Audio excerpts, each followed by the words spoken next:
Greetings and welcome, ladies and gentlemen, and everyone in between. I'm John Maciel, and we're here for the 2019 Shadow Era World Championship Finals, and it's going to be a fun day. So we had, I think, a 5-way tie for 8th place. Greetings and welcome, ladies and gentlemen, and everyone in between. Sorry about that. That was a little background noise. Close that out. Anyway, let me continue. So we had a 5-way tie for 8th place. And now we have 12 people for... Yeah, I know. So now we have 12 people for the finals. So we have top 4 getting bye weeks, bye rounds. So it's kind of like the NFL playoffs, right? So you have the top 4 who get byes, and then you have the other 8 play into the byes. So we are waiting for that. I have the World Championship page open and just waiting for it to start. Let me switch to the monitor. And here we go. So these are, you can see we have the bye placements here. So there's 4 byes set up for those matches, and we have our 12 here. So we have Inevitable, Fakiki, Hello, Beantalk. Those are the top 4. Then we have TJ Scout, Hitachi, Jagmaster, Anubis, Dub, Majorgi, Sigismund, and Streets. A lot of good players in this. A lot of good players. Really excited about this. So let's see. Mango should be coming in here shortly. Right now, I'm making sure that everything is working on this end for my stream overlay. Let me make sure I just refresh this, so that when he joins, he is ready. I'm just having to refresh everything for for this. There we go. Put that in there. Put that in there. All right. Yeah, let me know how the sound is too. Yeah, I did write in global chat already.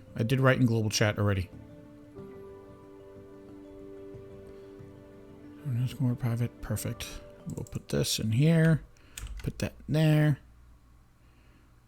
Set that there. Set this here. Beautiful. Beautiful.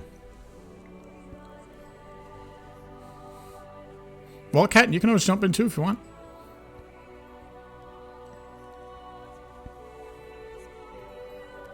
Alright. Yeah, this is the overlay to pop it up. So that's just the example there. I'm not seeing any input on it. I hope it's working okay. Let me pop in and out. Would help if I wasn't muted in Discord. There we go. Beautiful. Alright, did we start yet? Are we ready? Are we ready? Let's refresh this page. We are ready. We have brackets up. You can see the buys that came in. So we have Fake Kiki against Hello, Scout and Hitachi, Anubis and Dub, Sigismund and Streets. We're going to try to at least watch one match of everything that's going on in there. And I will keep an eye on the in-game too. Make sure that things are getting started.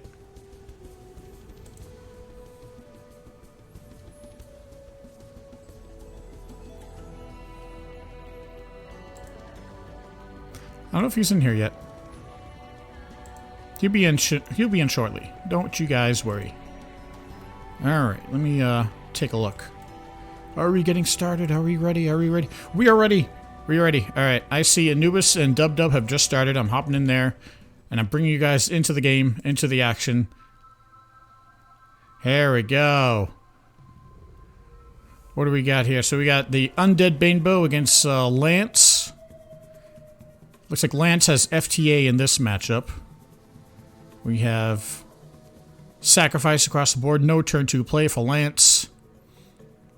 And Harbinger coming down for Bainbow, losing his Gambit. Hate to see it. We got a Night Owl come down for Lance. Lance also lost his Kion in that discard. Turn 3, Death Collector for Bainbow. Is he going to use his ability to get rid of this Night Owl? Let's see. He will. So Lance will get the draw. Lance down to 23. We've got Harbinger and Collectors situated on the board.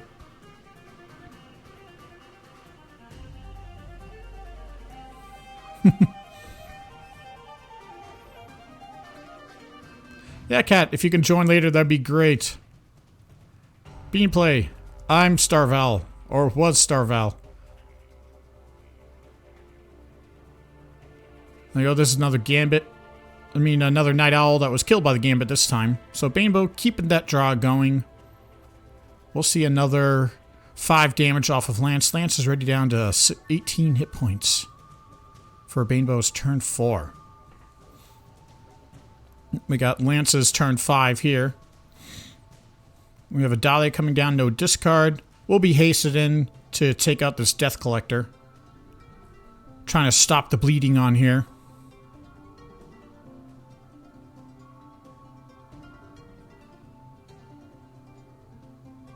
We got turn 5 for Banebow.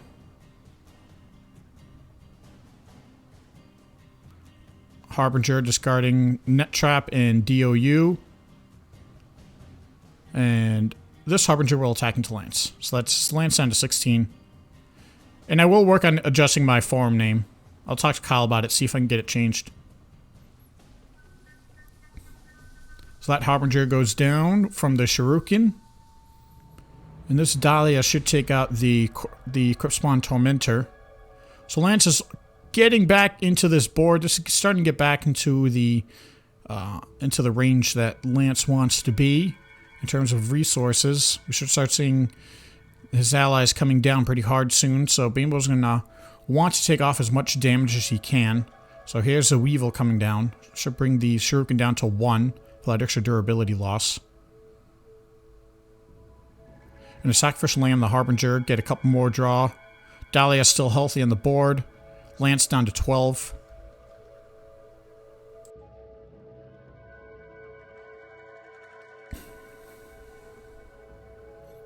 Now we have a Kion coming down, turn 7 for Lance. Dahlia attacking into Banebow. Banebow down to 23. This Weevil is gone. Dahlia only taking 1 because of the Kion passive. Let's see, turn 7. Alright, Kion being taken down by TPS. We'll see the Banebow ability go off of Kion and off of the hero. That's right. So Lance down to 10. Banebow's really slowing down here.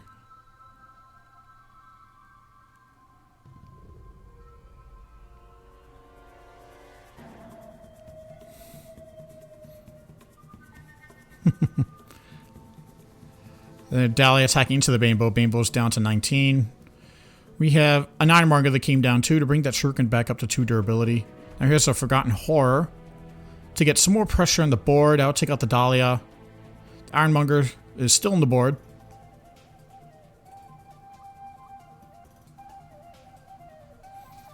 Now, swapping out the Shuriken for an Ankle Breaker, so this would get rid of the Horror.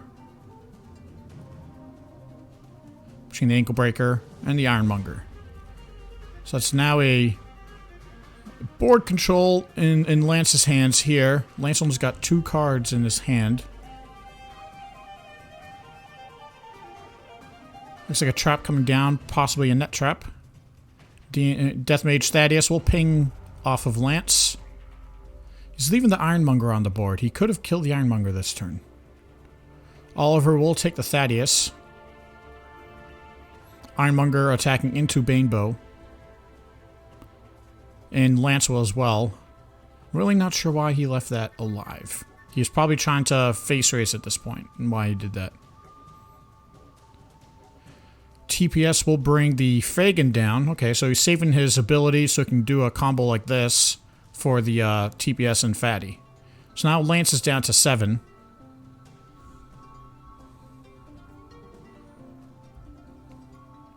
Very, very close. Alright, Banebow down to 13. Rabble Rouser will come down 2. And that'll trigger the... Oh, that was a Snare Trap. And get it some draw. Thaddeus will ping the Banebow. Since the Rouser was exiled, the passive was exiled with her. That's why Ironmonger was kept at 2.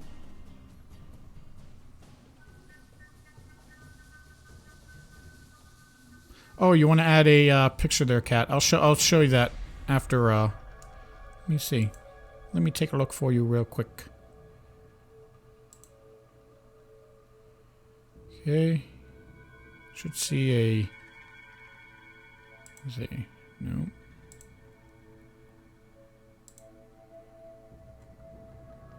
No. Is it my account?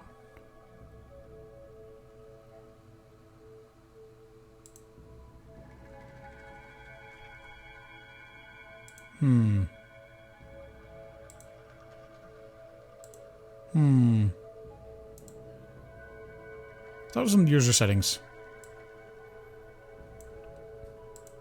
I'm trying to find that for you, cat.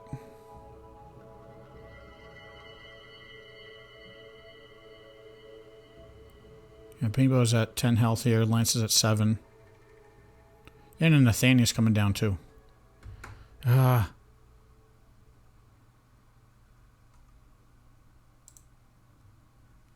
there's a way to do it. Profile.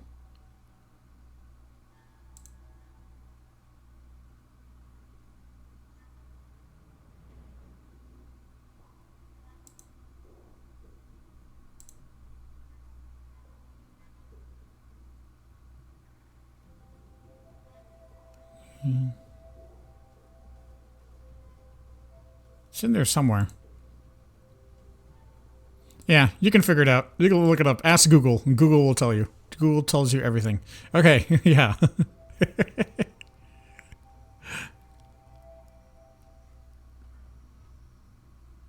Yeah, it's in your profile user settings on Discord. You can find it.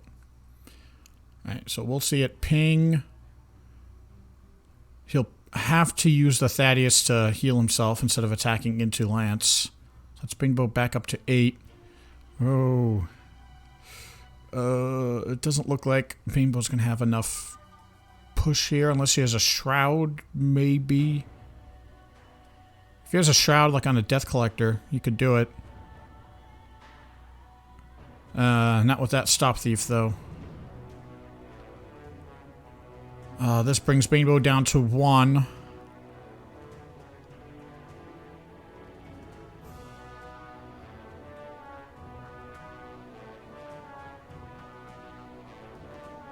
Oh, for Google to change your picture, that's in the your YouTube settings itself. It's your Google account that it's linked to.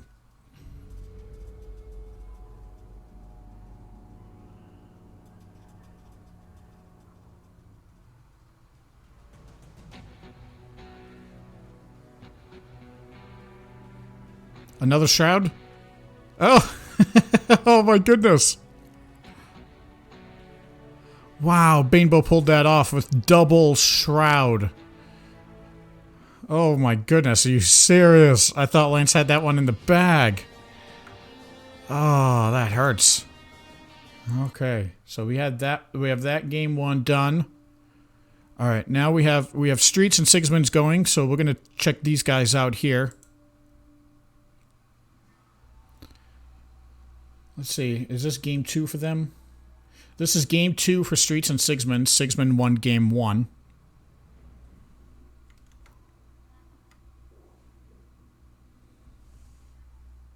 Yeah, how about that? A double shroud to finish the game off with 1 health left.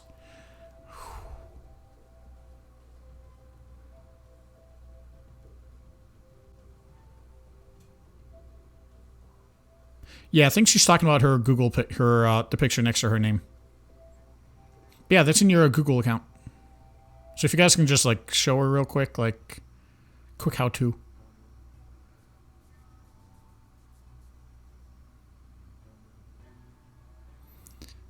All right, so that's turn 4 for Ellie. He's got a Descender. There's a Chieftain. There's an Interceptor attacking into Amber. We'll see Ellie buff the Descender, so that's a 3/6 Descender now. So let's bring Amber down to 26, but Amber has a Blood Frenzy set up. So this is turn 4. No easy kills on the board for Jeweler's Dream to take out.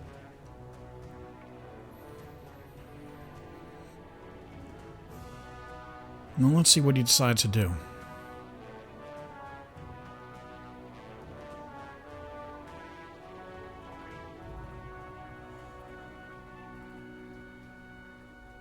I'm assuming she is on her phone. So, and I'm not sure what that button looks like, guys. Alright, now we have the meat wagon coming down. So that's some pretty big allies on the board here for Elemental. Should see the chieftain just take out the marksman now. We'll see another 4 damage taken off of Amber.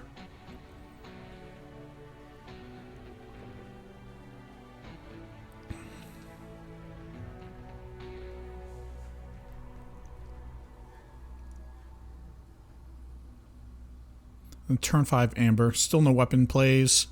Big board for Elementalis.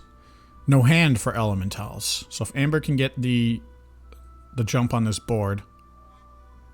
But that's going to be a hard pull.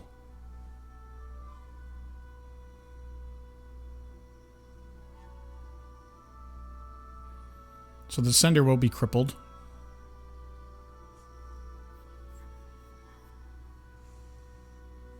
Yeah, one cost 4/7. Alright, we'll see a retreat come down 2 on the chieftain.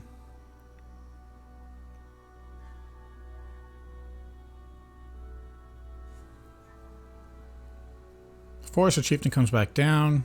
This is turn 6 Elementalis. Take another 3 damage off of Amber.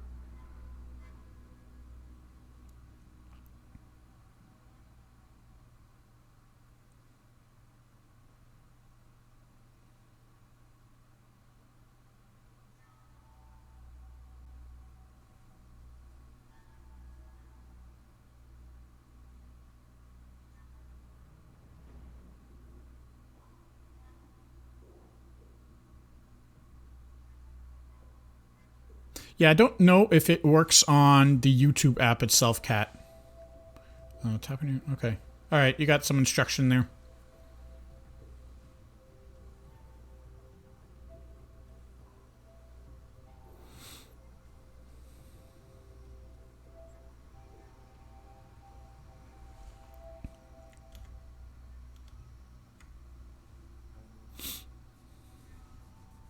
Another crippling blow coming down. So this apprentice going down to 2.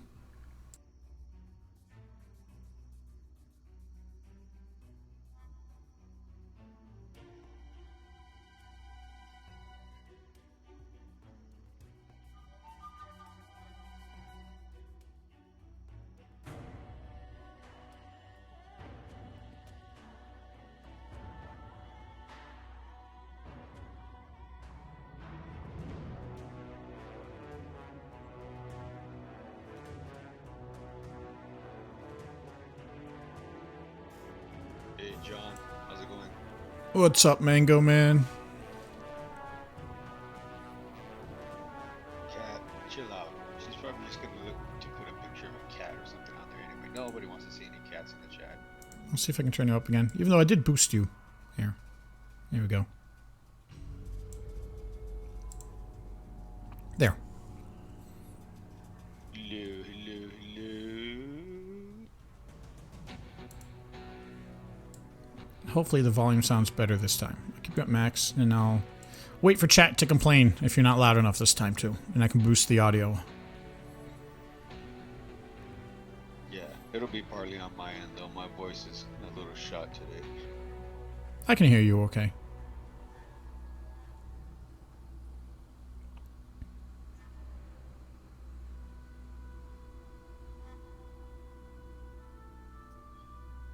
Yeah, I was off and on watching the Banebow match. Ends exactly how it does against Lance. You have the horrors to shut down the big guys, and then you wait to draw into your shrouds to finish it off. Right. Cool to see.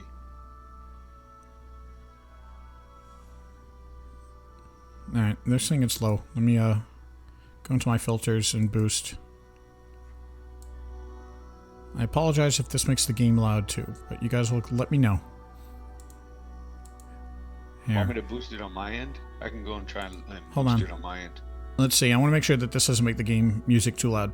Let me go. Oh, that sounds, guys. And when you start hearing the music, then you should be able to keep talking too. All right, let's see. Ooh, so all those crippling blows, man. Dang. Good thing I know. you pulled That's into 3 of them. Those, otherwise he would have been out. Today it's best of 5. So we have a lot. We're gonna have a lot of games. And I'm trying to bounce around between matches, you know.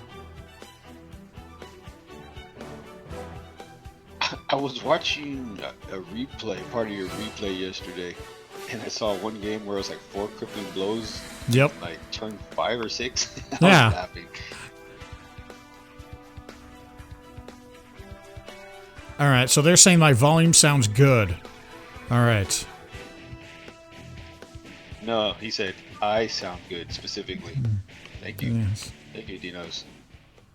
Oh, there goes that game. Amber won that. Too many crippling blows. Okay, we saw this. All right, we haven't watched Scout and Natasha yet, so we're going to hop in there now.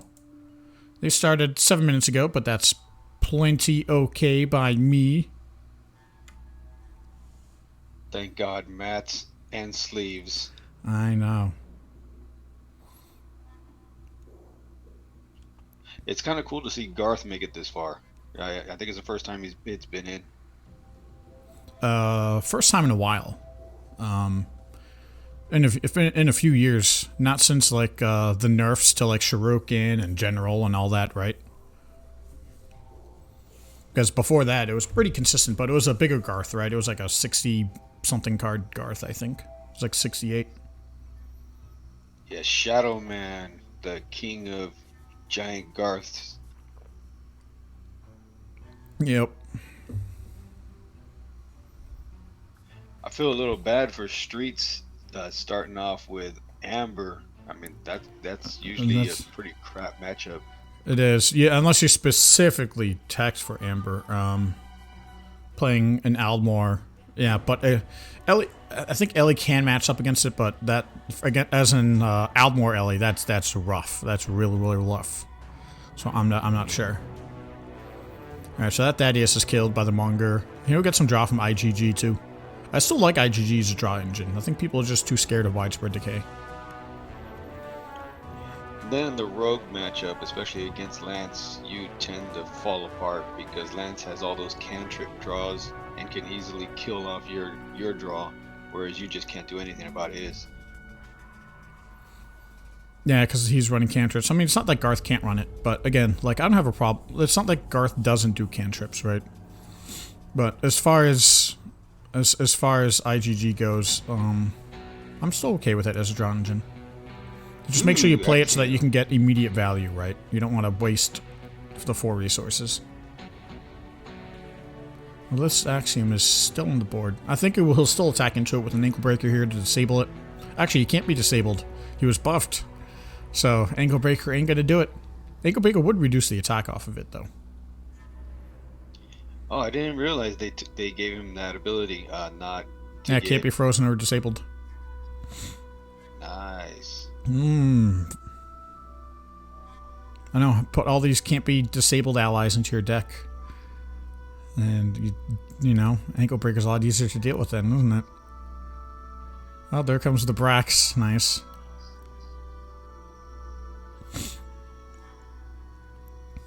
Yeah, but that's an ability that not... How many allies actually have that ability, not to be disabled, other than Kalistrad and Dockrath? There aren't many. There are not many. Yeah, that's a pretty overpowered ability, to be honest, because it's I don't know, it's a little annoying, but I like it because it's a new card and they need to do something to it so it can be played. So I mean, why not? Why not? Dang, but this is rough here. Sal, he's got no draw going. Oh, it's okay. He's got nothing but mind controls in his hand, so he'll be fine. Yeah, he's got 3 mind controls. I don't think he's too worried. Oh man.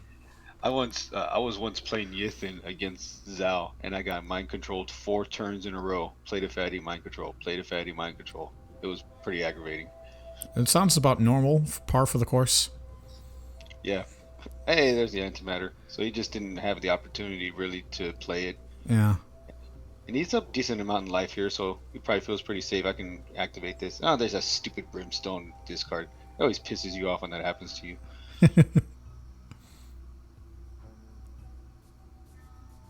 Man, this guard's getting pretty low. That's the thing with especially if Zal is putting Soul Reaper in there. I don't see why you wouldn't.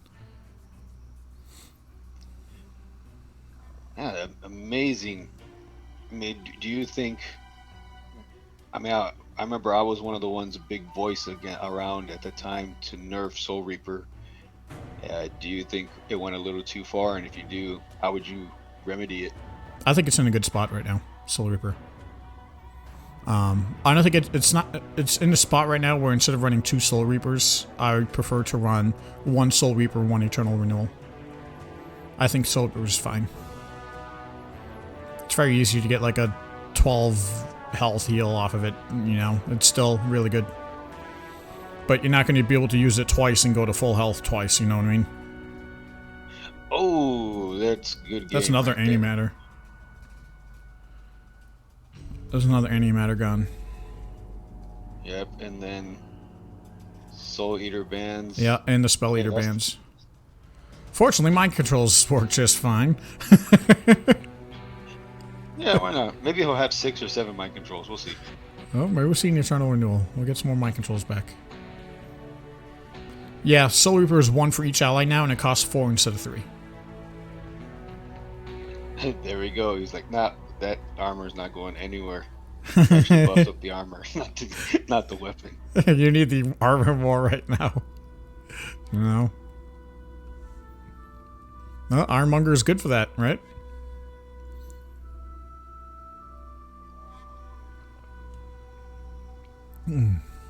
Alright, we got some more antimatter play. Yeah, look, another brimstone. You do it again. God.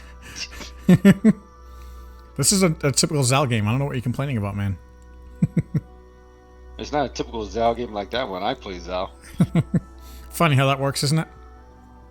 Wow, that's a lot of beef on the board now.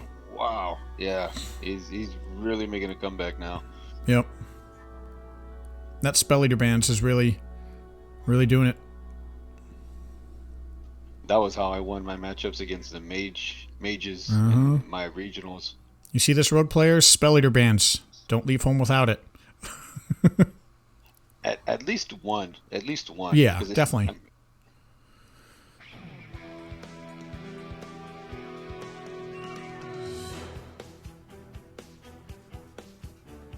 There, we're gonna... I wonder if he can use this Soulbound to attack, or if he's just gonna use it to... Yeah, he's gonna have to use it to soak some damage. Do we have another Stop Thief from Garth? How many has he used at this point? 2? 3? I thought I've seen 3. Yeah, so if anything, maybe he has 1 more. I mean, it's still kind of a 4 off. I mean, there's almost no reason not to max it out. I know we only run like 3 of them now. Because there's so much other tech you want to include in there, right? Like stun turrets, maybe you throw in a Kion, that kind of stuff. Yeah, that's actually... Spell Eater bands. You know, you really you want to make sure you have room for everything, so that's why I end up with like 3 Stop Thieves. Oh, here we go. So he's... Alright, he's digging. Oh, Pack Beast, that'll help out.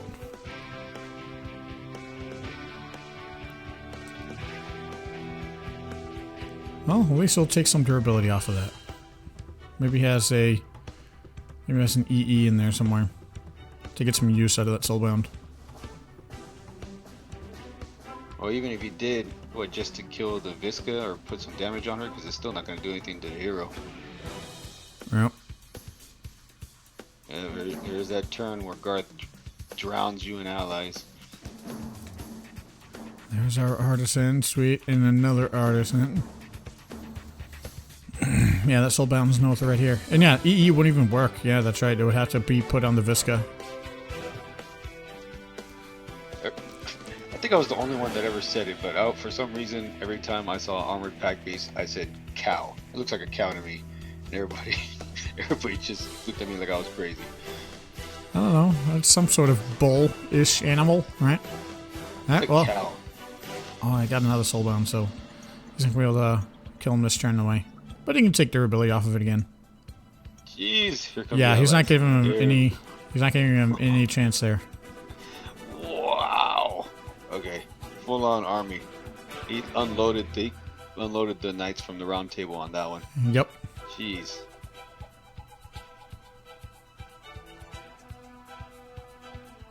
What do we got? What's he up to here? Does he have an energy discharge? Ooh.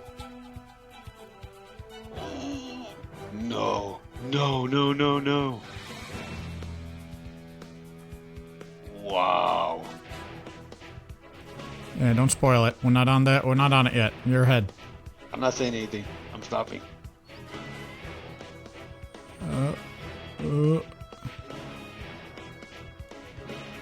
One.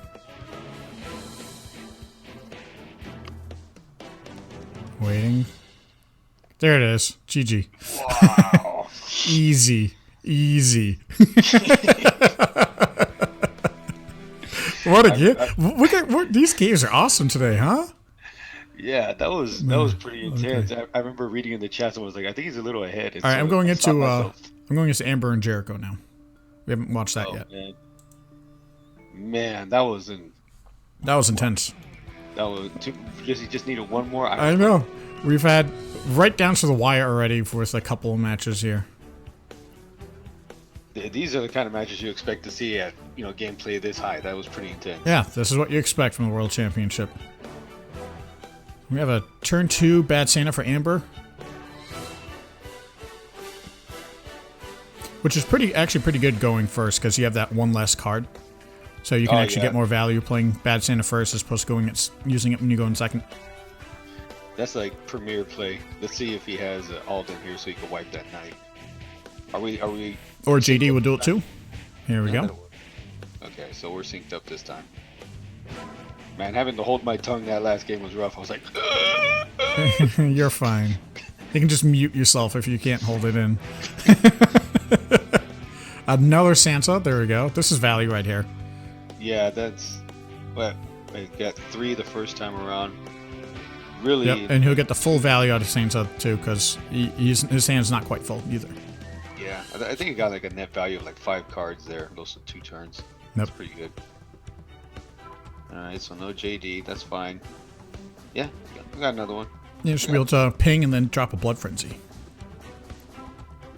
And then you can keep that draw train going. There it is, man.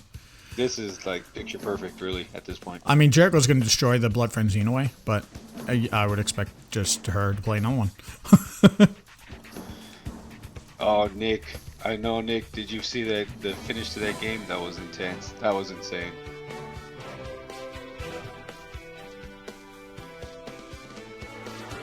So we have a Seductress gonna leave the Oracle. Yeah, keep attacking into Jericho because you know waves are coming. Okay, do we have another? Nope, doesn't look like she has another Blood Frenzy in hand right now. Yeah, there's our wave. Jericho will get draw out of it in a way, but Amber saves some damage by keeping that Oracle stunned before. Nothing else for Jericho. Let's see what Amber does. You can pump this weapon up. My deck has no answer to yours. Good luck on round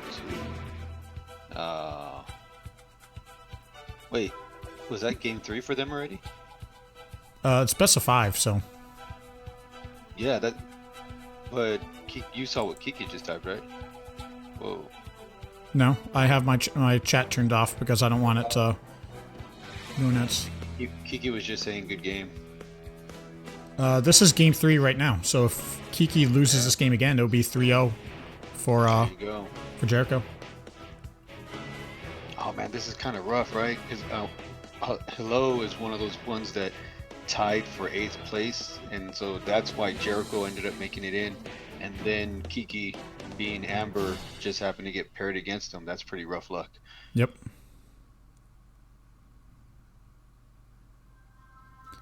Man, look at this setup. This has really convinced me to use Jericho more instead of Zana, because you can still run your healing allies, right? Oh yeah. And just use Jericho for Hello Warriors. Just like that. There's the Crimson Knight. Yep, and what's the other one? The other big guy. Adlard. Adlard, yeah. Especially when he comes down. You run Priest of Light too, you know? Yeah. Wow. Yeah, this is... It's so hard to actually... And you already used the Santas too. Amber doesn't normally run more than 2 Santa. It's just too much having that Blood Frenzy killed every every time you play it. Like, he could still play it now, because Jericho's Shadow Energy is pretty low now, right? But he has destroyed how many now? 2? 2, yep. But even then, like Jericho, you could still run Mass Purification, you know? Just have one of them in there. Like, no problem.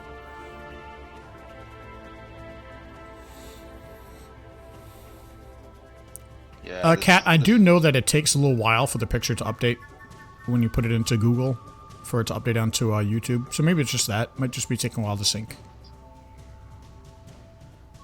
When was the last time a priest won World Championship? The very first one? The very first one.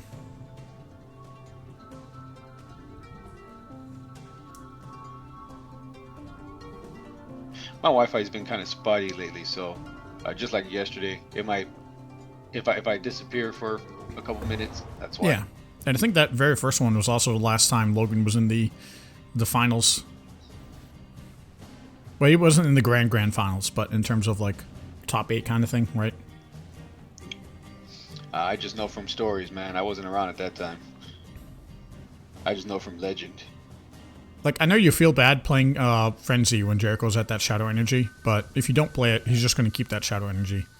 Yeah, and then we don't know if he had it. He might have been digging for it with those bad Santas, so he might not have had it at the start.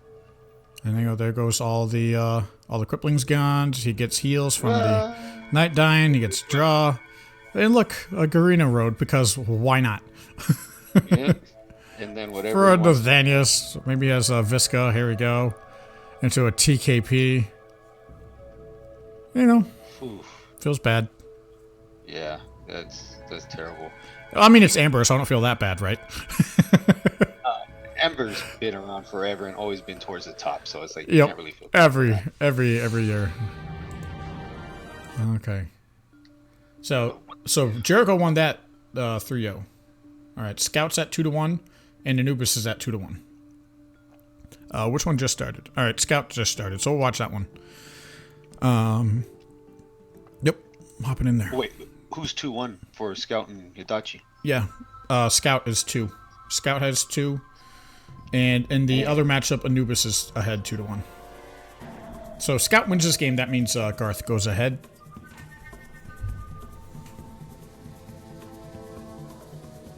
Pretty good, man.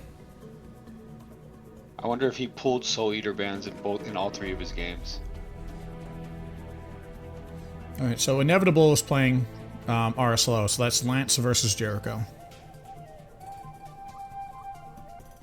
Lance versus Jericho, huh? Yep. And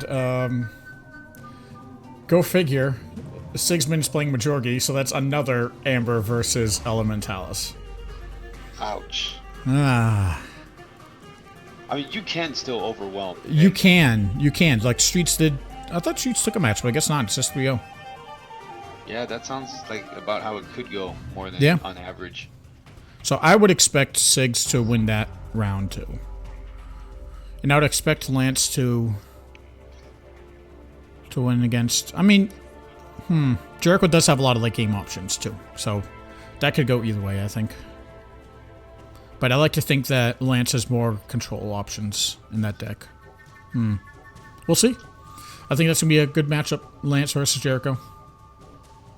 So whoever wins here is going to play Beantalk's Vess between Scout and Itachi. Dude, I absolutely love that Vess is actually around for this. That's incredible. Vess is one of those heroes where you knew it was strong, you just didn't know how strong. And it's also, like I said last time, right? You get to the upper echelons, the top players, and somebody's going to always figure something out. It's high tempo, so it can deal with aggro. And it has plenty of strength, so it can play into the late game. You know, you just put Elos Resolve into your Vest deck, and you can play late. You know? Then, cycle it with Braxvets. Curse of Aldemar. I know that I've seen that screw so many lances that our ally just sits there forever. I think I normally see like 2 of them in Vest decks nowadays. Curses of Aldemar. Because you don't want to go too much. You don't want to go too much because you really want that ally locked down so that it can't. You know. All right, Kat. I guess we are over 40 minutes in now, so we can start a giveaway. You might want to go on YouTube, man. So let's see. So we'll start off with shadow crystals today. Okay. Hey, what did I win yesterday? Alright, started that. I don't know if Kyle distributed them yet.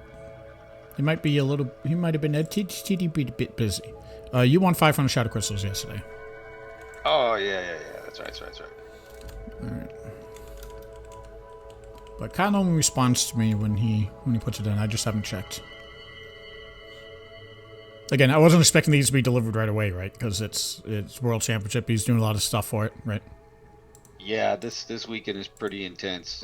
Not that many people have ever been involved in trying to organize and run this thing. So yeah, you got to give people time to get stuff done. Yep. Because this weekend is pretty grueling.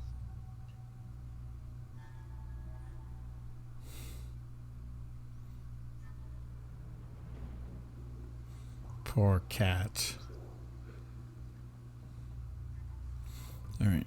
Now that that's started, let's take a look at our board here. We're on turn 7 for Zal. Popping that bad Santa. Looks like he can take care of this owl pretty easily. Cultist can just take it out. I don't think he wants to use a mind control on Alden. Let's see what he decides to do. Yeah, I wonder if maybe... If I had it in hand, maybe I'd go for Shadow Font. There we go. Look at that. I'm a genius. I'm going to edit my... It's getting a little bright in here, so I'm going to edit my gain. My light gain. Don't need so much. Man, I am psychic. You don't need any. Let's try here. There. I'm not as bright as I was.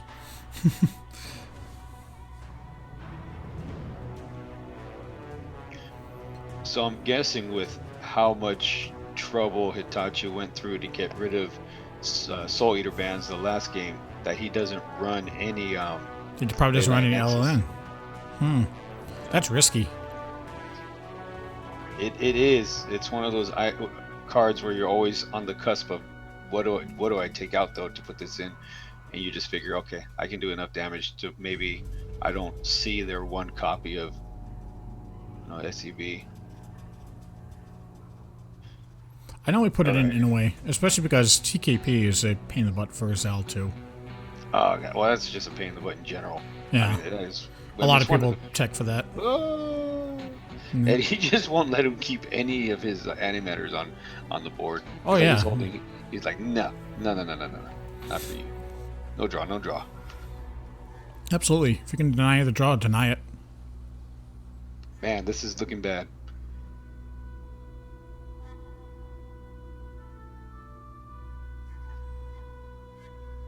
And Garth is a very difficult matchup for Zal, obviously, especially when you're including things like Spell Eater bands and nuking his animators. You know, it's really rough. Yeah, it's okay. So what do we got? What's he up to now? Yeah, he's gonna have to. He knows. I think he knows he has to rush face again. Maybe put a mind control on the Visca. There it is. Yep. Oh no, he's going for the Alton. Or okay.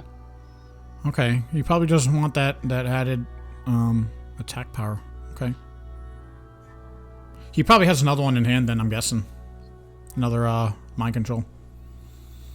There's always mind controls in hand. Yeah. Always. But the Alden does provide a lot of value, like you saw how close it goes. And there's our Spell Eater. There's our Spell Eater. Oh, dang. And that's more than likely a good game. Oh, and just just rubbing salt in the wound. Dang. I always include at least one times LLN.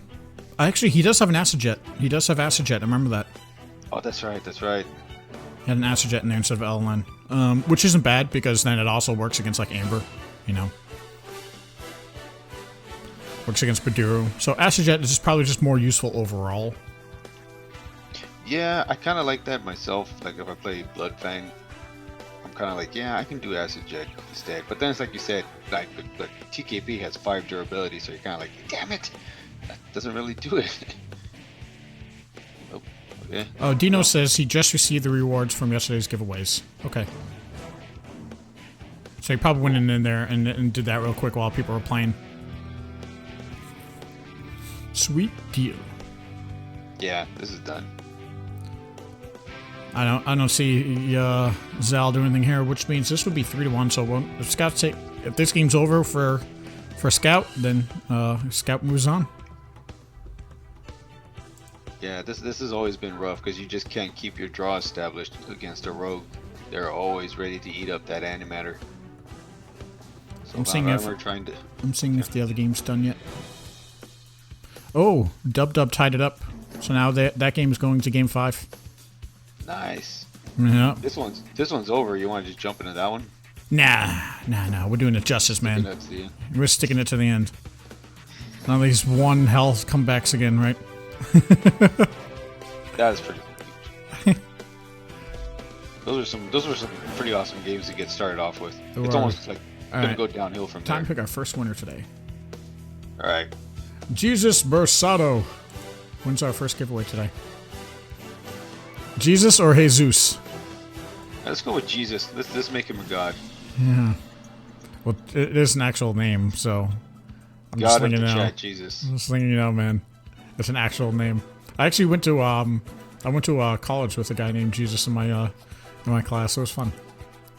Poor guy. Yeah, I saw Kyle's email here. Says he just did it. The giveaways from yesterday. I hate you, Jesus. What's your in-game name, man? So I can put you on the list for the next giveaways here. That might be the line of the day right there. I hate you, Jesus. I know. I'm gonna make sure that gets highlighted for our replay. Maybe we should give out a prize for the best line of the day in chat. How about that? No, you can give out a prize. How about that? Yeah, you can message me in Telegram, or you can just say it in YouTube, whatever your in-game name is.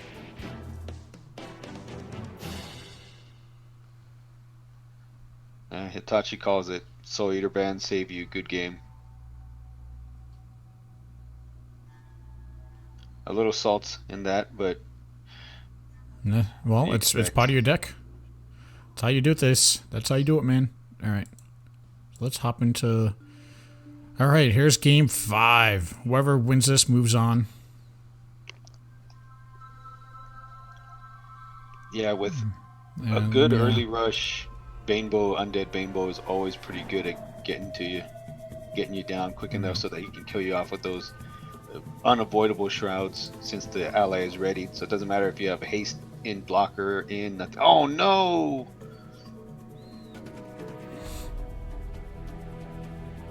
You do not want to see your shroud go into the graveyard. That's why I don't like running Harbingers in my Undead Hunter decks. I really don't. I mean, it got rid of a Keon, but at the same time, like that's one of your main win conditions is the shroud. Right. Alright, let's see where. Okay, I see it. Alright. Alright, Jesus. Thank you for that, man. I'm gonna call him Jesus. I don't think he'll mind. That is actually a correct pronunciation of the name. So I am in the clear. I'm gonna call him the Son of God. Alright.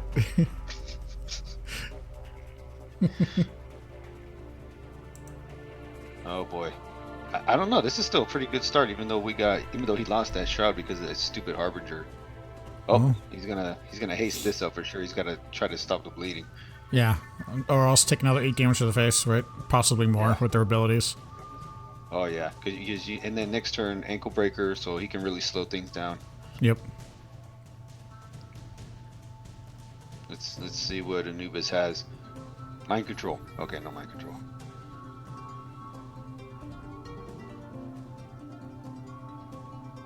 Yeah, L1 versus Acid Jet is just it's a choice, right? So if you have a lot of Ambers that are also in the meta, then you would generally go for Acid Jet. Because L1's not going to do you any good against JD, you know? Yeah, it's always what you think you're gonna... Or maybe it's more of what is your biggest issue. Yeah, what is your biggest issue that you deal with, you know? So if you're Zal, your biggest issue is probably Spell Eater bans. So you just bring L1. which is why you would want Leyline. Yep. That I know that's whenever I do play Zal, that's always like the main thing I think about is those damn Soul Eater bands. If I see those, I lose. Because then when you don't put it in and then you run into one, you're like, you're yelling out Jesus's name, but Jesus. I know. You hit escape, and you push concede, and then we just go from there. Move on to the next match. That's what you do. I used to run 2 LLNs in my Zal decks. Yeah, because sometimes it's like one and it just doesn't seem to be enough. Because even though you have one Leyline and they have one Soul Eater bands, they always find their Soul Eater bands before you find your Leyline. They also have ankle breakers. Oh, right. Yeah, those bastards. And I think Baduruu is a tough matchup for Zal too. So. Baduruu's even since back in the day, Baduruu's always been one up on Zal, right? Oh yeah, we haven't been talking about this match much, but yeah, we already said Banebo got really far ahead in the beginning of the game, and it didn't look like he had that ankle breaker, did he? Nope. He's had other control options. He's been using Dahlia. Oh, there's Stop Thief. Okay. So, I mean, but Banebo kind of has it to where he wants to. I mean, he's got the huge lead. He's just got to have some draw to dig into his other shrouds, and then he could have this game. Nope. It's really like a four turn clock here, give or take. You should have this game in like 3 or 4 turns. So turn 11. Well, it could be 2 turns. If he has a gambit here and he draws into like double shroud, right? Maybe he already has a shroud in hand. It could just be game.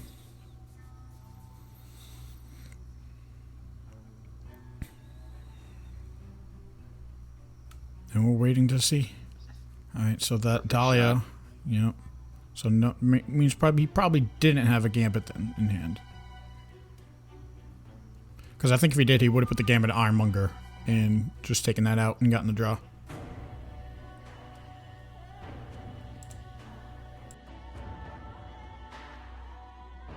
Hey, put the little apostrophe of Jose.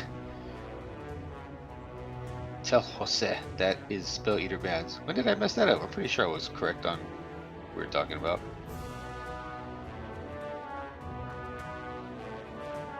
Okay. I don't know what else you may have said. Maybe you said something else, different armor. Okay. So you might have said Soulbound. You might have said Soulbound by mistake. Oh, I can see that. Oh, look, there's the ankle breaker. Oh, there it is. Now it shows up. Might be too little, too late though. We'll see. Nope. Oh yeah, nope. This is over. Nope, man. Yep. Oh, he's gonna need a Stop Thief just for that Weevil. Well, he can run into it with the Ironmonger, but it's still. What is it? You said 2 turns. I said 3. So I said turn 11. 8, 9, 10, 11. So you said turn 10. Looks like you got it 1 turn earlier. That Weevil coming down. It's kind of like a spell card almost. Gives you a quick 2 damage. Yeah, it's 4 damage overall. That's why a lot of Banebos run 4 of them. It's just a lot of good value. Yeah, Undead. Oh, there it is. There's game. So, man. Undead Banebo moves on. Very close. 5 games there. So let's hop into our brackets here so we can see how it's updated. I'm going to switch the view over so we can take a look. And here we are. So RS Hello with that Jericho. Moving on to face TJ Inevitable's Lance, who I believe went undefeated in day 1. TJ Scout with his Garth moving on against A1 Beantalk's Vess. We have Anubis just finished with Undead Banebo, so he'll be moving on to place BT Jagmaster's Krugel Baduruu. And we have BT Sigmund's Amber playing BT Majorgi's Elementalis. We got a lot of more good matches coming up here. Another set of 4. And we should have people making their matches soon. I am keeping an eye on it, seeing when they're coming up. Oh, Dubby did have an ankle breaker, but he used Dahlia to discard it for the kill. Yeah, he was really behind on that board. He was just trying to do what he could to get on it. Yeah, that was our first 5-game series of the day. Very cool, huh?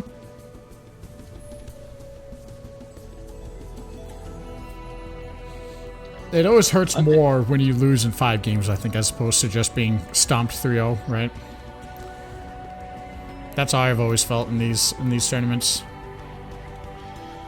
Oh, cool. You feel like you had a chance. I know. You're like, what could I have done differently in one of those other games? All right, let's take a look at. Let me take a look at the WC chat. All right, so they're saying play when you're ready. We have to make sure that Jagmaster, Majori, and Inevitable, got to make sure they're all awake. See, Beantalk, he's in chat. He's chatting away. He's ready to go. Okay, so now we can switch back here. We got Inevitable waiting to start. So let's switch back into our Shadow Era view. Here we are. Look at that. As soon as we see someone start, we'll just hop right in. Has there ever been a rogue winner? I don't think there has, right? I don't believe so.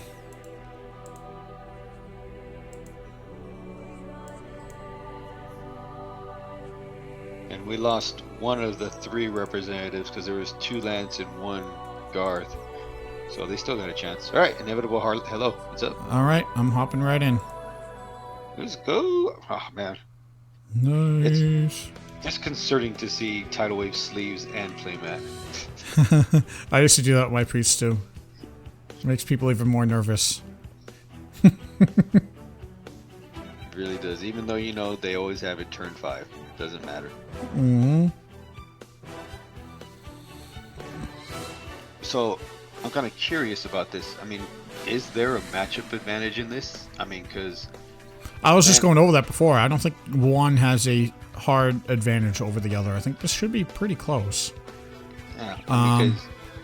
I think the difference is going to be depending on the start that Lance gets. Because if Lance starts slow and gives Jericho a chance to get into late game, then it's going to be an issue, right? Jericho's ability, he could probably use it to disable a couple of stuns during the game from Ankle Breaker. So we can expect to see that, I think. Yeah, and then he can neutralize it altogether with Focus Prayer. Yep. And he can clear the board with Tidal Wave, but then it doesn't really matter because Lance just plays another fatty right after. So it's kind of like back and forth, right? There really is not one side where you go, oh man, this is going to be rough. Yeah. You know what I'm going to do? I have an idea. I'm going to stand up real quick.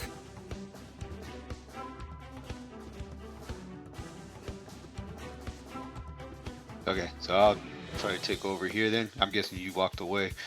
Tidal Wave, Tidal Wave, Tidal Wave. Here we go. Everyone knows it's coming. He's got 6 cards in hand. He has Tidal Wave sleeves. He has a Tidal Wave. Alright, I'm still here. I'm just standing up. Oh, okay. Hopefully I should be able to be heard okay.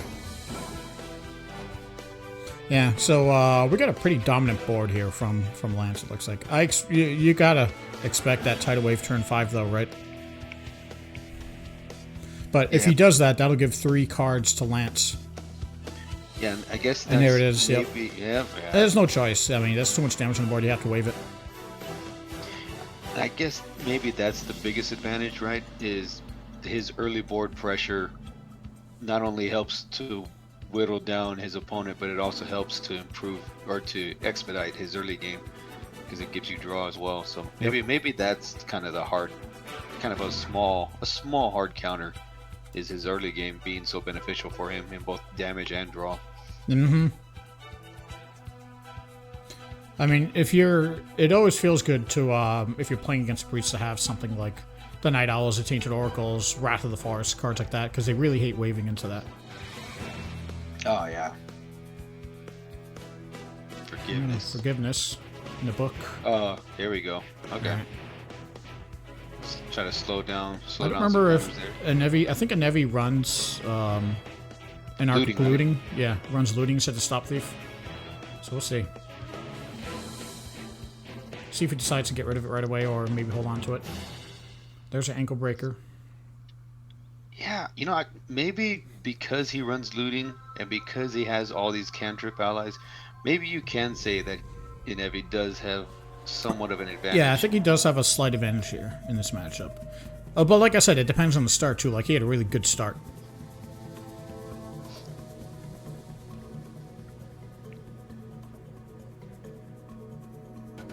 Here, probably.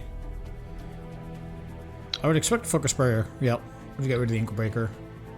Maybe a Devoted Knight here. Nope. Doesn't have it. Okay. Now we're back to turn 7 for Lance.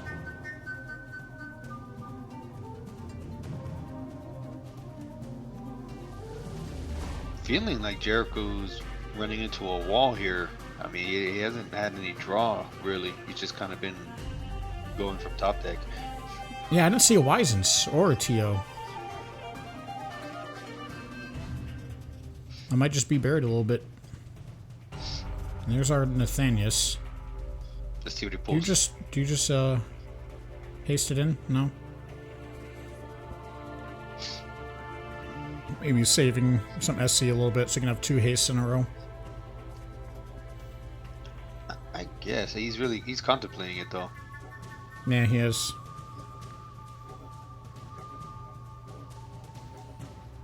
Oh, he drew an Eris. Oh, man. Oh, that was the contemplation. That was like, okay, he's like, if he has a tidal wave, this is going to really, really hurt. Well, he hasn't had any how many draw. we've only seen his deck. We've only seen one tidal wave, right? Yeah. Oh boy. Ah, no tidal wave. Okay. You will get some health out of that. But, oh, that's 8 damage on Lance's board there. Yeah, you go for face and forget that. Yeah, Adlard, just hit for face. Hit for face. Yeah. Adlard could kill the Eris. Maybe have an Ankle Breaker, another one. You can just stun that Adlard and just go for face. But he could get rid of the stun, right? But it would put him down to a total of 3 damage instead of 4, so that would keep the Eris alive. Yeah, I think that's what you do. I think you play an Ankle Breaker, hit into the Adlard, and then go for face with your allies.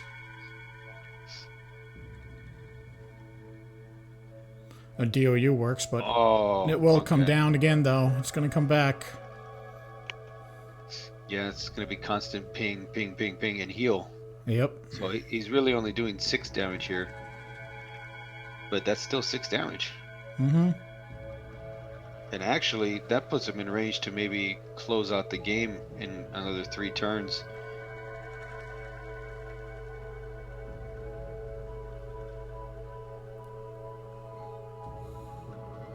Because he does have haste for sure these next 2 turns. Yeah, you got to figure that even with even if he waves here, you got to figure that he's got other fatties in hand ready to be hasted. So let's see. Oh. Yep, there it is. There's the second one.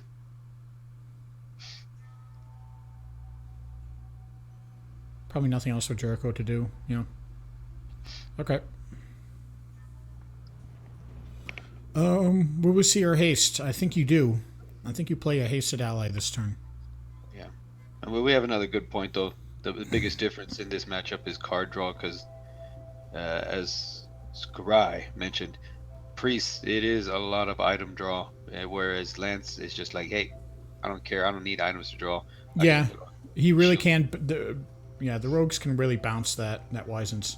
He might actually have a looting in hand, and he's just waiting for Wisens to come down. Right. Probably why he didn't destroy the book with it. Got Jerry at 10 shadow energy. Does he have nothing to do with it? He's just like sitting there picking his nose with 10 shadow energy. Apparently. Well, we haven't really had an issue with Ankle Breaker much in terms of him removing the stun. We haven't seen a single Wisens. He's not really having anything to do with it. Haven't seen a Zale, so can't even bounce an ally with it.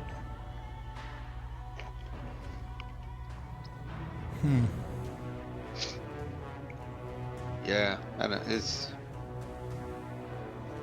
Yeah, GG, I guess. It looks like Lance is going to take this game 1. So, as the match progressed, we kind of came across more and more reasons why it's likely in Lance's favor. I was thinking it was leaning towards Lance. There's just too many things that have to go for Jericho to win, and Lance requires less effort to win. Basically, I think like less luck, right? Yeah, that's true. And then Jericho's shadow ability is just what, negated in this matchup? What else does he have to use it on? And that's it, really, just Wisens. I thought he ran a Zale, like they were talking about Zale, like you could put Zale in the fatty and just bounce it. Something like that.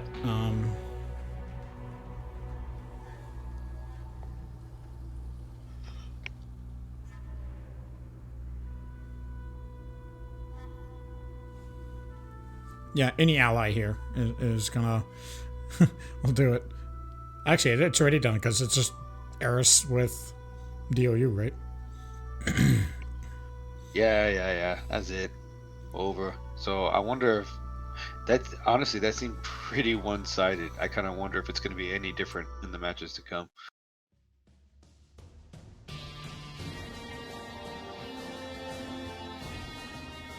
All right, that was it there. Oh, all right. So we have Bean and Scout that just started 2 minutes ago. So I'm gonna hop into that. It's just at the top of the screen. So here we go. Yeah, we get to see Vess, man. Vess. Yep.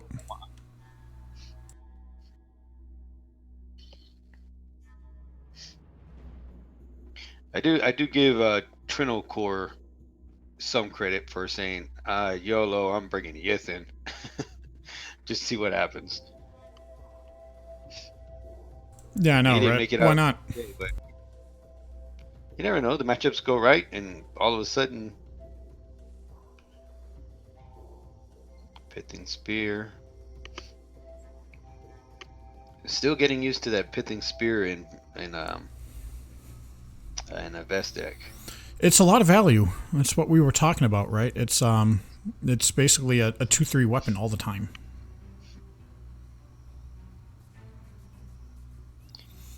And it makes us let your ability is always available whenever you want it.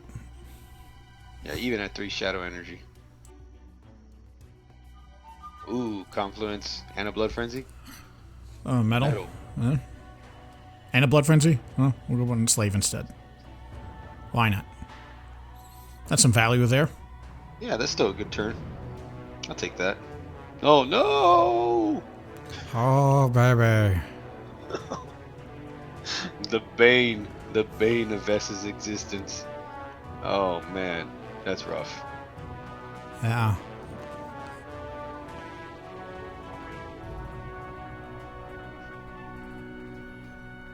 Oh, that's right. Little heal from summoning the spear.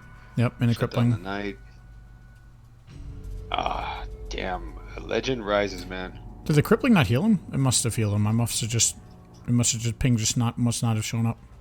I think it's only items and weapons now, right? Is it only items in allies? Did they change it? Let me hover over it. Yeah, see, because he just played Blood Frenzy and it didn't heal.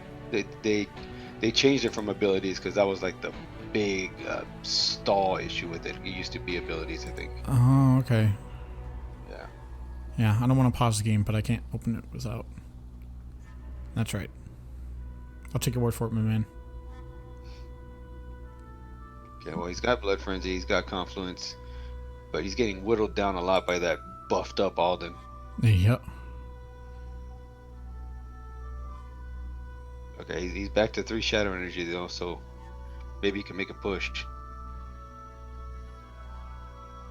Okay, see, the ally comes down and he heals. Plays a crippling blow.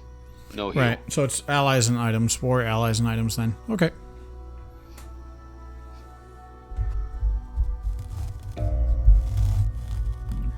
Ouch. I know. The ALR just may have ended it. Yeah, that it looked like that just ended up being a good game. That was rough. I mean, the only thing he can hope to pull into what is a marksman. That's his only hope right here, right? Because that would actually kill the Alden. It would. Yeah, marksman's really it. He's got to do it.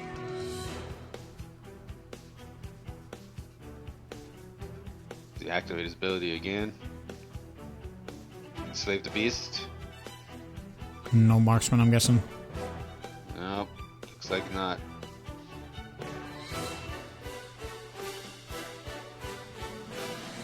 Pull back the Enslave the Beast, play it again. Ooh, Curse of Aldemore. Put on the Brax. Yep. That it? It's getting very close. Yeah. So that locks down the Garth ability, his Garth's ability then. Yep. But Visca here and it's over. Oh, no Visca. Okay.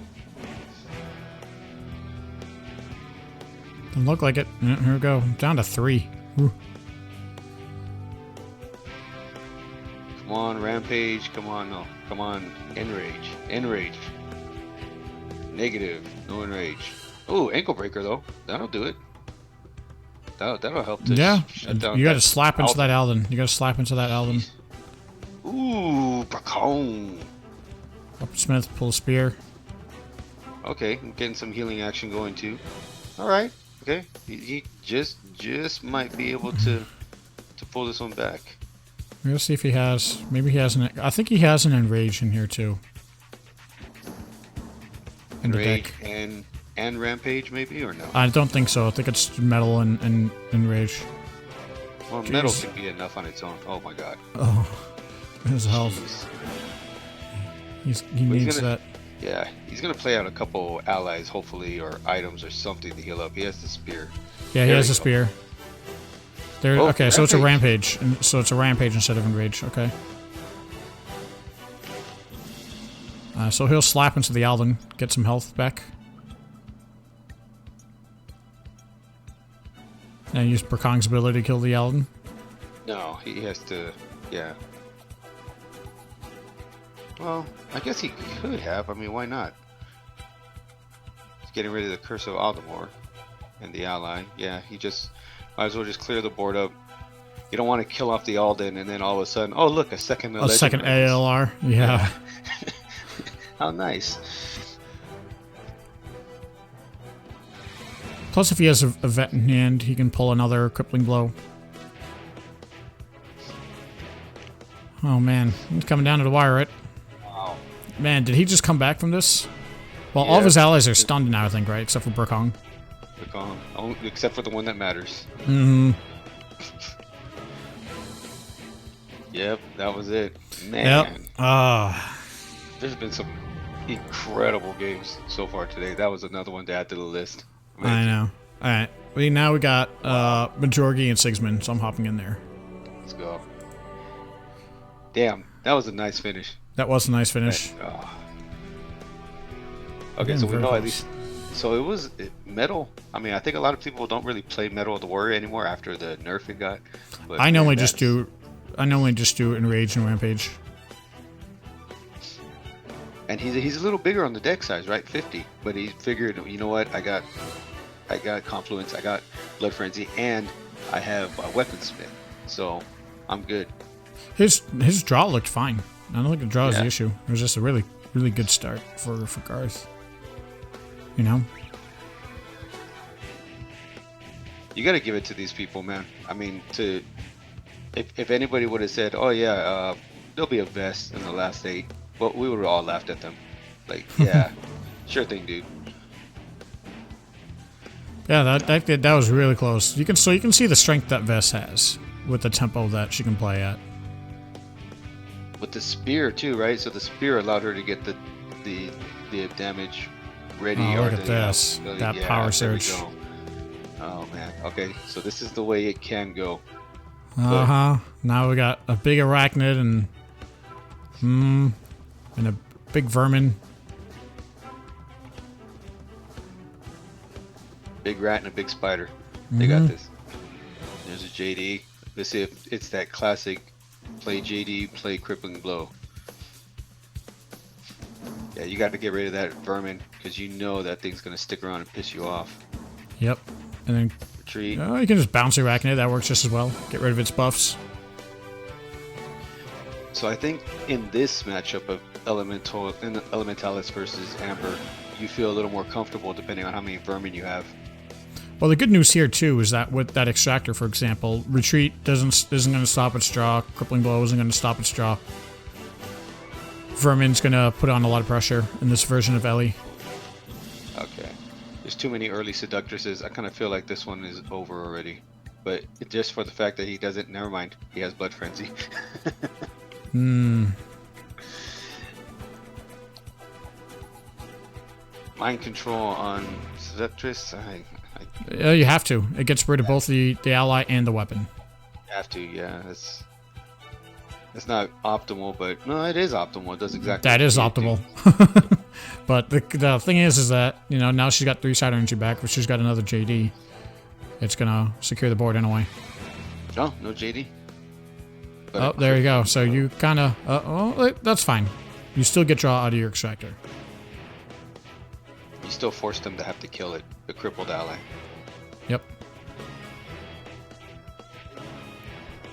You don't want to pop that ability.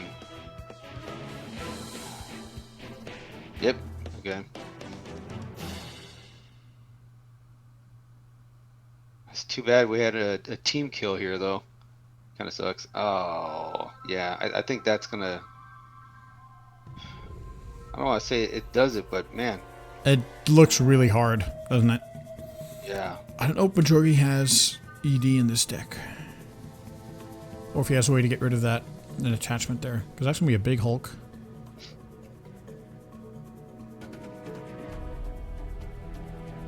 I meant not optimal, because it's always better to see like a 5-attack ally going. Well, Amber doesn't run allies like that, right? The biggest ally that Amber runs is Brax.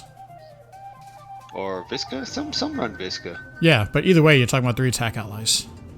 She doesn't run like huge allies. That's my point. Yeah, this is ouch.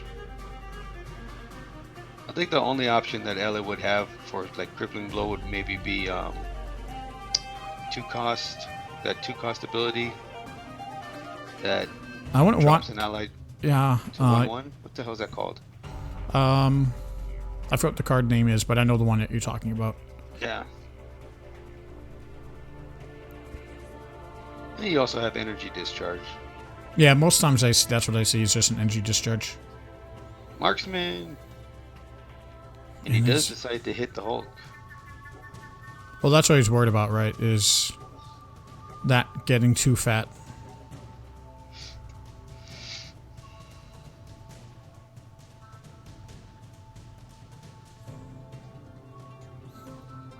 Because if you leave it fat, then GLS can at least still get draw out of it.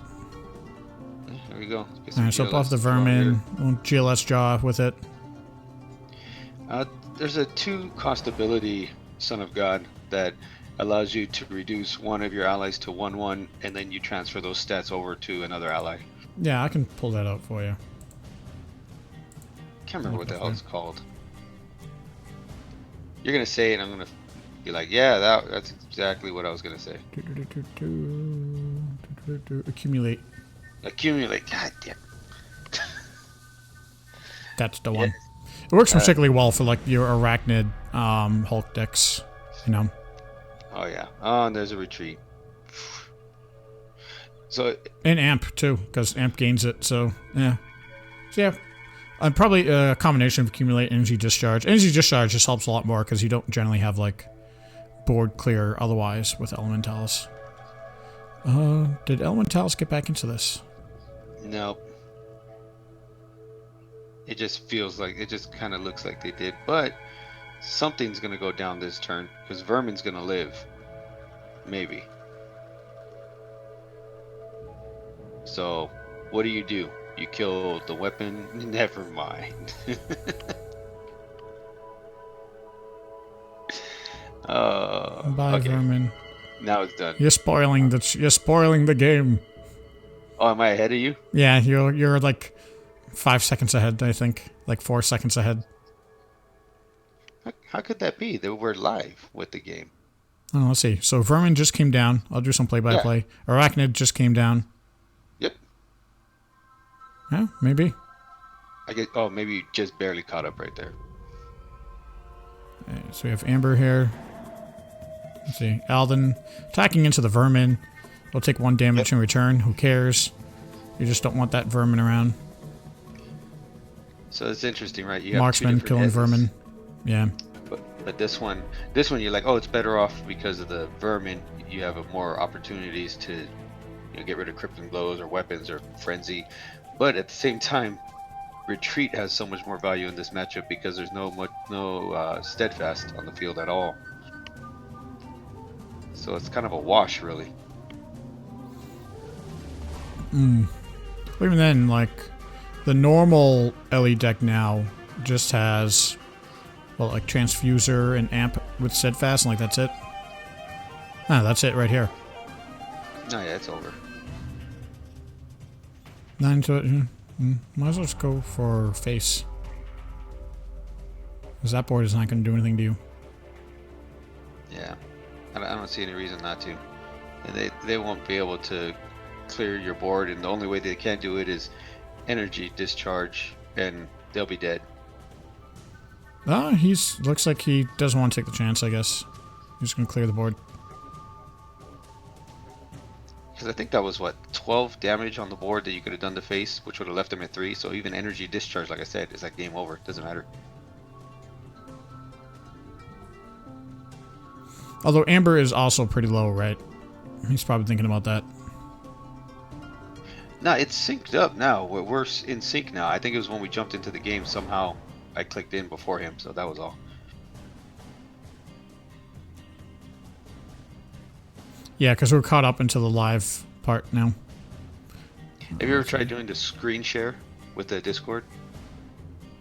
It only works if you're on PC. If you're on like a phone or tablet, it doesn't work. Windows PC is what the Discord screen share works. But otherwise, I haven't tried. Have I tried using it yet? No. In the past, when I did screen shares, it was on Skype. I just realized Mojogi has the epic rating of 0. But if you're on PC, I can try doing a screen share with you. Nah, we're already this far in, so it's fine. Yeah, I think we're doing okay. Yeah. I'll let you go into the game first, and then I'll follow you. Okay. All right. What's Jagmaster Anubis? I'm going in right now. And now I'm going in. All right. Oh yeah, what was up with the giveaway? Who won the last one? Orchie won it. Oh, okay. A rockaholic. Yeah, I'm gonna fill up my coffee cup and then I will come back and start the next giveaway. How about that? Okay, cover that. I'll hang out. All right. They should be able to hear you just fine now, so you can do some play-by-play for them. Copy. Right, the good old hunter matchup. Only this time it's not undead versus undead. You got Krugel on the side of Baduruu.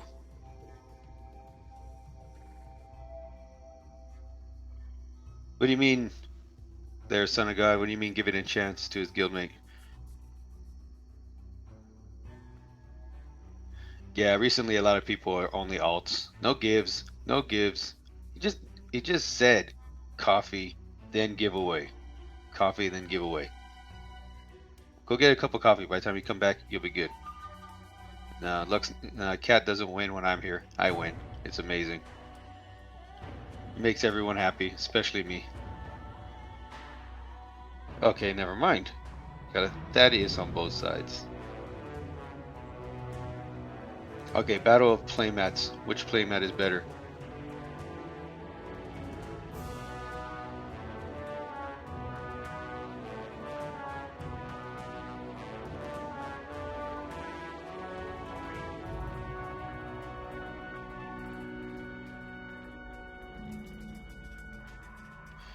Oh, I don't think you have. I don't think you have friends and guilds when it comes to the top 8 of World Championship. I'm pretty sure everyone is your enemy.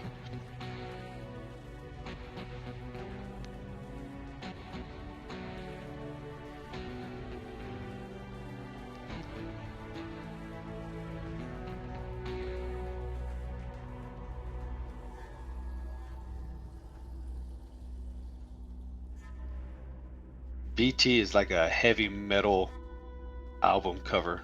I remember saying before. That's what it looks like to me. Man, I gotta get John the pictures of XY though. I gotta go look at my picture because I know I took screenshots of XY's art, and that was drawn by them too. So that was what else was pretty sick about it. Weevil, bye bye, Emor. No bow for you. Something really satisfying about attacking into Baduruu and him not being able to hit you back.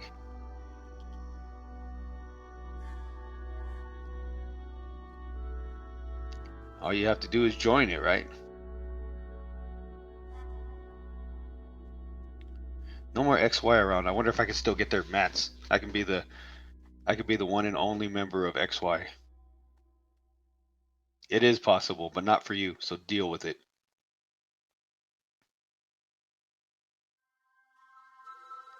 They weren't handed out, dude. They were 1,000,000 gold each.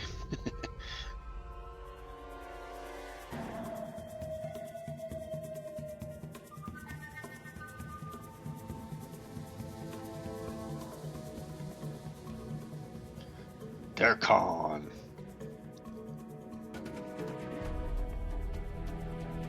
It's okay. I don't have any guild playmats either. Mostly because I'm not in one, so.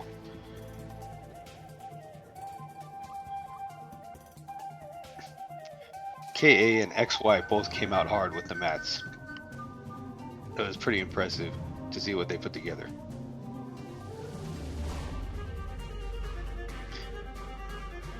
Alright, Kyle. You got it. I will join every guild and leave just to get the playmats. Wait a minute, I also need 1,000,000 gold. 1,000,000 gold for each one. Nice.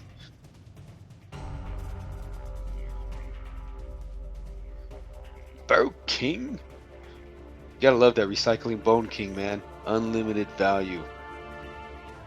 Unlimited power. It's like the dark side. Another Kruger quick shot. Oh man, I wasn't around for horror play.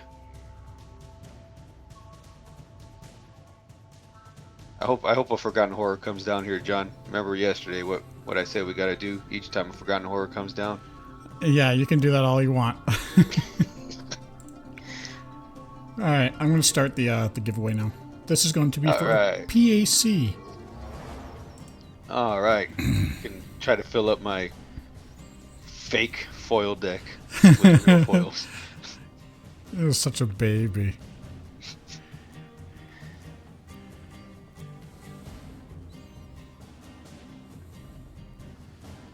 Okay, so I'm just getting a feel here. This looks like it's been pretty close. The Weevils really helped Bainbow in this matchup, I want to say, in terms of overall. It still hurts to attack into it, though, you know. But this Weevil could get rid of the, Oh, he's just going to attack into it, sacrifice his weapon. You see, Chuck has the spirit. The horror. The horror! It's 1,000 shadow crystals for the guild stuff, right? And it's 1,000,000 gold to make a custom one, like what Hitachi got. Oh, I thought it was 1,000,000 gold and 1,000 shadow crystals for the playman general. No, not for the guild one, no. Okay, well I've been in A1 and I've been in Shadow Warrior Titans, so I'm gonna buy both of those. Nobody can stop me except for Kyle. The horror! The horror! Yes, it's horrific. Oh, you can wipe the entire board here too with that. That's nice.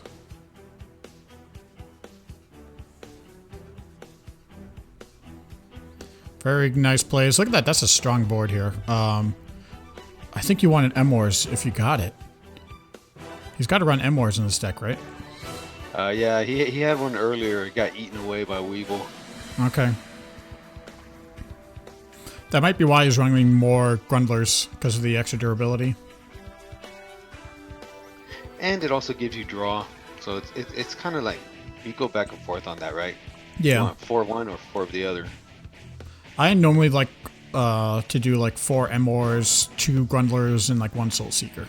That's what I like Yeah, for that's generally my setup. But you might do that a little differently in the tournament meta. Especially in your Kugel deck, you're not going to be drawing as much. And Death Collector's having some dinner there, getting a little swole. Yeah, and he's going to take some durability off that weapon. That's a sacrifice it, get some draw too. That's not a bad play, I don't think.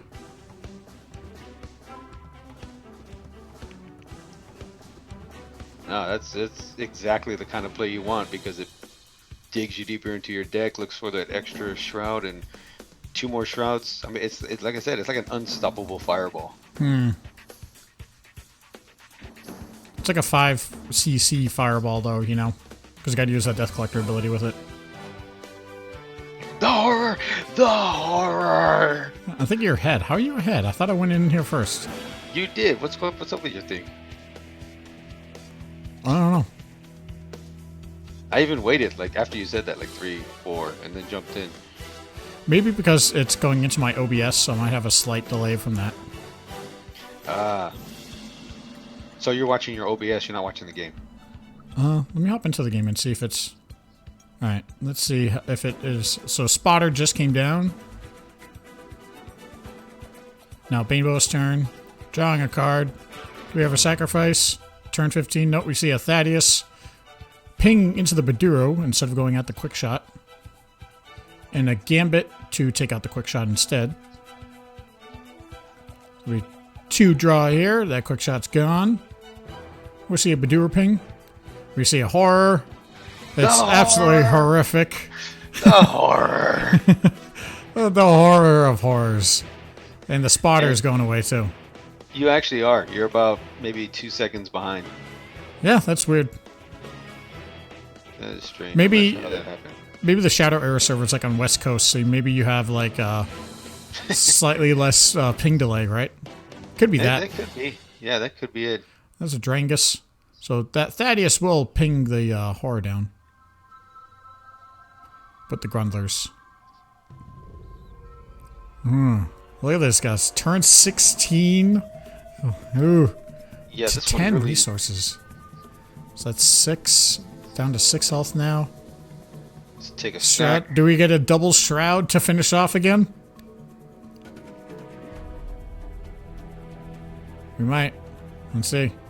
Or a Weevil. Like if he has like a Weevil or a Soul Seeker, he can finish it right off here. There's a Soul Seeker. And that is the game. Man. You notice this Banebo deck, like the damage is almost always exactly on point that he needs. I don't think we watched Vess Garth yet, right? So I'm going to hop in there. No, we watched that. Remember, that was the amazing comeback, the last other game we watched. Oh, they just finished. This is Vess 1. So Beantalk won 3-0. I guess Vess must have had a really strong start. Okay, so that's over. 4 minutes. Yeah. Yep. Alright, alright, I'm gonna go back into Lance Jericho then. Since they just started 6 minutes ago. I got negative ping in Area 51. Amber is up 2-0 against Ellie, by the way. So it looks like Amber's gonna take that matchup again. I mean, we already said that. That's probably the hardest matchup in the meta right now for that Elementalis build. Either Elementalis build is that Amber. And the fact that they both of the Elementalists ended up running into an Amber is just... Oh yeah, I almost forgot to finish the giveaway. Alright, picking a winner. Coney Tan wins the PAC. Nice. Congratulations, dude. Or woman. Can't tell who's what. I recognize the name. I think they've been on here before. I don't know which player is it, though. Congratulations, Shadow Era player. Let's not bring gender into this. I'm looking at the names. Was it Toxic Mania? Oh, okay. I remember Toxic Mania. Is it? Been around a while. Is that you? Are you still here?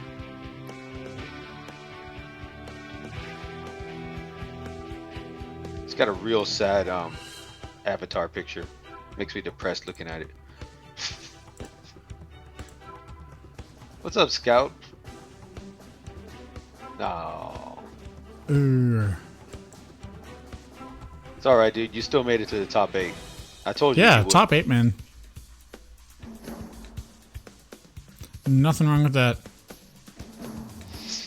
That was a really hard matchup you had, too. In general, Garth versus Warriors, not really good. That's usually pretty rough. Born to Kill 54? Is that Tan? So is that your full in-game name, or is it like A1, or... Yeah, let me confirm the full in-game name for me, so I can make sure that we get that right. Whew. You know.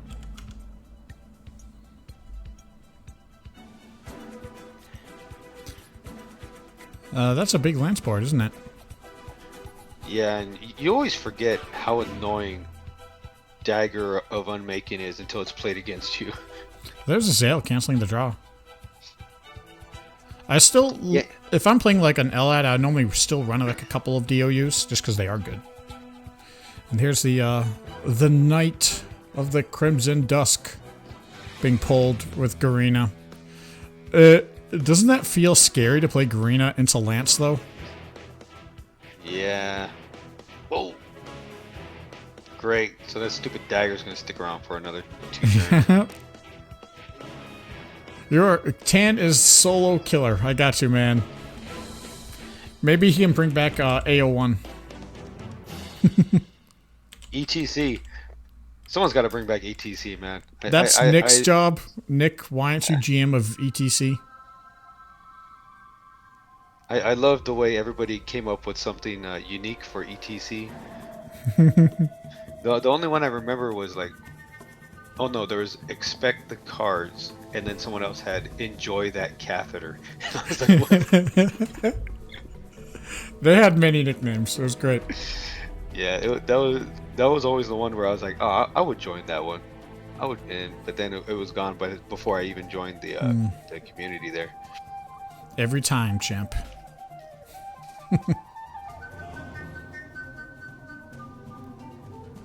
So he's probably going to bounce this Nathanius with the DOU again, I imagine. What is that sad profile pic that Tan has? I don't know. I'm going to ask him. That is a sad picture. It's gonna bounce back that Dahlia. Yep. Really, Cugley? Ravens was in ETC. What was your? Visca taking out the owl. So this is I think we're seeing it again. The issue with draw with Jericho. Yeah, and then Garena is like another counter to Tidal Wave, to be honest. Interesting that he decided to use it, right? I mean, it does sync with your own tidal waves. Wait, who played it? Was it Jerry, Jericho that played it? Jericho played it. Oh. It's Jericho's deck. Yeah, that's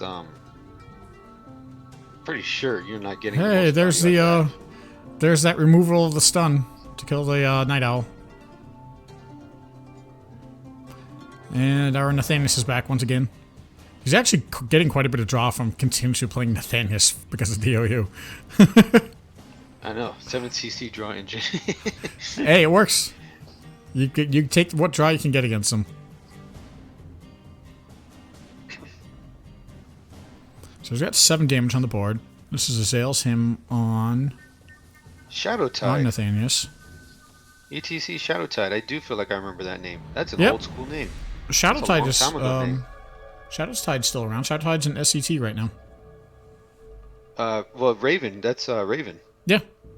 I did not know that. I remember that name. That's a long time ago. I think I remember seeing it like on forum posts or something. I don't think I ever saw it in game, or maybe I did. I'm not sure.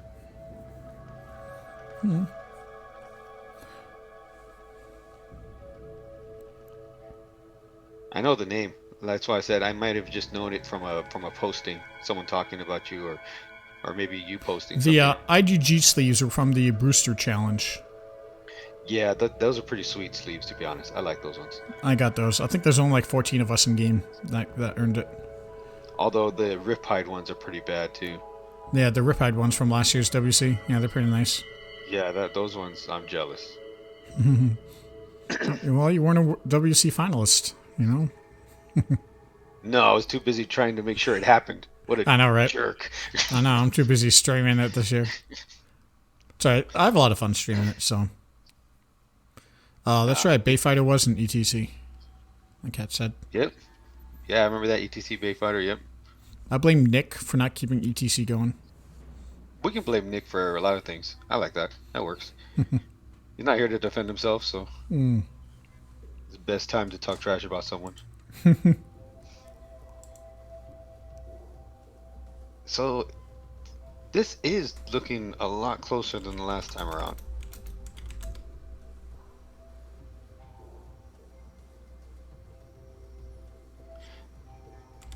Was that the religious guild? It was, right? E2E? You're right. Yeah, I do remember E2E. Yeah.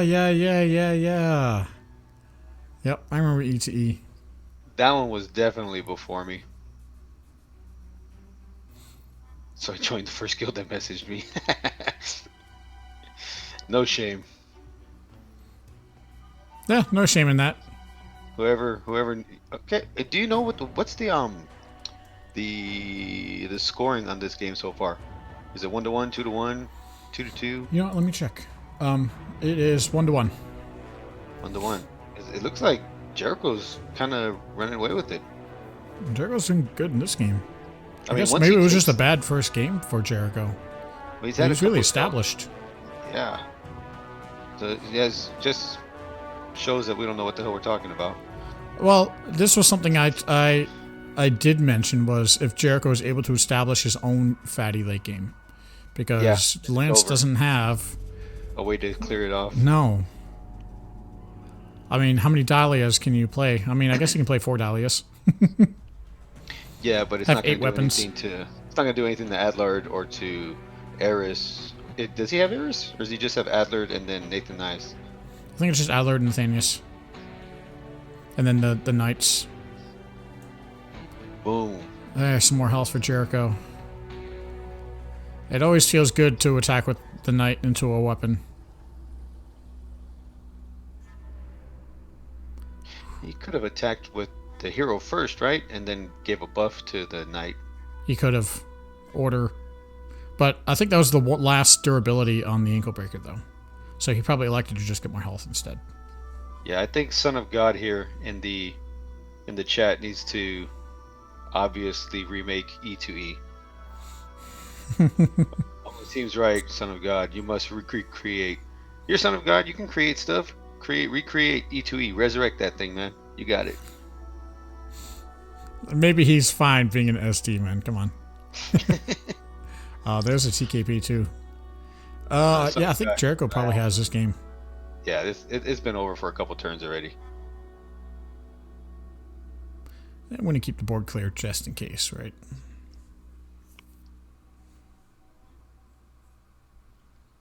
Boom. But yeah, I definitely don't disagree with that. Basically taking a Zana deck and making it into Jericho. Adding some Garena. So that does give you another thing that you can use your Shadow Energy on as Garena. And we didn't see Garena in the first match from him, did we? Yes, we did. We did, okay. I think I just thought it was Lance that played it. At least I remember seeing it.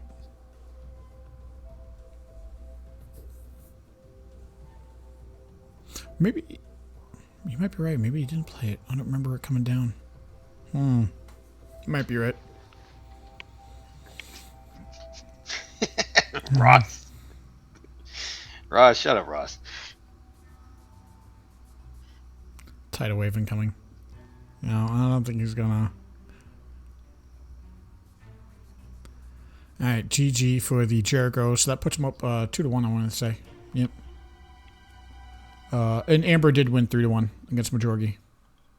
Oh, Majorgi actually took one. No? I said... Oh, I meant 3-0. Oh, So, okay.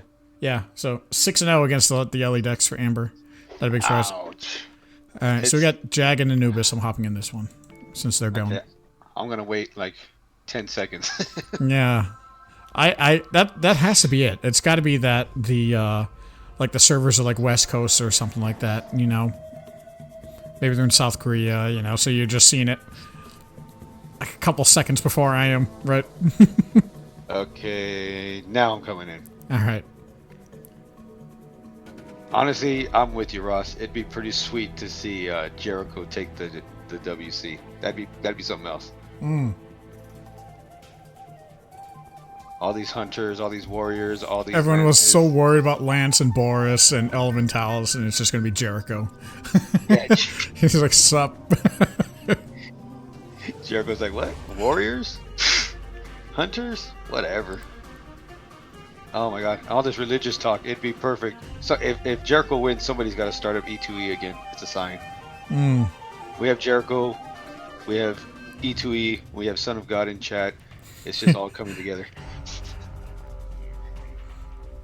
I always did like the undead Banebo though. It has such a nice curve. So many cards that are in that 2 to 3 range. It's just like you always have something to play early game. I think I'd feel better playing Undead Banebo if I could use something else besides Harbinger. Because again, I don't want to discard my Gambits, I don't want to discard my Weevils, I don't want to discard my... There's too many things I don't want to discard, right? Yeah, well, you're like me. You play Weevil and you lose a bow. You're like... You play Weevil and you see Emors, like if you're playing Undead Baduruu, right? You play Harbinger and you see Emors go into the grave and you're like, what the fuck? Plays a lot of the ping allies too, you know, like Braggart. Oh, that's right. He does have Braggart in there, huh? He at least has like 1 or 2. I remember seeing one get discarded. Yeah, it's a nice extra ping, you know, especially if there's a chance you can bring it down as a 3/3. BP switched to Magic the Gathering? Really? A lot of people are playing a lot of different games. You know what? I think the last time I played that is when it first came out. Yeah, like Ross said, it's not that guilds are switching completely to another game, they're just playing other games too. Yeah, people don't want to watch this 2 days in a row. Only the weirdos like us that actually stick around every day. Undead Baduruu, yeah, it is easy. Baduruu in general can be. I still think Elementalis is maybe one of the easier heroes to play with the builds because it's just aggro rush. You just go. Yeah. I think you take out the deck, the collector. Wait, go play by play real quick. I want to see where you're at. Alright, so Baduruu just sacked the Emeralds into the Death Collector. We're waiting here. Sacrificial Lamb coming down onto the Death Mage Thaddeus. I'll draw 3 cards. What turn are you on? That should end it for turn 7. Now turn 7 Banebo. Get some card draw action in here. Okay, yeah, Weevil comes down. So Braggart will attack into the Baduruu for 3 damage, and Weevil should finish off the crossbow. Hey, Pax. How you doing, man? Good to see you escaped. Pax, he's always getting his butt kicked. He's married, man. You know how that goes. So now we're at the turn 8 now, so this is looking like a good board for Banebo here.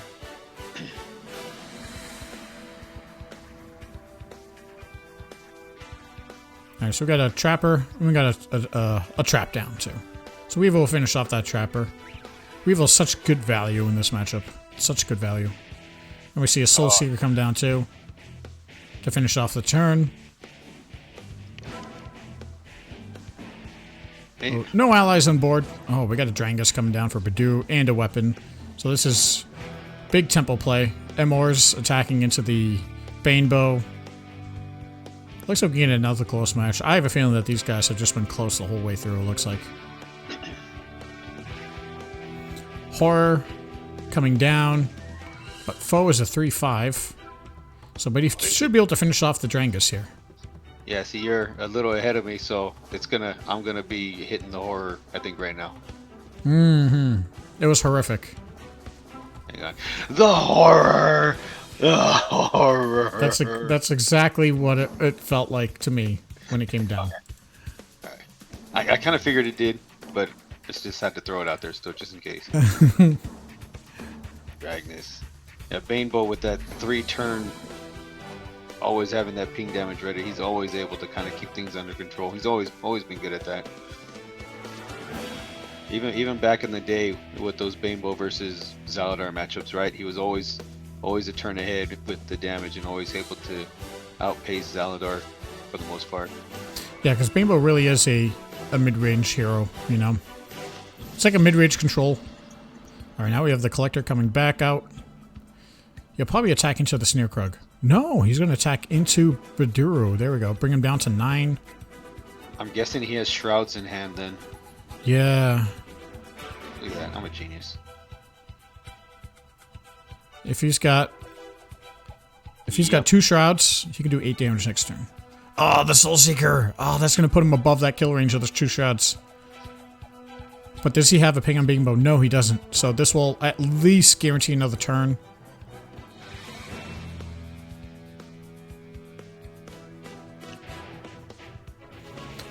Tan won the giveaway earlier.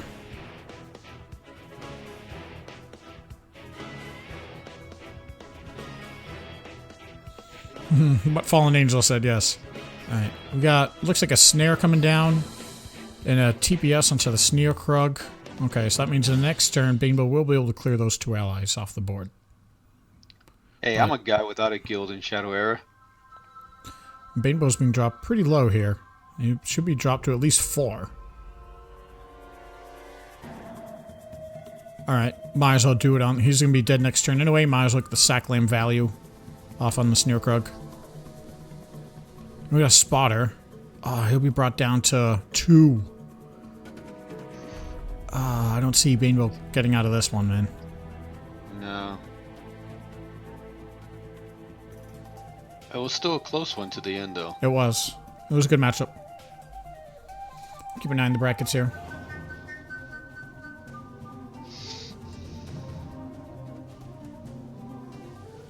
Alright, so that means Jag wins that round 3-1. So Baduruu will move on to face Amber. And did RS Hello, did Inevitable win? Let me see if these guys are in. If these guys are going further. Yes, I was in ACG. So they're going to Game 5. So we have Lance Jericho Game 5 coming up. Oh, wow. Yep. That'll be the last match of that round. And it looks like, I want to confirm, but I want to say Jagmaster won that. I did not get 3-1. I left. I was still here. I was still playing, and I left. Nothing wrong with the guild. It's just, I don't know. It's just not my thing.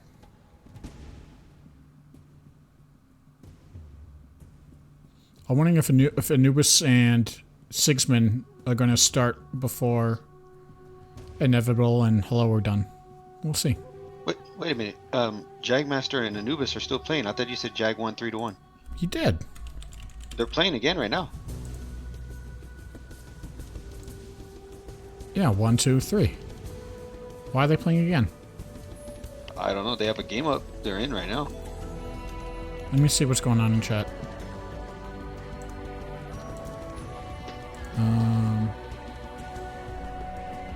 Didn't Jag win 3-1?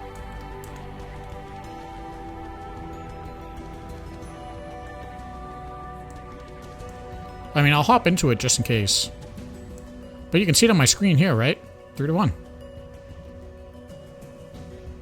Oh, that says 1 day ago. Oh, so it's 2-1. JK. That other match was yesterday. Oops. Alright, I'm gonna hop into it. Sorry, I mean, old man problems. I'm pretty sure I'm older than you, man. What year? Oh, Scott's picking on me for that now. That's right, that's fair. Yeah. Okay. That's a good one. Yeah, I just had to confirm, because I remember yesterday we had like a match that didn't go through, and we were like, what? So, well, that's okay. So it's still... So it's Jagmaster's ahead 2-1. Do you want to do this one, or do you want to see that game 5 for the Jerry? Well, I'm already in this one, so. Okay. Because they didn't start and these guys did, you know, so I'm just trying to keep us in games as much as possible, right? Jag. Bainbow's got a really good start here with Harbinger and Death Collector on the board. The Sneer Crow comes down on turn 3 for Baduruu, though. Yeah, so what do? Do you kill it? Yeah, you have to kill it. You have to kill it. Ooh, maybe not. I feel like I would have hit the Sneer Crow. Okay, so you can use Death Collector to attack into it.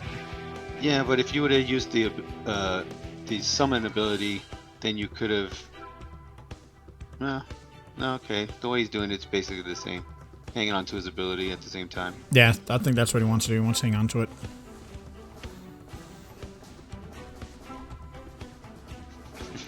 Yeah, so one of these allies, probably a Death Collector.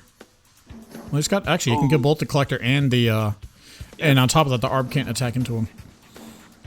Yeah, that's a pretty decent turn right there. If he has something like a Gambit in hand, he can get rid of this spotter, though. Yeah, Weevil. Yep.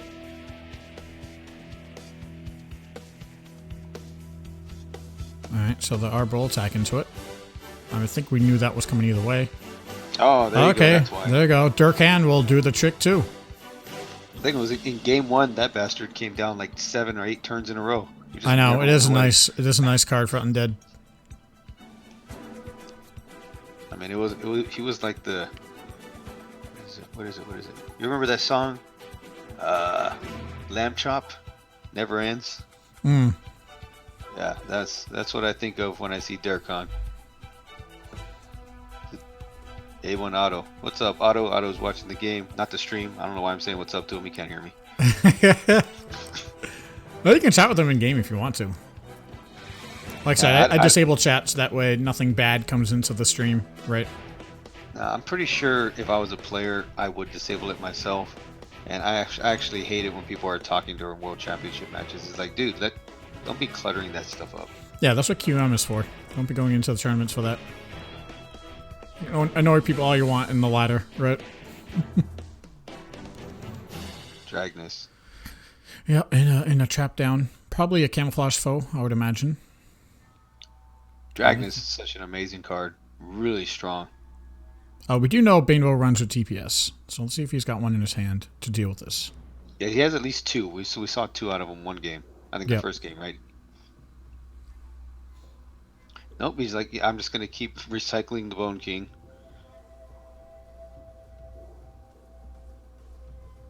And then, of course, that guy's buffed up. Oh, he's not using his ability. Okay. Nah, yeah, he's not enough value for it yet. Oh, there's a Gambit.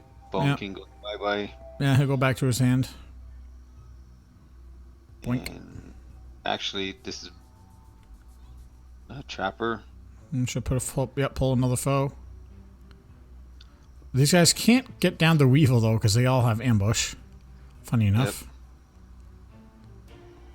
Yep. Okay. Maybe that's why he didn't feel compelled to attack, right? Because he can still control where the damage of his bow goes. Yeah.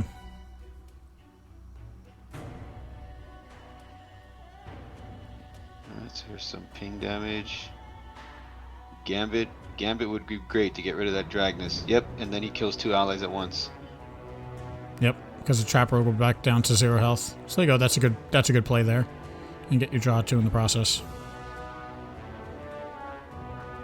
He is falling behind though, and he's gonna fall behind even more because he's gonna have a bow and allies. Another allies. On this turn. Yep. Yeah.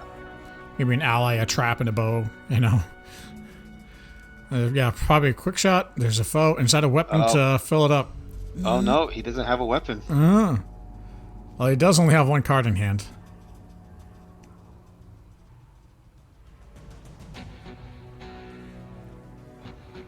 Bainbow's got the full hand, but Baduruu's got the board, and he's one card draw away from having a weapon to put extra pressure. Oh wow, nice.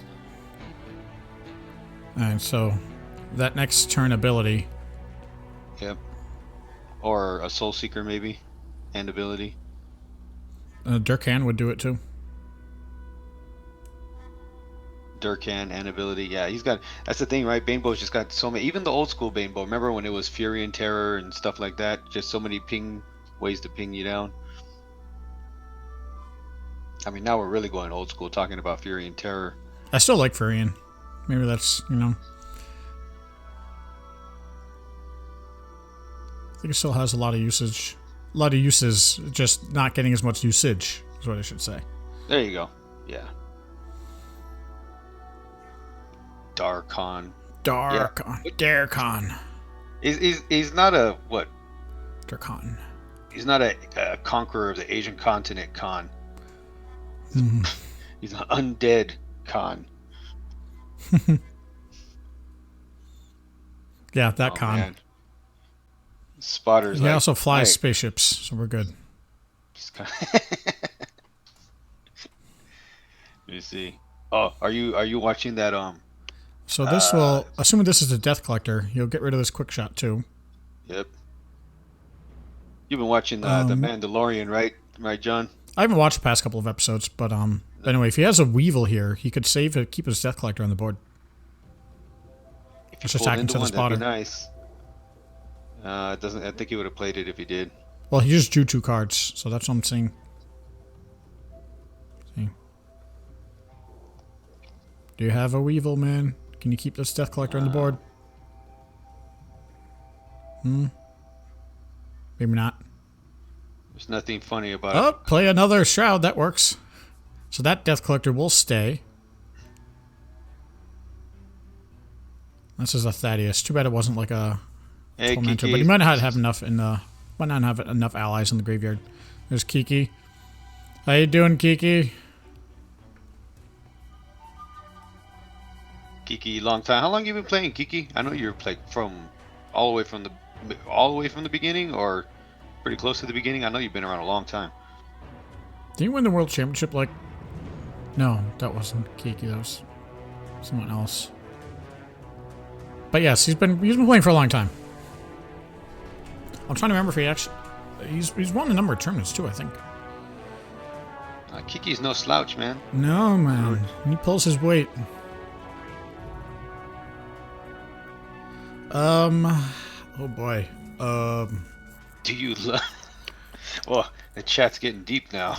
Do you love me? I think this is Banebo's. 11. Even with an empty hand. Yeah, even with an empty hand, it's feeling like it's done because it's not. It's been feeling the horror. Wait, does that get rid of the spotter? Oh, that got rid of the foe. Banebo would be down to 1 health.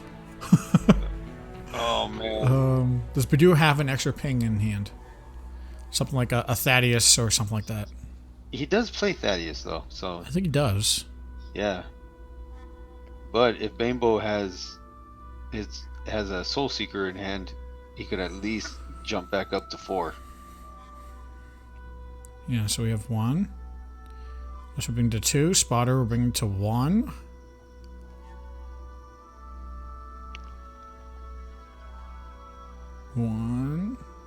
Oh no! Can't do it. Alright. So he brings the horror down to 3 health, which means he has another weapon to summon. So he can't kill the Baduruu. Actually, that's probably why he sacrificed the spotter then, so that he can't use a Soul Seeker on it. Oh man, only 2 cards. Would you have attacked? I feel like I would have attacked with the horror and then killed it off just to get another card. I don't know. Well, I think Anubis is reading it like we are, right? Like, he has a weapon in hand. Well, you see, that's why, though. Because if he has a weapon in hand, then you might as well just sacklam your horror anyway. But let's see if he does. Okay, the card he drew is on the left. Even if he had a Shroud. GG. Yep, it's over. Yep.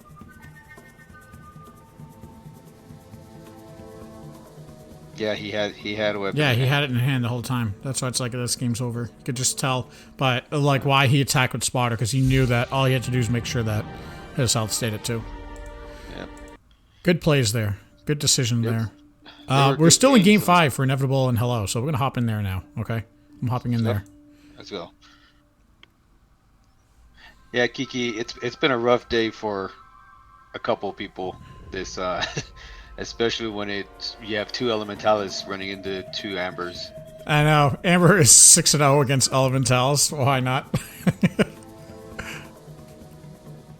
Man, I mean, it's actually a, one thing I've always felt like the reason why I like this game so much, Shadow Era, is because there always seems to be like a good deck, and then it's like, oh, but this deck kills it, and then you're like, yeah, but this deck kills that one. Oh, and this one kills that one.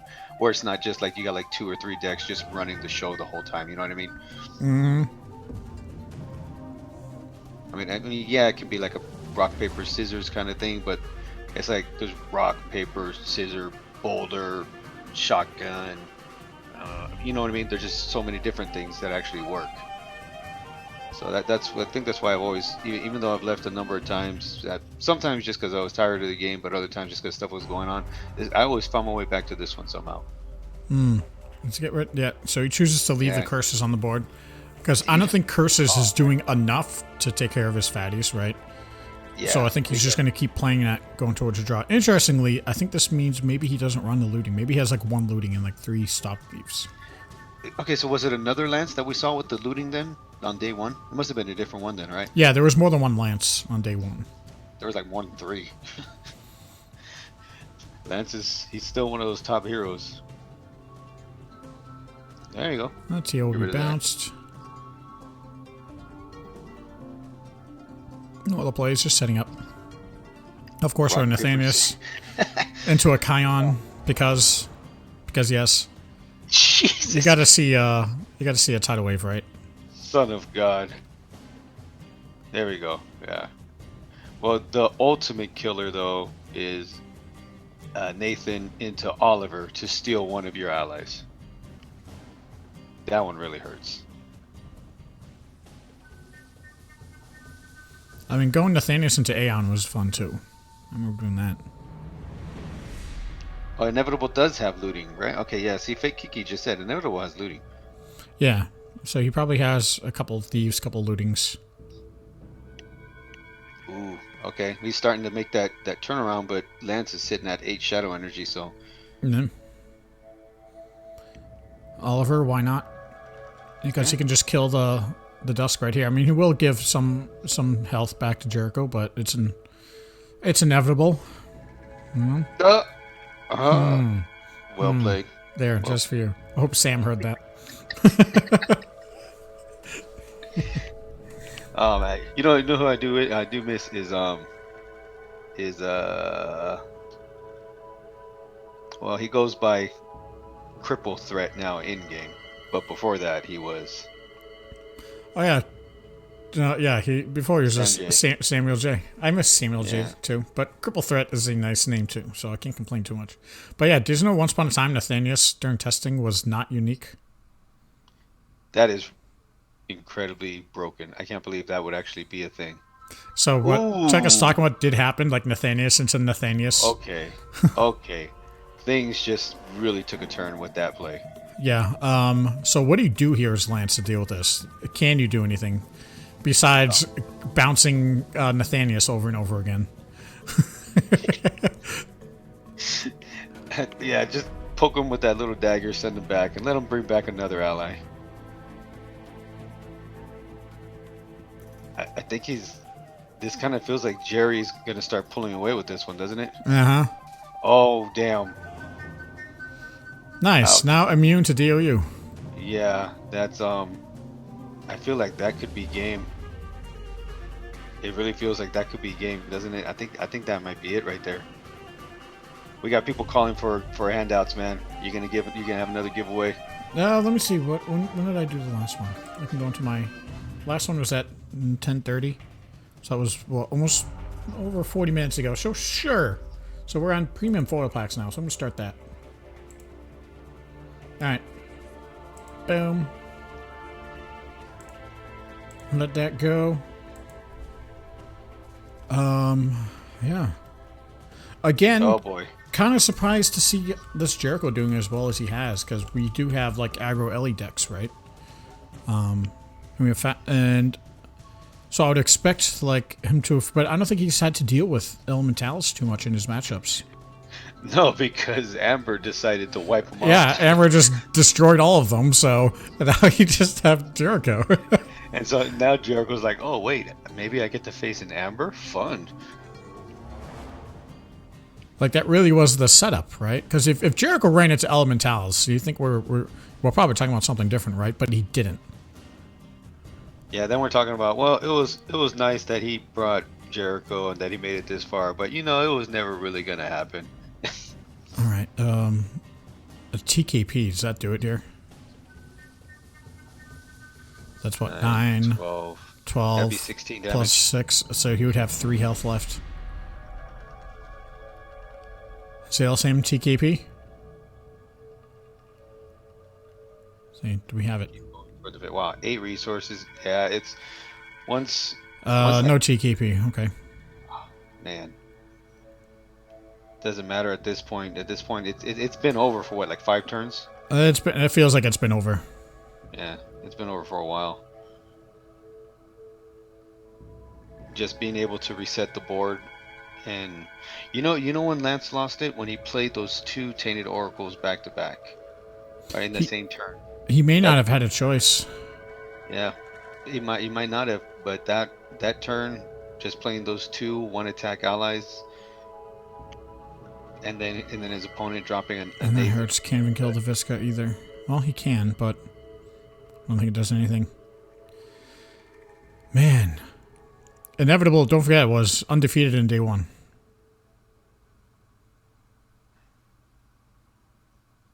And there you go. So RSLO takes it in 5 games, man. Wow. Well, Jerry won. I guess some might say that was inevitable. I think only you would say that. So now we have Jericho versus Vess. Attachment hate versus attachment. Let's see. Attachment hate versus attachment, like. But again, I don't think this Jericho runs. Let me switch to monitor view. I don't think this Jericho runs mass purification, right? And he needs a shadow energy for draw. Vess. Even against Jericho without mass purification, I think Vess has the advantage. Yeah, because he just has too many attachments. It's like, oh, you're gonna get rid of one of my attachments every 4 out turns? of what? Yeah, every 4 turns. Cute. Out of 10. Yeah, that's what I'm saying. Even as Jericho, you still need mass purification against Vess. Yeah, it's like, that's too cute. You can take one of my attachments. I'll be fine. All right, and on the other side we have Baduruu versus Amber. What do you think about that? They both can get off to fast starts. Amber might have a couple of smashing blows in there. I don't think Baduruu runs weapon tech. Generally, no. I don't think so. I feel like that matchup is. I want to say that the matchup is definitely in favor for Amber, just because of the weapon tech. And because the ability comes by so much quicker. Yeah. I mean, they both get an advantage. Honestly, I think those games are going to be fast games. I don't think we're going to have 12, 13 turn games in that. I think they're like all going to be over by like turn 7. There we go. He thinks Jericho did bring mass purification. He knows the mind of hello. You really think he brought mass pure, huh? Because we've watched a number of matches and have not seen it, but we haven't seen it against a big attachment deck, right? We did see it against Warrior. We did see it against Warrior, but even then, we still didn't see it. So let's see if they've started the matches yet. No starting yet. So we're hanging around here until we see the matchup come up. Yeah, Amber is very fast. And then just being able to get rid of that weapon so much easier. And maybe, but I mean, have you seen, Baduruu hasn't had to face anyone where he's had to use any kind of weapon tech, right? So we don't know if he does have any or not. They normally run LLN. In the past, they did because of like Armor of Ages and Snow Sapphire, were the main reasons why Baduruu would run tech were for armors, not for weapons. I'm curious if he still does it, considering Sapphire is kind of like not in the meta anymore, and Armor of Ages was nerfed. So I'm curious to see if he actually does even run that anymore. Oh, it's up. They're up. Yep. So I see RSLO here. So I'm going to hop into that game. Actually, no, the game's not started yet. Now it's up. All right. So I'm hopping in there now. I'll give a few seconds before I jump in. There we go. The semifinals. All right. Let me see. Now we'll keep an eye on the... Here we go. So the bracket... Wow, they got a lot of people entering this raffle. Let's see who gets it. And waiting for the timer. There we go. Let's see. Hey, Zeus won again. Son of With God. 15 people in there. Hey, Zeus. You know, I think he tipped that into his favor. He's using divine intervention. Definitely. Oh, goodness. And yeah, we actually had 15 people in that raffle, and he somehow does it again. Son of a gun. Son of a god, even. Son of a god. Okay, the jokes are getting worse and worse here on this stream, but that's what makes it better. I take inspiration from Sam. From Sam. Sam is here in spirit. Sam, man, Sam's good. He's good on the puns, man. I love that guy. Yes. We had some good fun last year with him and me and a couple of us on. Yeah. It was a lot of fun. I miss the guy. I think he's out this weekend, though. I think he went out this weekend. Since he wasn't playing, you know. So that's cool, you know, all good. So we have Weaponsmith pulling the spear down.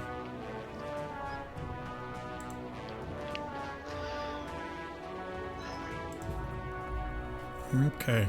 What do you think? Do you think with all the draw options available in the game at this point that it's really pivotal that you stay at that 40 card deck? It depends on the deck that you're trying to run, right? Like with Priest, if you don't have a lot of search options, like playing like Fleet-footed Messenger, Chalice, all that, you want your turn 5 tidal wave, you really do. And it goes the same thing with Warriors, like you really want your turn 3 or turn 4 Blood Frenzy, right?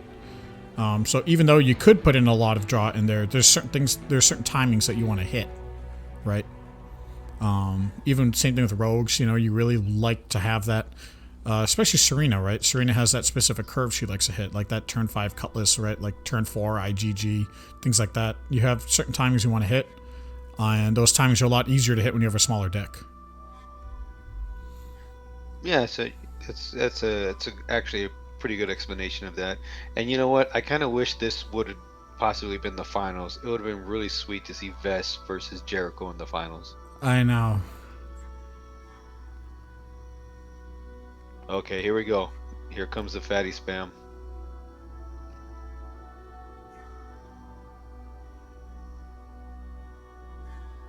Okay, let's see how things go from this point now.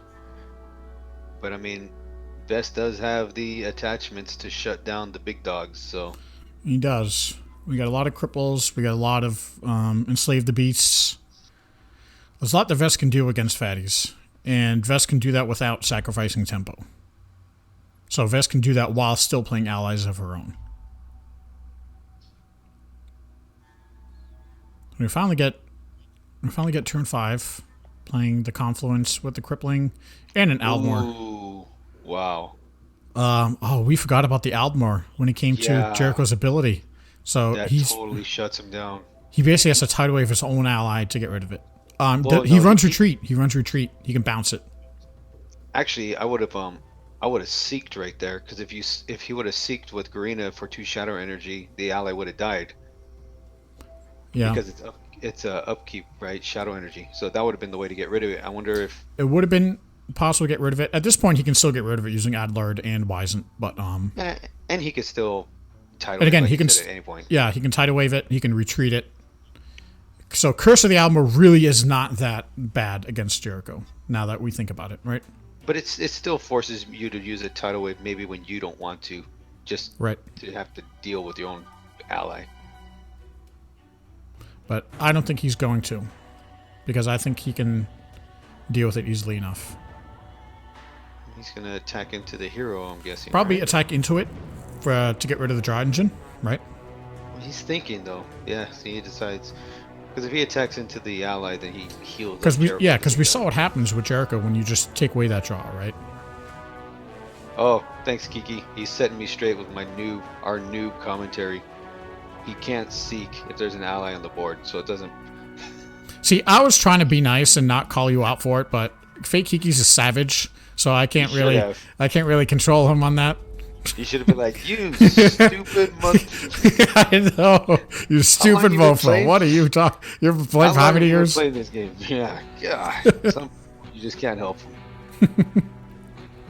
You see, I also woke up at 5:30 in the morning to be here, so give me a break. Yeah, for me, I got up maybe a little, like 10 past 8. It was 8 a.m. for me. Early enough. So we have the tooth now, so that Adler's going to go bye-bye. I did not know he had that. DK. Yep. Vess normally runs a couple of them. Yeah, so we're starting to see Vesses with weapons, right? Not just attachments. Because you get, like we talked about, you get a lot of value with Spear. You get value with Spectral Saber if you want to run it. For mirror matchups, you get value with Javelin if you want to run that. Probably doesn't need Javelin because you haven't Enslaved the Beast, but yeah, you're talking about a decent amount of weapons. Alright, Son of God is back. He's happy that he won again. He doesn't have to be around to win. Divine Intervention will take care of it Exactly. He's got the big man watching over him. Braxnorian veteran. What do you think he's pulling back? Oh, that's a crippling blow. Well, you can't pull back a Curse of Almor in a way because it's warrior attachment. Warrior attachment, yeah. And he hasn't used. And does he have Smashing Blow? Have you seen him use that at all? I think I have seen a Smashing Blow in this vest. So, no, he normally runs at least one of them. Because TKP could obviously be an issue. Yeah.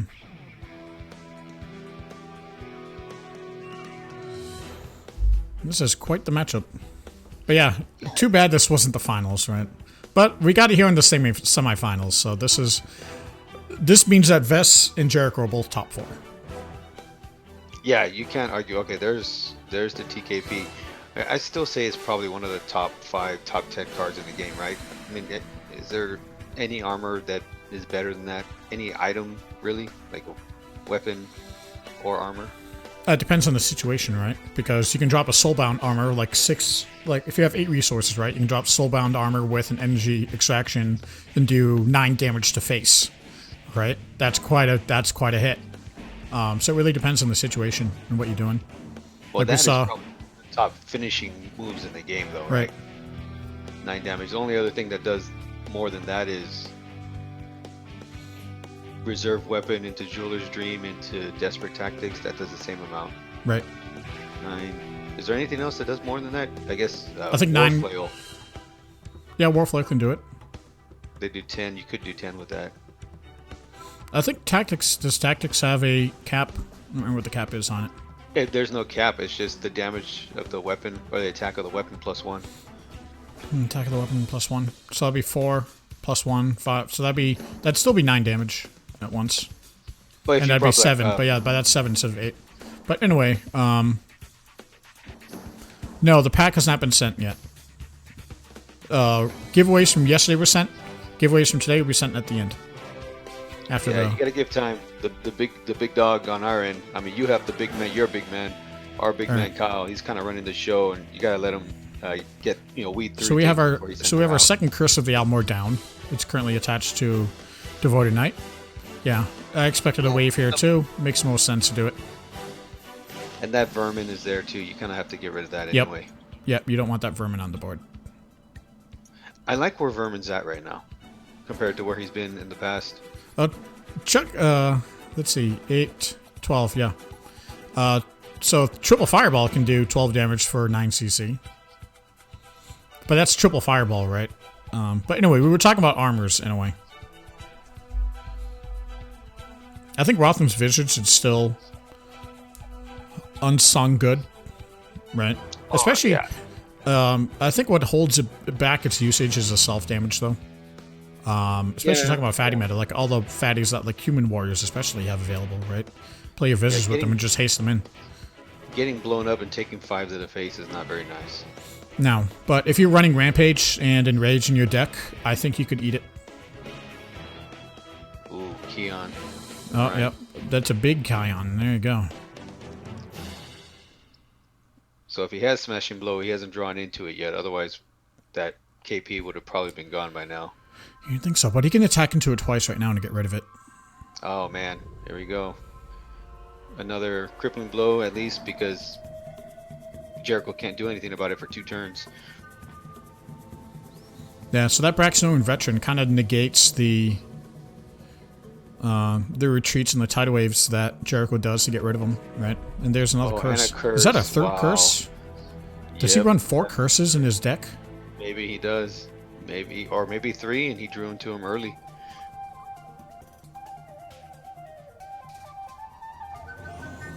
All right, you want your foil sent to ST11? Okay, yeah, I can do that for you, buddy. This isn't Cancer Vest though, Cora. Come on. This is not anything close to that. Yeah, this is not a Cancer Vest deck. No. Well, there you go. He got rid of it. Because the thing can stall Vess. This is a very active Vess that just that hurts you in many ways. It still uses tools like Brax Vet, right? Because Brax Vet is just so much value. Of course, you want to use it.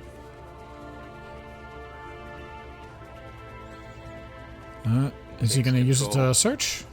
I don't know think if he he wants just took to. control of it to take Yeah. control of it. Oh, he is going to no. search. Oh, he What's has he pulling? yeah. Oh, Brakong, yes.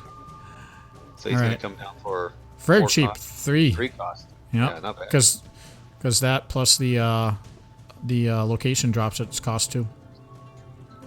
So we have 4 resources left, so you can put another ally down. How many tidal waves have we seen? 2 or 3? I feel like it's only been 2. So I think that's why he's holding up.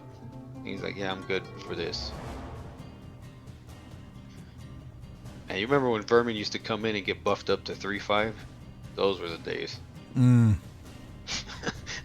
Like, jeez, couldn't play anything with 3 or more. Rotham's Visage, yeah, Rotham's Visage is fun when you can get it set up and get it rolling. It's a lot of fun to be dropping those Death Knights and then hasting them in.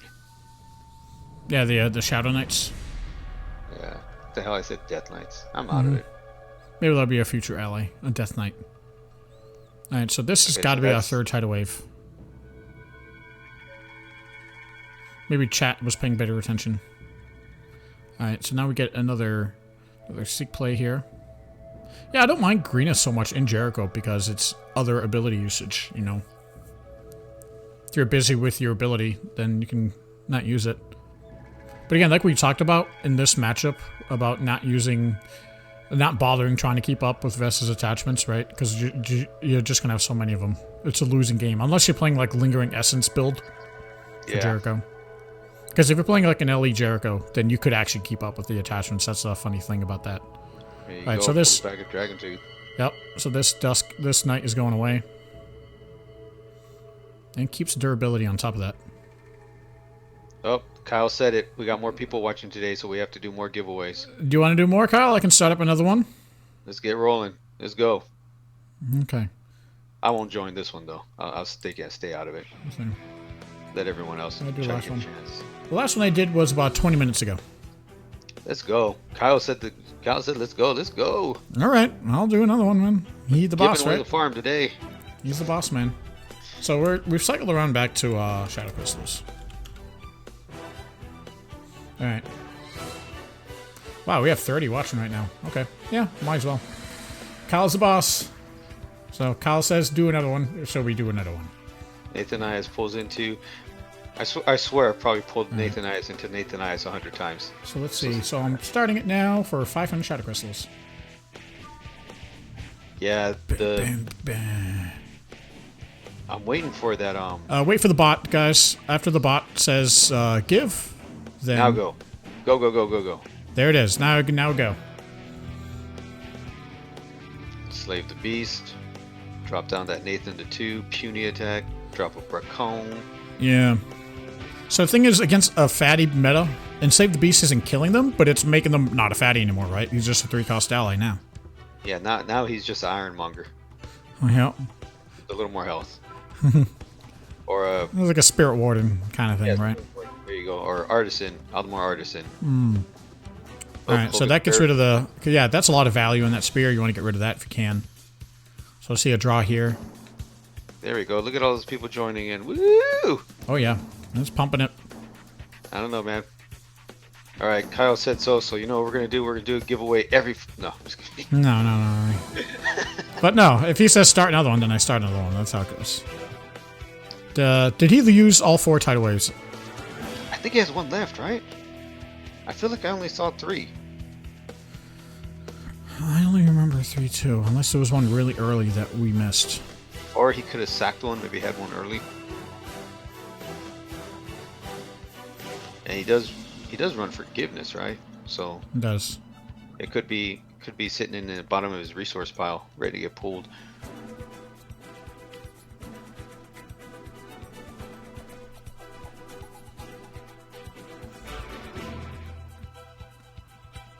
The one thing that would pull Jericho ahead is if he runs Resurrection in this deck.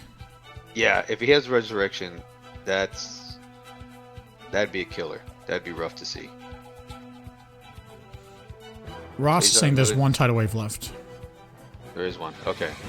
Well, if he didn't sacrifice it to an unusable point where he can't pull it back with Yeah. forgiveness. There's no way he only runs 3, so unless he had to sack one earlier. But I have a feeling he wouldn't have sacked it. Oh, here it And comes. if he did sack it, it would be right there, right? The card. Oh, Oh, Adler. no, that's Okay. Adler. It's Adler. Yeah. But he heals back up. He does. He's going to take an out. Oh, there's a prayer on focus the prayer. Dragon's Tooth. Yep. I was kind of curious about playing the focus with the Dragon Tooth to kill a 2/3 Nathan. You know, I was like, man, that's risky. Yeah, I'm thinking he has to have Resurrection too, right? Oh, that's gonna shut down the Nathan. Dadlord, yeah. One more. Adler. So he's still up. Do we have a... Oh, there you go. The yeah, Barkong he will kills them finish all. it. Yep. Brakon takes a bite out of the marksman. That's all right. He's like, I have this ability. I can damage other allies, but I'm a jerk, so I want to hurt you first. I can't do it unless I hurt someone next to me. So much Oh, time the left on the Eagles. giveaway. 141. All right, so there's our Resurrection, and we have a TKP down. Oh, wow. Does Vess have a Smashing Blow left? He hasn't used one, right? He has to have. If he has any, he has to have it in hand by now. If he doesn't have it in hand by now, he doesn't have any. If he had it, I'm thinking he would have saved it for TKP and just said, you know what, Wisent, go ahead and stay. But I thought we saw it against Wisent. Yeah, definitely doesn't have it in hand. May not have it. Alright, that's gonna slow it down. Well, the only saving grace here is Jericho's top decking, so... Well, I don't think that's going to matter because all of those top deck pulls are going to be allies into TKP. So there's that. With Garena Road. Yeah. I'm surprised he didn't search with... no, that's right, because the other opponent has allies. That's right, so he couldn't. And he has control of it. Right. Alright, so there's that to turn him almost... Oh, okay. So there we go. With the Brakong now, that'll finish it off. Yep, and then he's going to take another ping off of that TKP. He's going to have to. He's trying to attack into that thing as much as possible.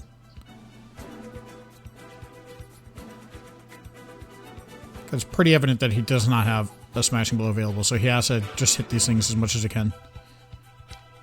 I mean, how many options does he have left to even deal damage at this point? Oh. Ooh.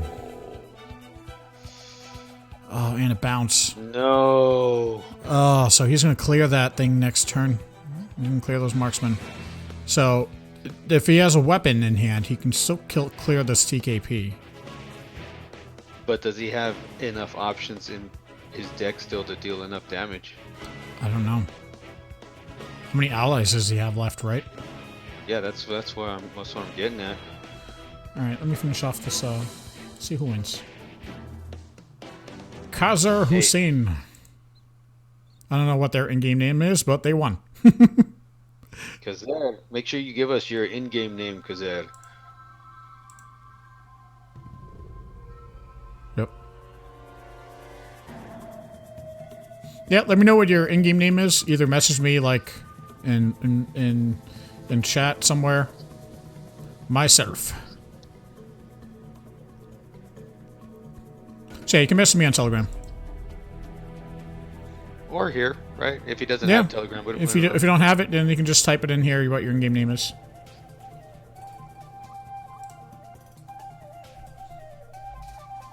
Okay, so he couldn't get rid of the TKP, not yet. No, but he at least got rid of the Adler. You think he's going to destroy this crippling blow, right? He has to. Yeah. That's not sticking around.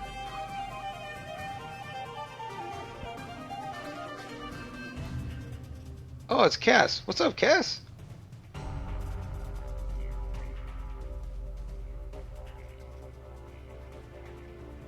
Oh, it's SCT cast? Cool. Yeah. Okay, that makes sense. SCT cast. Yeah, Cass said, yeah. Okay, this was a long game, but it was a good one. It was a good game. It was. So, Bean just ran out of options, huh? Yep. Wow. All right. So Amber won game 1 against Baduruu. So I'm gonna hop into game 2 right here. All right. And we did say we thought that Amber would have the advantage. Yes. Generally, you do. Especially since Amber can, at turn 5, with a JD in play, attack or summon something and then attack and then likely use a smashing blow to kill off that weapon. Because Amber's going to have more staying power, right, with Enrage and Rampage. I think Sig is still running with those in there. And so Baduruu does not really want to attack into Amber with his weapon because he's just going to be taking all that damage back in return, right? It's a tough one. Seductress, and then all the control options that Amber has: the Seductress, the Retreat, the Crippling Blow. Yeah, Marksman's. It's never ending, and you're like, oh my! It's like you could never get a foothold. Oh yeah, that's a good question. That is correct, right? Yes, if Sig wins, he'll be the first back-to-back. I think he'd be the first to even win the second. Right? Oh, yeah, so it would be a history made in 2 ways.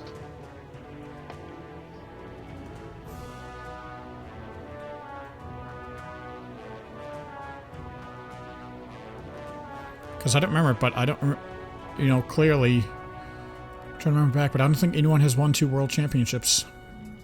We need some more old timers in here that have been around long enough. But I'm pretty sure I've never heard about anyone winning twice.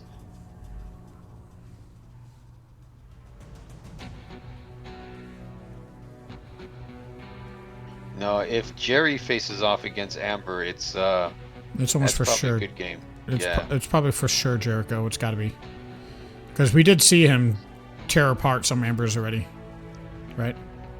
Yeah, I mean he 3-0'd for 3-0'd Fakiki's Amber.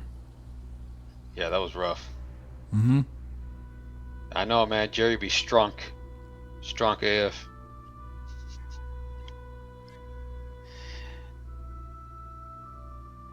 Since the first year, man. And this is what I was talking about in terms of with Baduruu. It does not feel good to attack into that Amber, right? No, it never does. Never feels good to attack into Amber's face. And look at that. Here comes more damage coming down. I did say that these would be fast games, right? Like, this is turn 6. Look at them. They're already at like a half health. Yeah. They're both aggressive heroes with aggressive play types. So, yeah, it's like you knew things were going to get wild. Quick shot. It wouldn't have been 2012 11 because Eclipse won it in 2011, and then 2012 was Sisyphus, right? No, Sisyphus was in 2013. Yeah, he made it to back-to-back finals, but he only won one of them. I knew we could count on Kiki. I was like, where's Kiki at when we need him? I knew that boy would come in here. He'd have something for us. So there you go. If Sig wins it this year, he'll be the first one to win it twice. So he could potentially be the second one to make it in back-to-back. Because I don't think Hello or Beantalk has ever won the world championship before. To be honest, I don't like Sigismund's chances against either of those heroes. Against Vess or he'd much rather go against Vess. But it would still be rough. It still wouldn't be an easy one. Does Vess? Have you seen Vess? If it's ran any a spectral? I haven't seen any.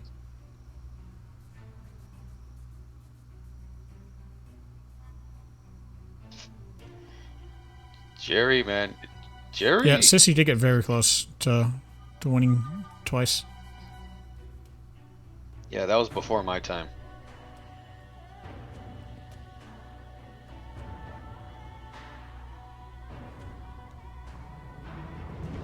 I didn't know Scout went back that far either. That's the great thing about this game is look, it's been around since 2011, but we still have people around from that time.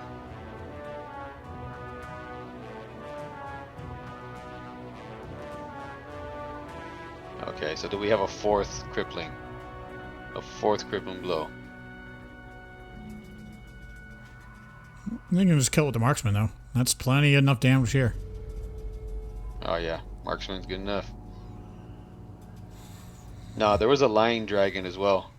There's sleeping dragon, but I know there was like a lying dragon. Even Ross will be happy too. Ross is gonna have a party over there if Jerry takes this. It's been 8 years since a priest has won. Jericho versus Vess is the real finals. I agree. I do believe that whoever wins that one wins it. You might be right. Well, I'm hopping in there now. We're in game 2. There you go. So it is a 50 card Vess, 49 plus hero. You were asking about that earlier.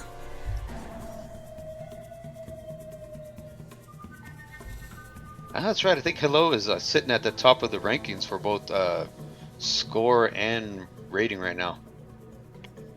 So it would almost be, it'd be fitting if he actually won this. There's the Brax. He seems to, if he doesn't have the Blood Frenzy turn 3, he seems to have the Weaponsmith turn 3. So either way, he's getting draw.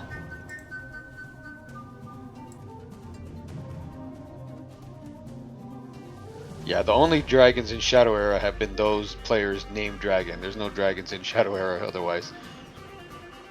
But I think running Weaponsmith to pull spears on top of running Brax Vets to pull attachments back, I think that means you really don't need a Santa in your Vess doing it this way. Yeah, he's never played a Santa, right? Nope. He doesn't need it because pulling the weapons out with the Weaponsmith, you're kind of whittling your deck down, right? So yeah. It's giving you higher odds of getting your Confluence and your Blood Frenzies that way. So then you can keep your draw one-sided.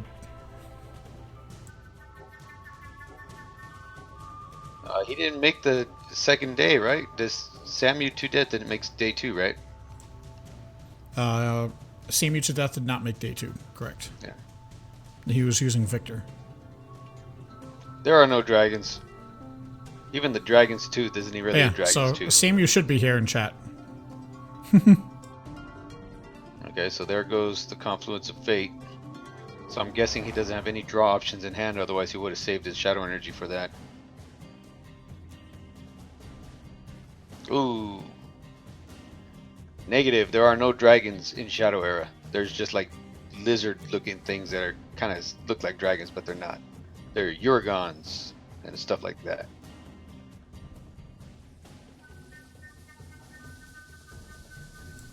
All right, so I can't say that Sig is up 2-0 with Amber against Jag. He's yet to drop a game in day 2. Yeah, he's had some pretty good matchups. I mean, and sometimes that's just the way you need things to go for you, right? He's played 2 Ellies. He's played Baduruu. These are matchups that Amber does not mind at all. You gotta love how when you play Tidal Wave, it's double-sided. It's like, okay, what's he playing? Oh, fuck. It is tidal wave. Damn. Mm. No dragons. No cats either. I'd rather have dragons than cats. I don't care what some people say. It's just I don't care what one person says. Everybody knows what I'm talking about. And I gotta say too, like even though they're both really control decks, they're not taking a lot of time on their turns. They know exactly what they want to do.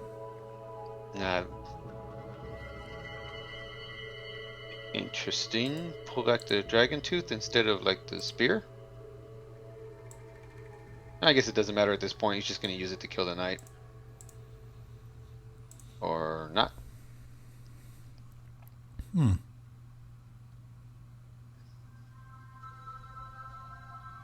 Yeah, I was a little curious about that play myself. Like, why play it there and not wait for when, there you go. Like that, right there. Oh, let's see I what wonder if it comes. was a misclick. I wonder if it was a misclick. Well, he just doesn't have any draw. But I think he wanted to it does force DK to go into Vess though instead of killing the plunderer, right? So it does keep an ally on the board for you doing it that way. Woo! So I think that was actually a smart play to do it that way.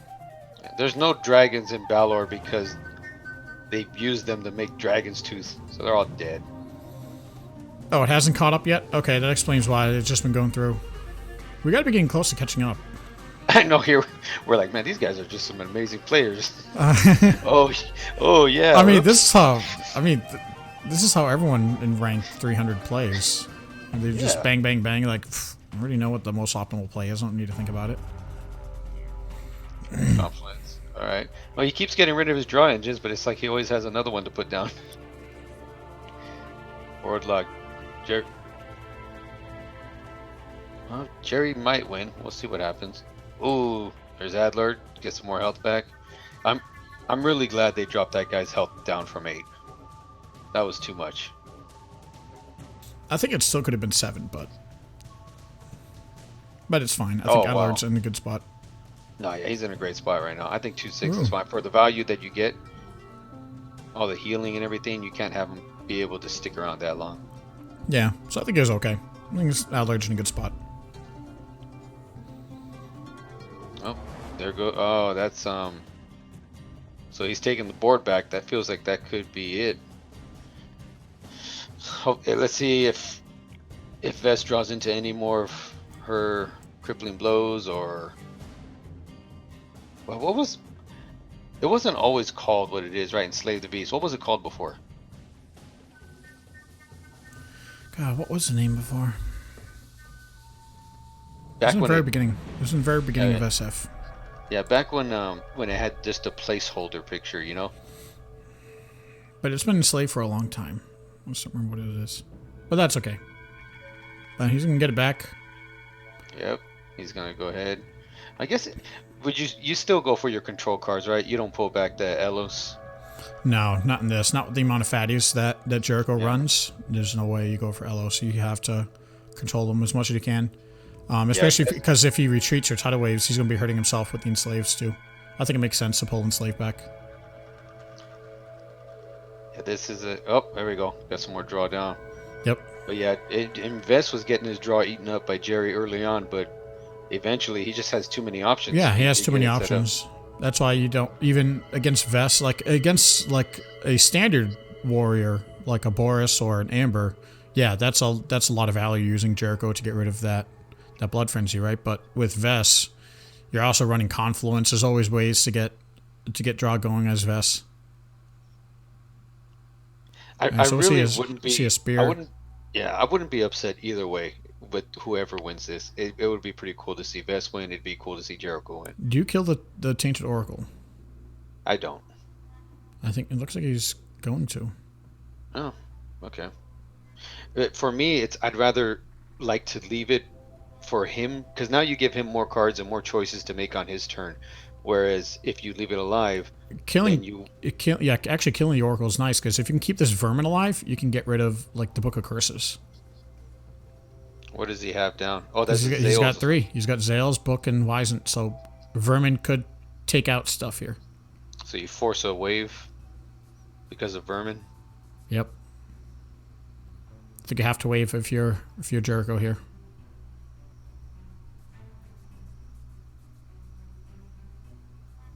Amazing that a 2-cost card can Yeah, here comes. force you to do something. Oh, Oh, here wow. we go. No waves. No waves. No waves. Can you bounce it with a retreat? Okay, so now the question is, you take out the books, right? Or do you take out the draw? I don't think you can go wrong either way, but I think you take out the book. Yeah, I feel like that's a call too. Because he has so many options for healing. Grimjaw Hydra. They look like dragons, but they're called Uragons. There's no dragons. Get over it. Oh yeah, hey, Scout had it. Spike Bolus. Or Spike Bolus Strike. Yeah.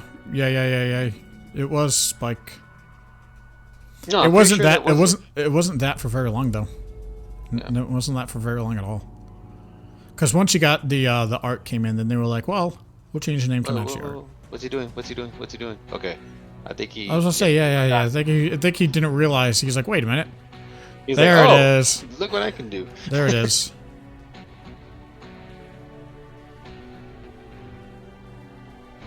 Okay. Because by getting rid of the curses, you can still get rid of the Wisent. There's no reason to use the ability on the Wisent. All right, so we have 5 health left for Jericho. He can kill the Visca, bring him down to 3. Yep. What else do we got? Do we have 3 more damage from Vess? We do have 3 more damage from Vess. Nice. There it is, the Plunderer. So that takes care of it. What a game there too. So that's 1-1 now between them. Man. Okay. And let's see, is Sig? They're playing game 3 here, so I'm gonna hop right back into here. Right now, Amber. So this should go pretty quick because they're 8 minutes in, right? Amber's up 2-0, 2-0 in this series. Well, the game's going to be going quick, and the couple of geniuses we're going to go, wow, these guys are really good too. They're making split second decisions. Well, that's probably how they were playing live anyway. So we're actually getting a live feel because they do just make split second decisions, you know. Yep. So this is you're watching it live, right? Like this, guys. That's just how they play. You guys there's a reason they're in the semifinals. Okay, relax. Yeah. It is too bad it ended up being a team kill, though. Yeah, you know. That's how it goes sometimes, right? So did both of those first 2 games go into like the 20s in turn wise? How many people are watching right now, by the way? I don't know. We probably got like 30. Because I think Kyle said we should do a few more. Because it's been about 25 minutes since last. All right, let's go. So what's the next one? We are up to a PAC next. So again, Hey, look don't at bigger forget card. to. Nice. Here, we'll start that then. There we go. All right. Okay. Yeah, I'll stay out of it again. Just give everyone else a chance. Yeah.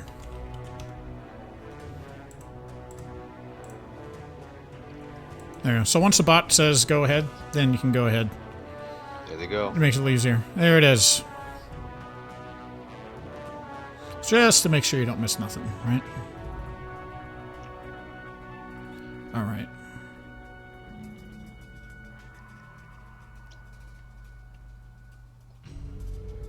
Yeah, Amber is still so strong. Yeah, Amber's been just consistent. Yeah, Like just forever, across. right? Yep. Just Ever since the get-go of the game, Amber has always been there. Even when we said, oh, Boris feels stronger than Amber now, you look at it and you're like, pretty sure Amber's still strong.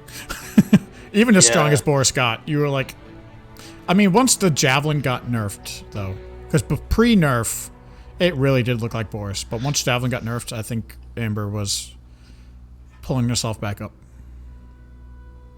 Yeah, that was a downside to the World Championships last year, is that Javelin was there just kind of messing everything up. Bloodfang still won, though. Bloodfang won, but he also had a card that was pretty incredibly disgusting at that time. Oh, it looks like... Yeah, he took it, huh?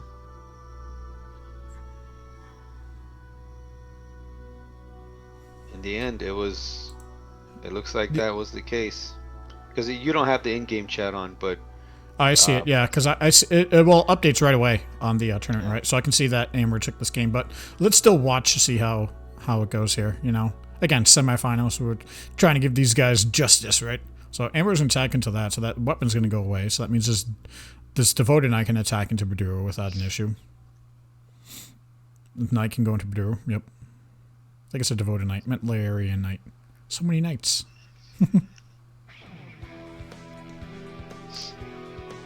I got plenty of time left on the timer.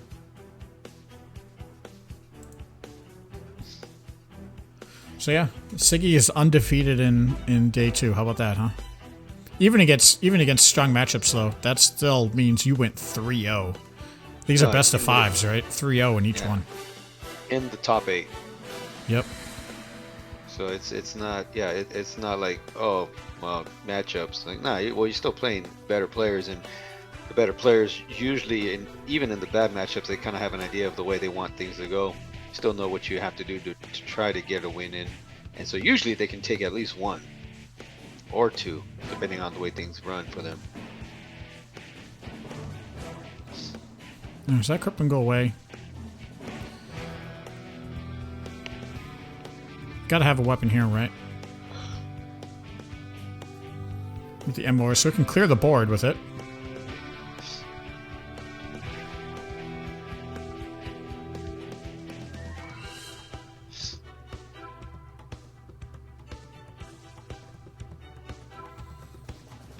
Then what do you got from Amber, like a jeweler's dream into a smashing blow kind of thing? What do we got? Yeah, more than likely. At this point, you're just going for face anyway. You don't care.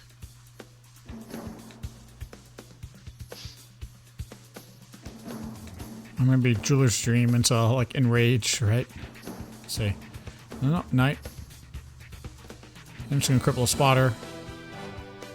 Yeah, because what's Baduruu gonna do? Attack into Amber? Yeah, he does not want to do that.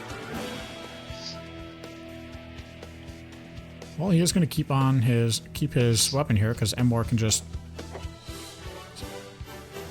So attacking into it will still put 3 more damage onto it, and he still has 2 allies onto the board. So this is actually reasonably close right now, actually.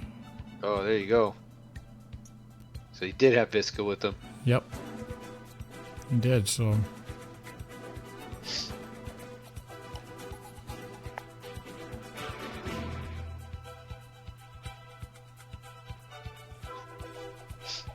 That was it. Win the night.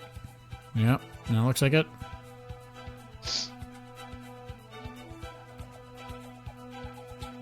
Let's see. Was Jag?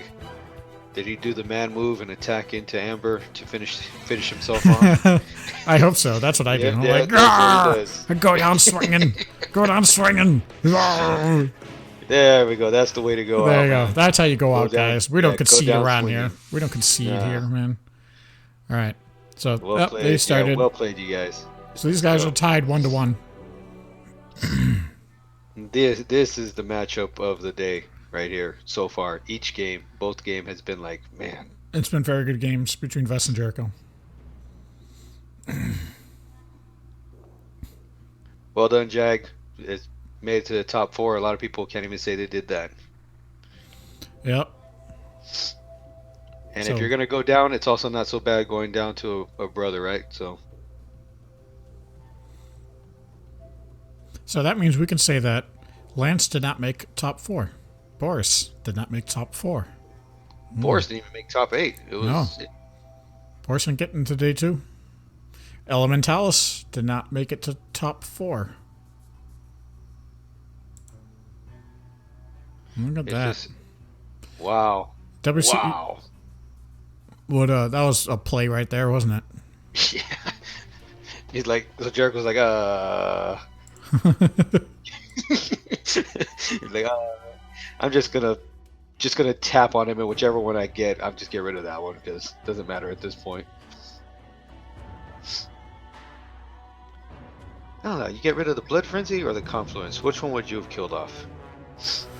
I feel like I might have got rid of the Blood Frenzy. I probably would have gotten rid of the Enrage. Because again, like, what's Vess running? Like, 4 Blood Frenzies, 4 Confluences, right? 1 Enrage. Well, 1 enraged, exactly. Oh, got rid of the enrage. That's a good call. Well, he's got a couple more turns before he can. Well, he can kill off that yeah, piece of cake right here. Ouch. Well, maybe not a piece of cake, but you get what I'm saying.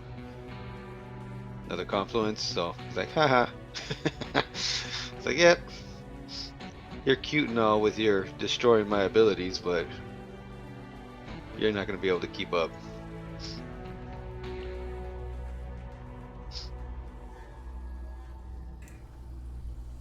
Yeah, it is more expensive, but with his spears and constant shadow energy, it kind of doesn't feel like he feels the cost of any of these detachments. Hey, look at Ross go. Yep. Way to go, Ross.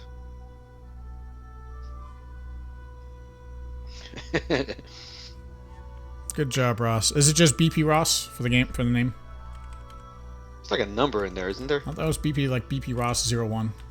Yeah, something like that. He'll let me know. Because like for me, I mean, I choose Blood Frenzy because it's the draw there's no requirement, right? Right. But what you said makes sense as well with the Enrage. But then what Ross says as well, with it being the more expensive option.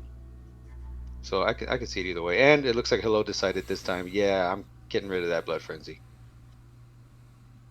And he did happen to have two tidal waves early, so he was able to get rid of that second Burkong. And that's probably his last copy, I'm gonna say. But he's down to 13 already. Yes.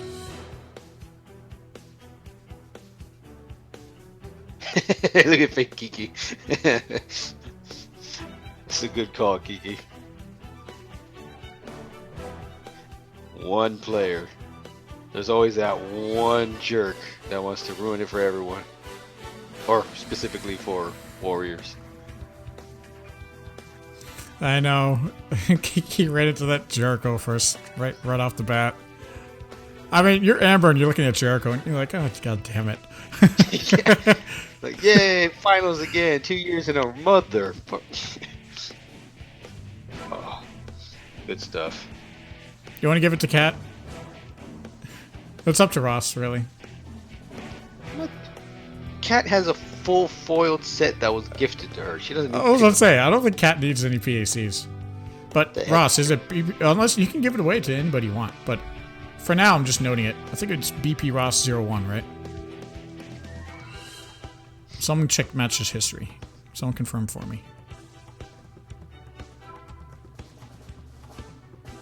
There you go. Looks like he's giving it to Scout. I don't care what you do with it, man. Just let me know. Alright, so this DK is going down to the Enslave. This might be the first match that doesn't go into the turn 20. Wow, look at that. Well, he had a really fast start. Remember, you start off with Confluence and Rage and BF. That first, you're like, well then. I was like, well, no. I wonder why he's winning. 11 CC worth of attachments on 2-4. Yeah, I didn't see that coming. Oh, man. I mean, Jericho's doing what he can, right? Well, hey, he's going to be alive for a while now, though. He's going to be able to soak up a lot of damage. Alright, Scout? Alright, I'm good with the Scout.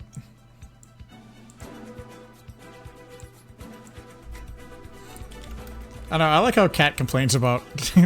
I mean, Shadow Quest is like an understand, because you're using that to kind of complete like your sleeve and playmat collection, right? But like PAC and foil packs, and she has like full foils.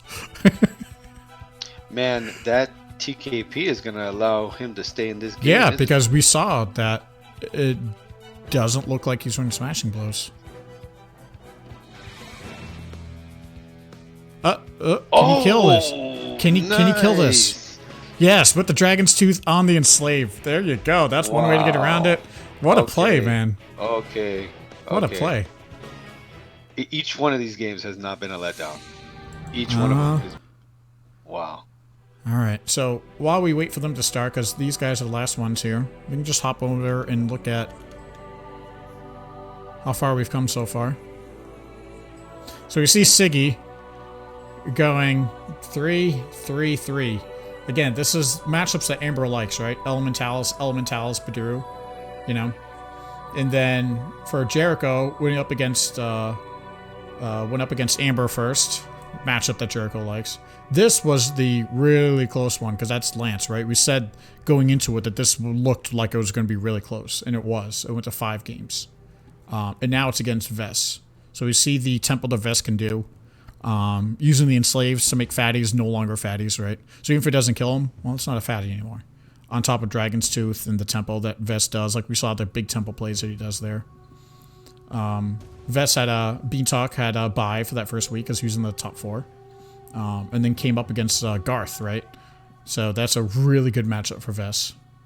So yeah, these guys have been... so I would say the one that was really up in the air was this one here. Was against Lance. Was really up in the air for Jericho.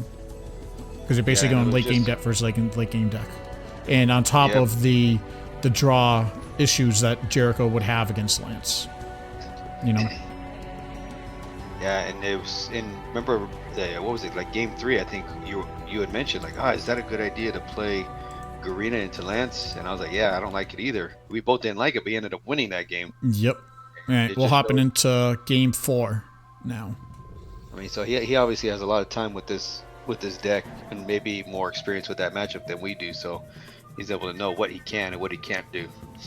Yeah, but I think if Jericho had packed up a Mass Peer, like a one of, I think it's a little different matchup. Oh, this matchup would be so much different because every turn you'd be worried about. Yeah, every turn Vess would be worried about when's that Mass Peer coming down. And he would have to hold on to extra copies of everything. I mean, I'm sure he's doing that now, but I mean, just like when you play as Boris against Jericho, you kind of always hold on to that second Blood Frenzy. Yep. You like, and it makes your sack choices so much harder. You're like, oh man, what do I get rid of? What can I afford to keep? And this is what we're talking about before too, for the early game Weaponsmith pulling that Piddling Spear, right? So now you're that much more likely to get into your Blood Frenzies and your Confluences. So now he can even attack with a Weaponsmith into the Devoted Knight with the Spear. Yep.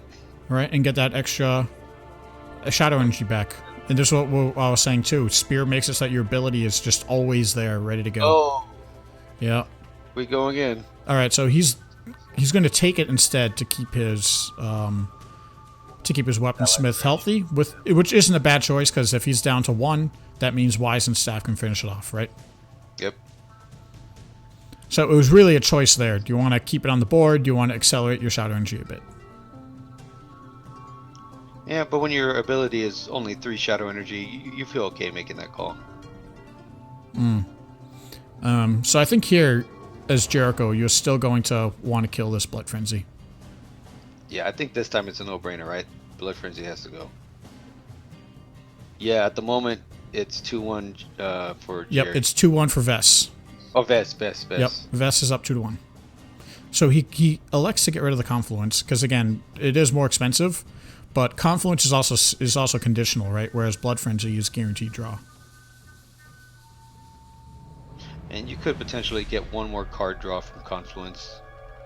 So, I mean, I guess it's really not a wrong way either way, right? I mean, both are draw engines, so as long as you get rid of one, cutting it in half.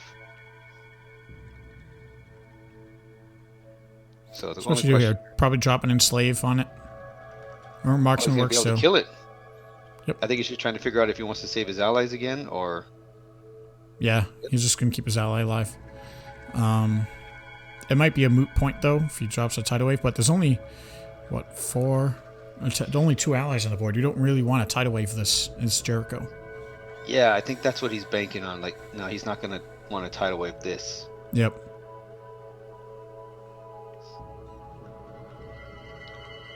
I don't know, Aril, however you pronounce your name. Maybe he just doesn't like the artwork. I don't know. But he definitely does not like Confluence of Fate. Well, he's also probably considering that Blood Frenzy is doing damage to Vess every turn, too. Yeah. And he's thinking that no matter what I do, Vess is going to get this draw. So if I can get rid of the Confluence for extra draw, I can at least make sure that Vess is taking damage. So you could be thinking of it that way. Vess had metal, remember? Metal and Rampage. Metal and Rampage is what Vess had. Does have both. He has Enrage too. So he has all three. Because remember, we saw Enrage last game. Oh, yeah. So he has all three of them.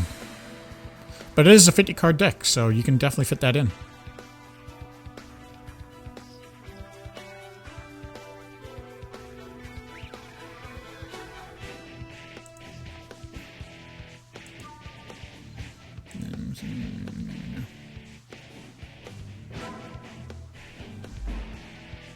Alright, so he's got Curse of the Aldmore. It's annoying. Here. He has to wave here, right? To you? Oh, I mean, if you don't, you're gonna constantly be losing out on your shadow energy. And plus, it depends too on how concerned he is. So it doesn't look like he's more. I think he's more concerned about conserving those waves, right? Because we saw that Jericho's running Resurrection, right? Yeah.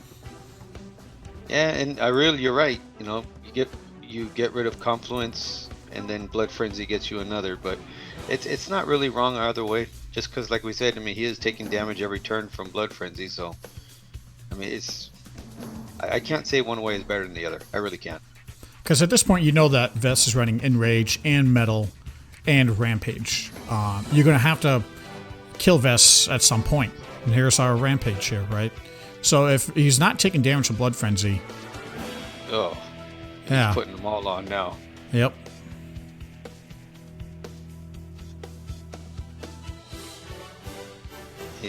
He's really not playing any allies either. He's like, yeah, I'm not giving you value for that tidal wave. Yeah, he's trying to force Jericho into this 2-ally tidal wave. Alright, now he's going to tidal wave after this. So he's really trying to bait that out. Because he probably has really Brokong in hand, right? But he doesn't want to play Brokong into the tidal wave. Yeah. So now we're going to have a tidal wave come out, and then we're probably going to see a Brokong come out right after this.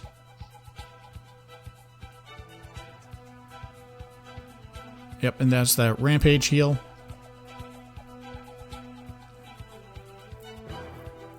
Yeah, so here comes Brack.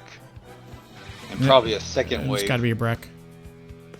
See? So that's what he was doing. That's why he played that Brax. He's like, I want to force him to wave. And he's going to have to play another wave. Yeah, he's baiting out another one right now. This is out. Let's see if you got him back to back. And does. Again, that's that 40 card, what we were talking about in terms of having the answers when you need it. Using a Slimmer Priest. Alright. Now, does he have another Brokong? He could. Because you know he runs at least two. Alright, no other one yet. But this is marksman usage right here. So he's really trying to keep it on the board. We know that Jericho runs Zale's him, right? So and we've seen what? We've seen 3 marksmans already? So Vess is getting rid of a lot of that control that she has. As well as we already saw a Vet too. A Brax Vet.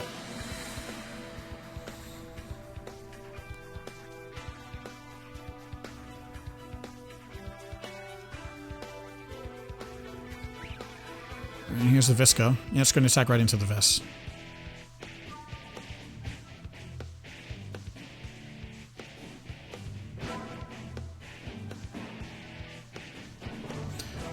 So, Enslave the Beast alone is not going to be enough for Vess to kill the Visca. We could see a Crippling Blow. And Jericho is at 4 Shadow Energy now. So Jericho has some choices to make. I think at this point, Jericho's waiting for Enrage. Because of the health totals now.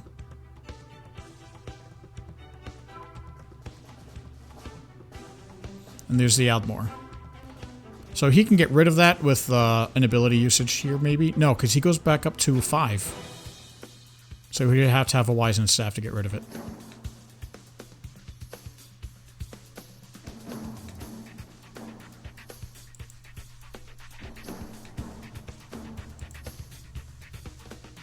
Spring down to 11, and we get a Vermin down 2. So we're getting another wave here. Alright, we have a retreat. We can see a retreat into a tidal wave. Let's see. Nope. He'll play right back into it. This is a lot of damage on that Vess has right now. That's 6 already on the board. And you just used your retreat onto an ally that had enslaved the beast.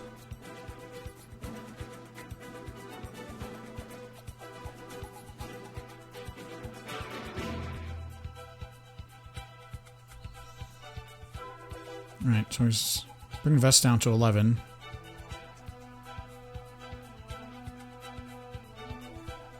You can get rid of... he's getting rid of Metal of the Warrior to try to take away some heal. Does Vess have another Plunderer? Plunderer would do it, right? That's 2 damage there. If he kills it.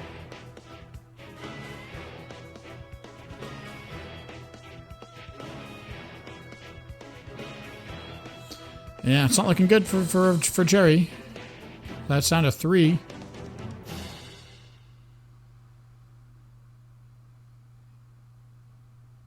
Yeah, this is the thing. You're not running mass purification in your Jericho deck. Those are tech choices you make, right? So now Vess gets, even with Jericho's ability, you can't touch all these attachments that Vess runs. So he's going to wave here, going down to 1.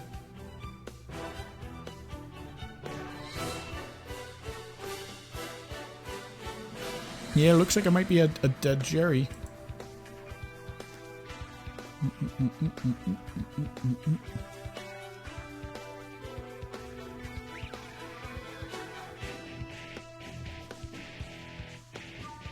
Yeah, after this, we'll do another one. Wow, so Vess is going to take this thing 3-1. Mass purification, kids. Don't leave home without it. What a game. What a series overall. These were really good games. So now we have... We'll start that up. Give me a minute, guys, and switch to the monitor view. So we see Amber versus Vess for the finals, you guys.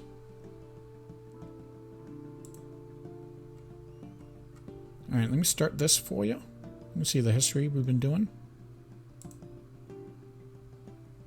And let me see, too, what we're doing next. Okay. Right, so that means we have a fall pack next. Okay. Do this. Do this. Bingo. Giveaway has started. Okay, so I'm going to have a little intermission while that goes. And these guys should be starting shortly then.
we are still waiting for this next match to start here.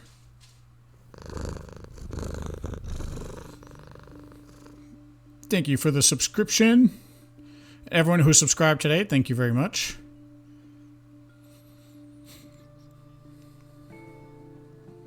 I'm going to see if we can get Kyle in here. Let's see. Oh yeah, you shouldn't have too much left to do now, right? With the last matchup here.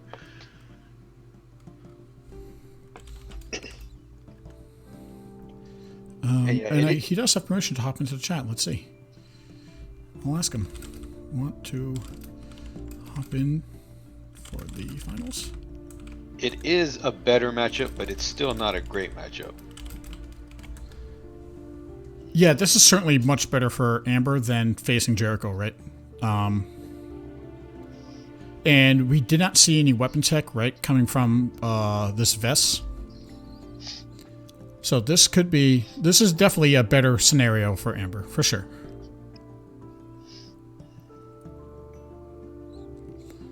Now the one thing is as we did see Amber running retreats before, right? So she could break curses. The Curse of Aldmore. If Vess can wear down weapons early and get some curses down early and prevent Amber from buffing the weapons, then that's gonna help a lot, right? Oh yeah, and especially the healing factor that Vess potentially has access to. Yep. Vess is gonna be able to heal himself more, but we did see Amber earlier. I think in was it in regionals that Sigs was running Rampage and Enrage. I don't know if he kept it in for the World Championship. If he kept both Rampage and Enrage. Oh, I just got kicked out. You might hear cats because John has cats. Oh, the cat thing is that's my subscriber. That's my alert notification. I know. That's right. I forgot about that too. I know. So it looks like they're taking a break, huh? They still haven't started playing yet, so they even want to kind of get up and stretch. Yeah, probably because they've been going at it for a while. So that's what I'm looking at here in the chat. Yeah, so it looks like you can see it about 5 minutes ago. They were saying like 5-10 minute break. So they're taking a little bit of a break, but they'll be back soon. It looks like. Hey man, they deserve it.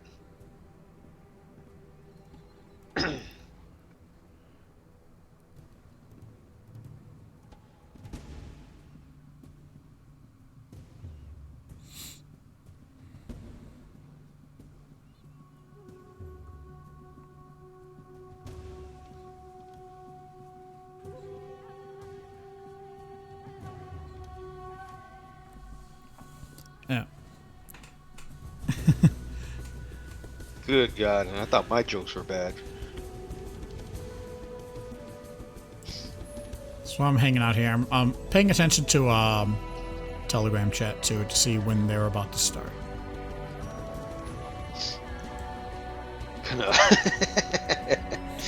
Actually, don't do it. Oh, Nick. Yeah, Bean. I think. Yeah. So we actually have a. So let's see. I'll post this into the live stream. What's that? The World Championship history. Oh, you have the history? I do. You see that here, right? Let's see if I can.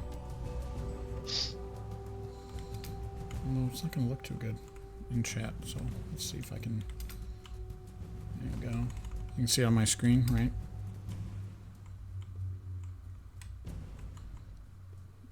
It's 2015 Moon, but it's BPV Vince. Yep. But yeah, I'm just gonna have it in chat. So you can see it on the screen. And then it should be separated enough. Oh, there we go. Cora just let us know that Bean actually won the matchup yesterday, 2-1. This same matchup. Yeah. It does feel like it's set up good for for Vess to take it, but Amber can be so fast sometimes that it might not matter. Mm.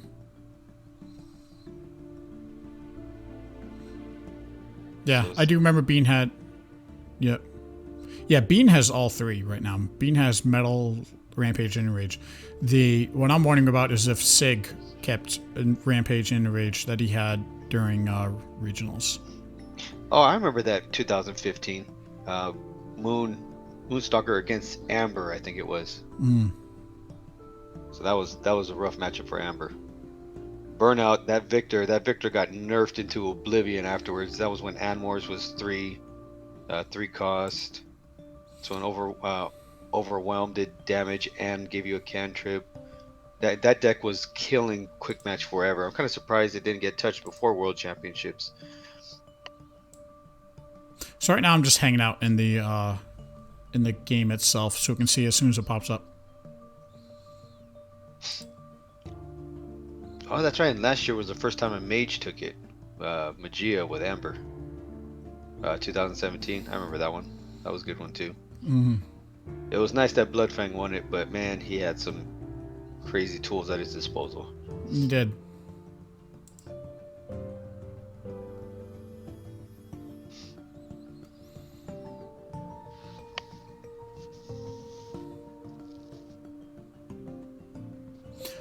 Actually, we're seeing too if Jag and Hello have to play for third place. They might have to do a third. I think they have to do a third place match, right? For the prizes. That's right, because there are prizes. Yeah, prizes available. That's right. Right now, they're trying to see if they can watch the finals and then play third place afterwards. So we got to find out what's going on. See what Kyle says. I would probably want to do the same thing. I'm not gonna lie. I was like, Can we do this later? I mean, maybe you won't catch that on stream, but yeah, we're streaming finals. Servato is the best player. He's the most dedicated player, that's for sure. So yes, Jagmaster and RSLO will play a third place match. Right now, or they're gonna wait until after everything's That's done? what we're trying to find out, is when they're gonna play it. Yeah, because they could always play it whenever, and then, right? I mean, anytime right after. I'm seeing Kyle sign. So he's saying it's up to them. So if they want to watch the finals first, they can play their third place match afterwards. RSLO wants to play now. Oh, he does? Yeah, because it's very late for where RS Hello is. Yeah, he's in China, so he's like, nah, man. Yeah, RS Hello is in China, right? It's very late. Or it's at least in the Asian continent somewhere. So, what is that? That's like 10 hours ahead, or for me, and Australia is like 12. Yeah, so for him right now, it's probably like 9:30 at night or 8:30 at night, give or take. Mm.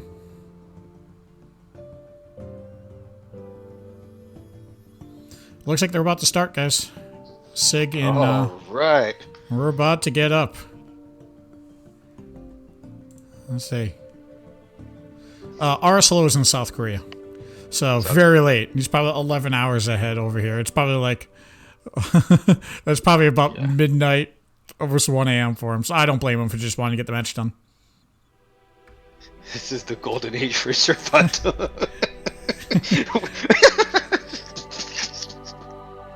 Who is Servato? Oh, oh God, that name goes back. Yeah, who is he? The man, he's so amazing. He doesn't deserve to even have a name. We just call him the legend. Oh God, he played. I think even Call the Crystals, he was playing it. But I do remember Call the Crystals. We were messing around with the early builds similar to today, like it was like HBM tracker, you know. Hey man, the game is up. It is up. No, not up yet. Still waiting for the password to go in. Oh wait, here it is. Oh, No, they're Jag's playing now. Okay, so we are in the finals. As much as we like third place matches, we're watching the finals, guys. Here we are. You know what they say? If you're not first, you're All right, last. so Vess has first turn here on game 1. Oh man. All right, this is gonna be a good one. I know this is gonna be a good one. Can Siggy become the first player to win twice and do it winning back to back? I would like to see that. That'd be pretty sweet to see Siggy go back to back. But I also want to see Vess win the world championship. yeah, I have I'm torn. You know, I'll take either win at this point. Let's just see some good games, right?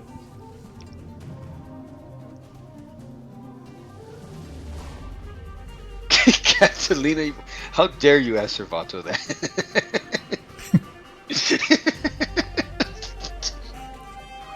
Servato will say. You look at his. If you look at his history back then, it was literally every game was Elementalis. That guy was a beast. He was dedicated to the cause. Yeah, he did change his deck up this year. I lost to him, and I was like, okay, I should stop playing now. But I'm like, wait, no, he's actually making some changes and pumping up his deck. So, hey, man, it's about time. Yeah, 8 years, and decided, you know what? I think it's about time I change up the strategy a bit. Yeah, better late than never. Okay, you see, this is kind of the start that you were looking for. Yeah. Beantalk not really having a great one, and Sigismund coming in with those. Especially when you're looking at the what Amber wants to do, right, and what Vess wants to do. As Amber, it's more important for you to get this board situated first before you're trying to pump your Blood Frenzies and JDs, right? Yep. Especially if you saw that Vess had no allies, and you're like, all right, let's establish our board. And that Vess has no way to respond. So this marksman could kill the knight. Oh, he decides not to do that. It depends on what his cards he has. Okay, so maybe he has like an Enslave the Beast. So we have an Elos. Oh, that's right. Vess runs Elos. Oh, Amber. Yep. Yeah. So you need Crippling Blow, but he has Crippling Blow. He has Retreat. He does. He has Crippling Blow and Retreat. Yeah. But that's probably the worst turn we've seen from Vess so far. Yeah. And this is shaping up to be a really good. It's still not. I mean, you're still getting a lot of value, right? You're getting Blood Frenzy, Elos, and Crippling Blow. So that's not a bad value play overall. But before we were seeing Blood Frenzy, Confluence, being played at the same time. Okay, so he goes for face. Yep. Let's see what he has here. He's got the JD into Crippling or retreat. Either way, you do not want this marksman sit around. I'd rather see Retreat though, because at least you can come back and kill the Alden, and he's not going to get it. Retreat would have at least let you kill the Alden.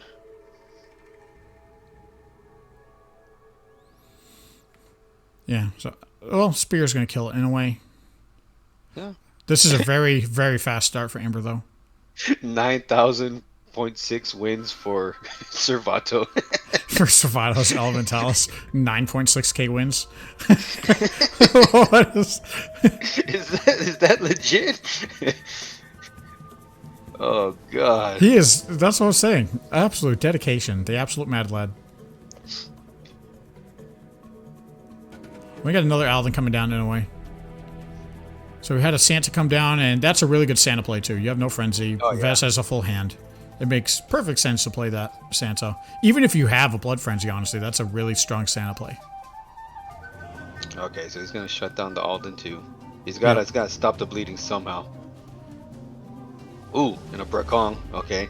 Okay. And that's an ally. You don't care. Go ahead and cripple it. It's still going to give me value. I think you still just attack into Vess. Like, you got him. You got a fast start in Vess. You got to take advantage of it, because we know that how much healing Vess has available.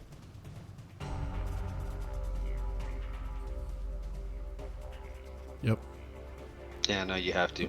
Yep. So Vess is ready, coming down to 11 hit points here. And he did happen to have early crippling blows. Now, and here's the thing too. This saves JD for another hit onto Vess.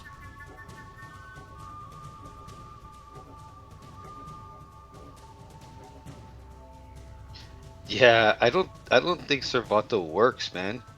That guy is up. Oh wow, Rampage. And this is why Amber was going so hard into face, right? Because Yep. this was gonna Oh come. my This god. was gonna come. That might be what turns it, to be honest. Because he's got to kill the Brakong now. He has to kill Brakong, because otherwise he's going to be giving him value by killing off allies. And now we're probably gonna get a spear down. Yep. Oh wow. So he's gonna kill the Alden first. Then you can kill the marksman afterwards. Yep. Look at that. So that's already 3 health back up. Are you following this chat? Yes, I see it. You can have fun with chat. I'm trying to pay attention to gameplay, right? So you have fun with chat. Go nuts, my man. Go nuts. You have fun. Did I not pick a winner before? No, I never picked a winner before. Oops, sorry about that, guys. Yeah. So now you gotta pick a winner and then start another one. What are we going to? See. How long ago did I do that? Kyle doesn't care. Kyle, you're here. Tell him to start another one. Yeah, it was literally sitting there for like 20 minutes. I wasn't paying attention. That's all right, you guys. There you go. Oh. You're not gonna win anyway, Cat. Relax. Yep, and you didn't. There we go. Way to go! Way to go! Way to go! Which one was? Let's go. We'll start another one in like 5 minutes. After this game's over, we'll start another one then. Because that was 20 minutes ago. We got a lot of people watching. A lot of people having fun. Oh man, you gotta kill that Brack, right? He's going for the face. But BP Skurai? Okay.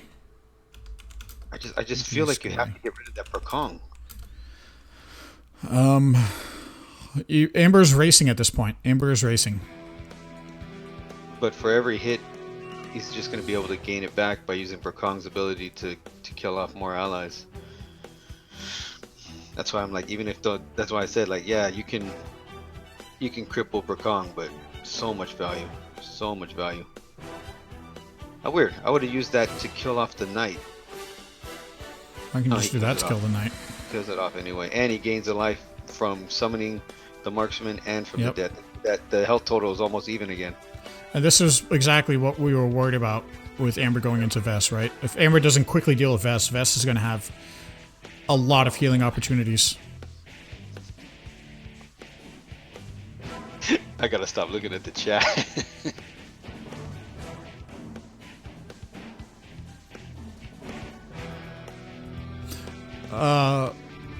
No, you didn't miss a giveaway. That was just an old one that didn't go through 11.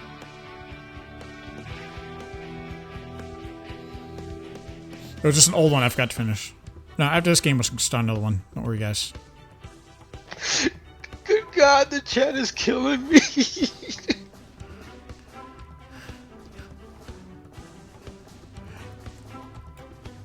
Where is Servato? Do we have Servato in chat anywhere? Is he sneaking around with an alias? God. I actually got him to join the Telegram chat, but all he did was join the welcome room, and then he never came by again. So I almost got him. I almost had him. Catalina killed me though with that one. That was it. I'm done. Can Vess stay alive long enough? Oh my God. God help me. Take you with him. Okay. Yes. He probably did play enough to see his deck shuffled exactly at the same time, at least. At least once.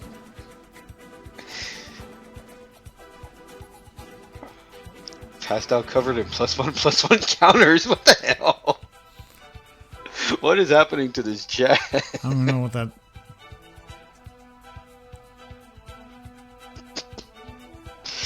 Oh man. Oh, Servato, we love you, man. We love Servato. Skynet is Servato. Stupid. Does Amber... So, hold on. Does Amber even need to play allies to win at this point? Can you just hit I don't face? think so. I think you just keep going for face. And just hope that he doesn't pull into his, Oh, wow, look at that. I did not see that coming. Oh, He's just okay. trying to get the health. Yeah. You hope you don't see enrage, right? Oh God, I'm dying over here. Ooh. Oh, this is gonna be 4 damage to face now. Ooh boy. Okay, so we know he We know has. Vess doesn't have anything to stop it. Yep. And so that should be game because he got no haste. He's got nothing. He can't do. He can't do anything with that. You don't got a smashing either. We haven't seen new smashings. It's a 50 card Vess. I don't know why we don't have any smashings, man. Maybe he forgot to add it. I don't know. Where does Bean about that? Be like, did you have any smashing blows in your deck? Is this gonna do anything? No, it's gonna bring him back up to 4, but Yeah, one more hit and he's gone anyway. Even if you play just the attack attack. into Amber. Go down swinging. There you Go go. down swinging. Do it. Yes. Do it. Yes. Go. Go. Oh god. There we go. Good stuff. All right. So, As oh, promised, I'm starting the next one. oh, good first match. That was Good fun. first match. And I almost died because of all the Servato talk. I know. Yes, I know that Jagmaster and Hello are playing, but I'm waiting for Bean and Sig to start their next match.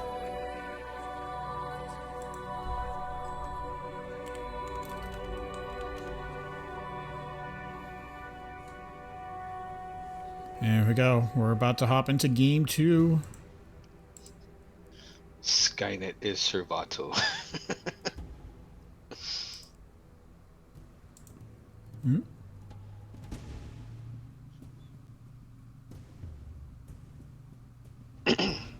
Come on.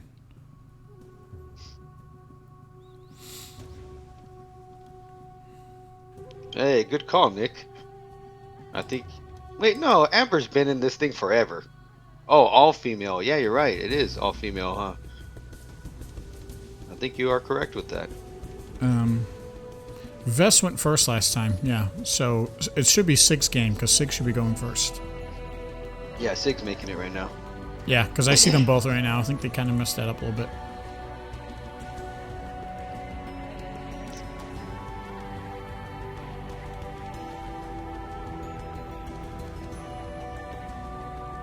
Someone yell at them. They're both in game. They're in the world, the Telegram chat though, right?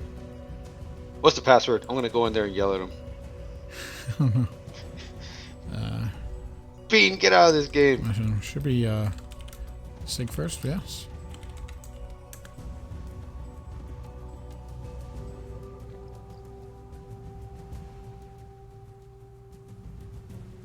Oh man, good stuff.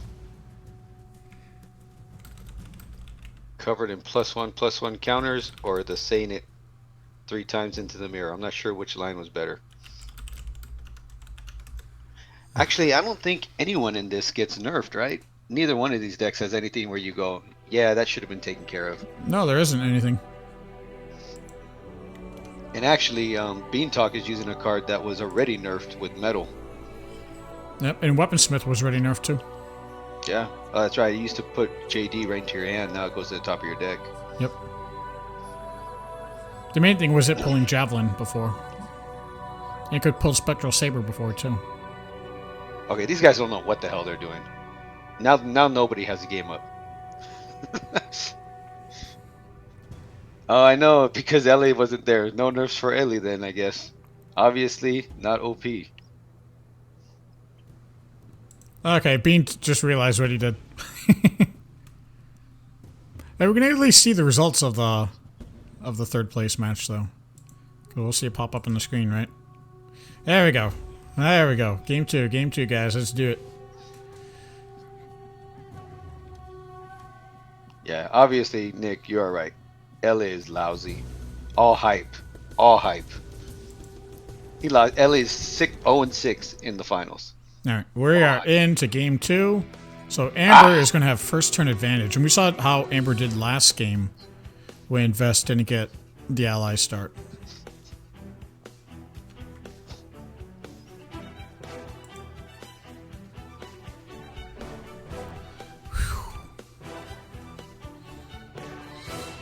Why didn't Kyle come in here?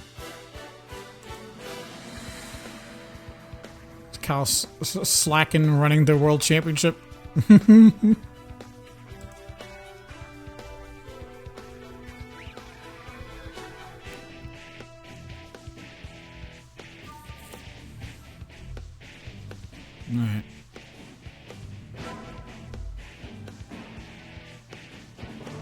And there's our first turn Bad Santa, so that's a full 3 cards there for Amber.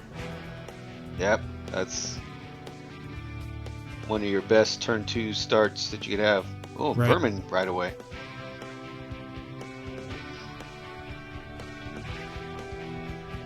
Got an Alden on turn 3.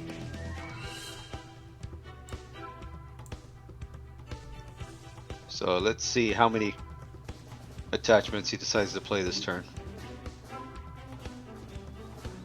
He really likes that Blood Frenzy Confluence combo. I think that's what he's really looking for. Ooh, Enrage, There's the Blood Frenzy. Enslave. Wow. There's the Enrage. Okay, not bad. Enslave. I think you're a bit ahead of me. Again? Okay, I'll shut up. Here we go. I'm gonna change up this way.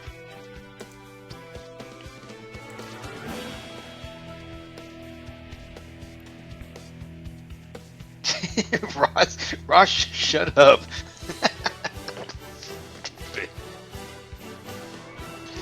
Oh my god.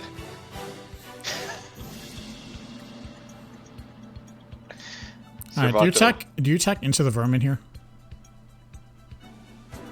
Doesn't look like it. Okay. He doesn't have enough set up for it to really be an issue, right? Oh, well, he's gonna get rid of it anyway. Okay.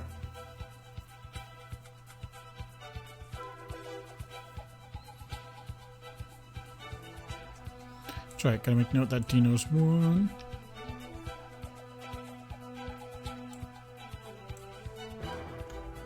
Amber is having a rough go though. No Blood Frenzy. Right. Yeah, if Amber doesn't get a Blood Frenzy going, I think this is Vess in the bag.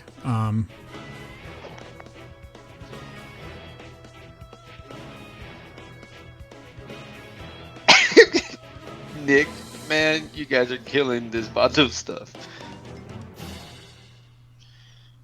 Oh my god, this community is awesome. There's no Servato in No, the Cat. finals, so nobody cares. This is game 2, Cat. Amber's ahead 1-0. Man, chat not paying attention. Nobody in the chat's even watching the game. They're just talking about Servato.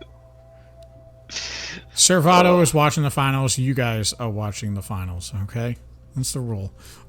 What the hell is Ross talking about? We really are watching the game. I have no idea what Ross is talking about. Oh god. I'm watching the game. You're not watching the game. I'm gone. It's over.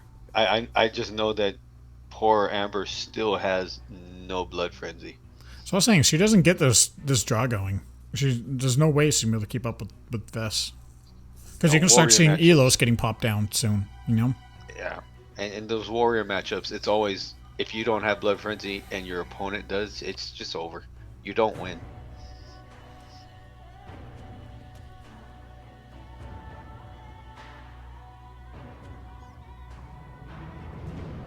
So now he decides, oh, Spectral Saber, so what's he getting rid of? The Blood Frenzy, right? Yeah.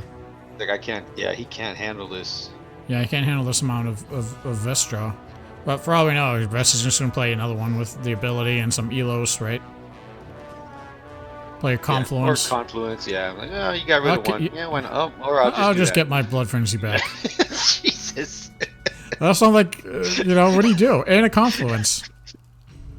Oh, no. This is terrible. I know. Oh, God. And your Vermin survives, too.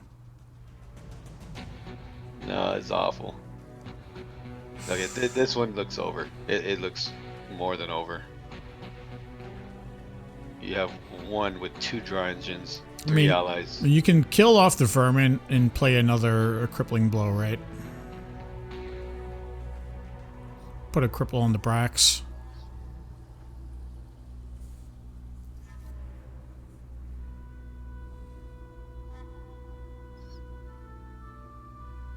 So I mean, it is slowing the bleeding, right? But you got to figure probably has more vermins. But he's been cut in half, so it doesn't matter.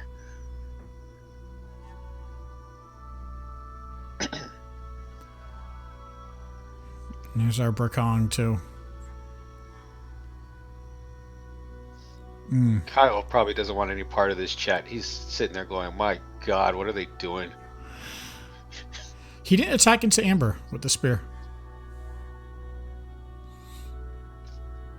I figured he would to get the weapon down some more. Man. Oh, there's hey, our look blood what frenzy. comes. Yeah. Turn 8. Why not? Okay. Maybe gotta retreat. Oh, you can cripple the. So that. That's been 3 cripples now, right? I think all 3 are still on the board that were crippled before.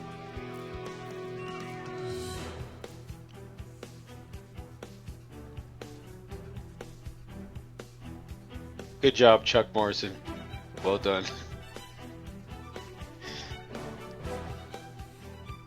That's some nice typing skills. I love it.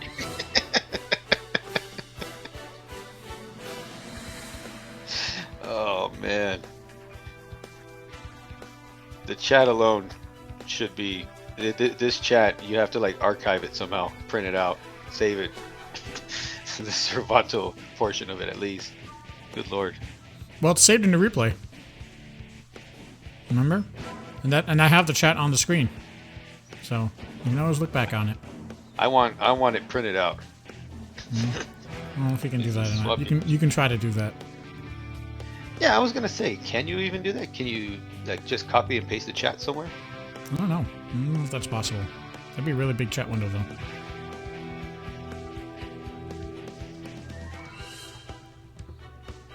All I know I'm gonna remember from this World Championship. So let's see, Enslave. When you get pulling the Enslave back. Yeah, why not? I mean, whatever. He still didn't attack into the Amber to get the JD down. I'm not really sure what he can do at this moment. Ross! Get Ross! I think I made you slightly too loud. But don't worry, I can turn you down, because I had you maxed out. There. It's all Ross's fault. Ross with the Servato lines.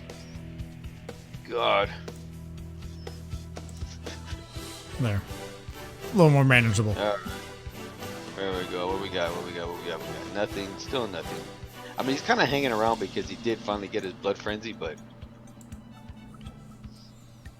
Yeah, Amber's barely hanging on right now. This is just a really, really slow start for Amber. And Vess got the start that Vess wanted to get. That Vess didn't get last game. You make sure you pay attention to what Catalina just said right now. Yes, I see it.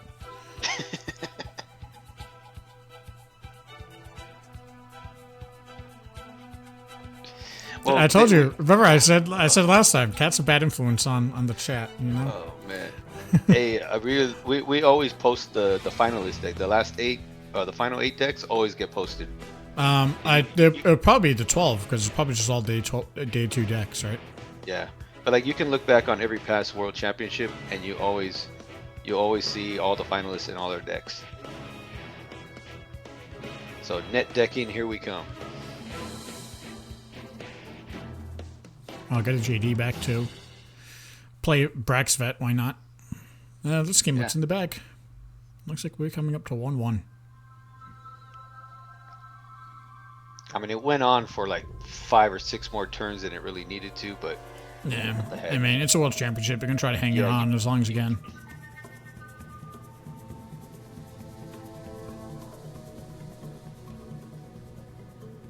And now we'll see some nice attacking into face to finish off.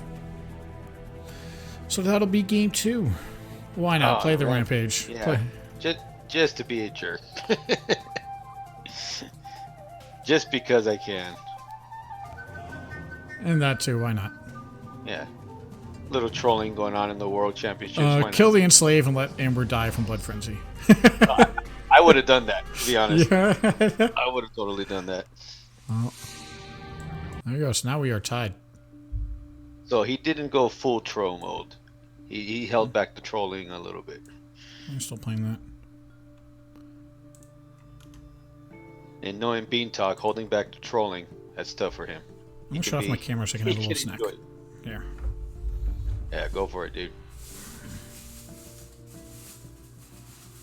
Oh, the game's already up. Come back, put the game up. No, it's not. Oh, okay. I thought you were gone. No. Yeah, it's about to come up though. What's a snack for John? What's this? What's this? A honey bun? It's tasty. Yum. Oh, it's up, it's up, it's up. And I'm waiting for the password. Like I said, I think you see things a little earlier than I do. Yeah, that's interesting. I'm waiting. I'm waiting until you tell me you go in. Kyle could probably do that. Maybe we could have Kyle do that for like a week or something. Alright, I'm in. Have Kyle, Kyle if do you're what? listening, Kyle, if you're listening, change Elementalis' name to Servato, just for like a week.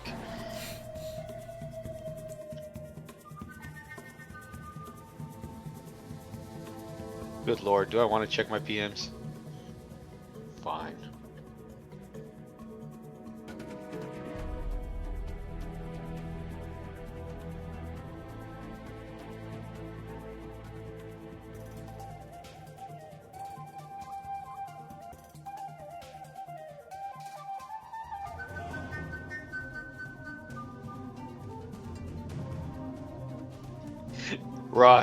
Ross is the hero of the day. He actually sent me the entire transcript in my Telegram chat. Oh, there you go. So you can pull out the YouTube chat. Because I knew you could pull out the chat, but I wasn't sure if you could, like, print it out. Ross, you are my Viking hero.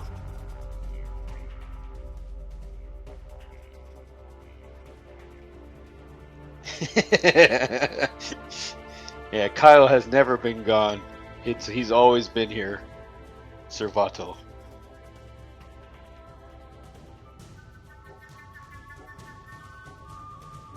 Come on, Kyle. You gotta do that. At least for a week. See if he even recognizes. All Elementalis just change their name to Servato. Kyle is Servato.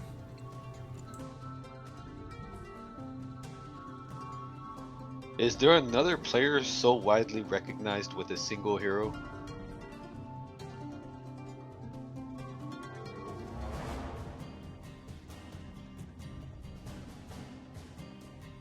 Confluence, Blood Frenzy, what else? Crippling Blow. Man, another great start.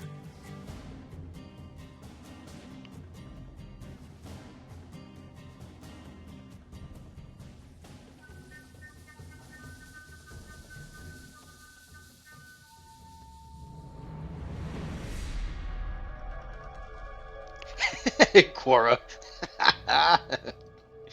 Jesus. Oh man, I love the people in our community, man. We have a great group of people, to be honest. Everybody that does join in and participate. No, of course, that's why I do this, you know? Yeah. If I don't like the community, believe me, I would not be around. I think I tried contacting you one time in the past too, right? Wasn't it a long time ago? Not for me. Yeah, it was about it was about the Discord stuff when you guys were streaming before. And I also tried to get a hold of Alzarath, BT Alzarath back in the day. I got into contact with him again, but he's busy doing other stuff. But you know, I was trying to bring in the old timers. And so literally the board is all locked down both ways, but we have 2 blood frenzies down. Got another spear in. So this is looking pretty even. Yeah, quite different now with Amber having that earlier blood frenzy.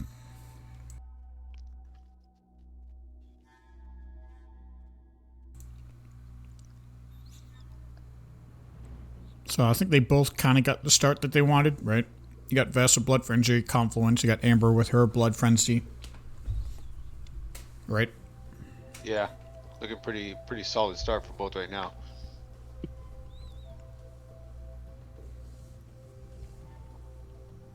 Cool. It looks like I'll be able to ride this out with you, man. I don't start work for another 2 hours, so as Well, long as there you this doesn't go. go past 11, I think we'll be good. I think you'll be fine, you know? Because we're already in game 3, right? Yeah, I think we're gonna make it. Yep.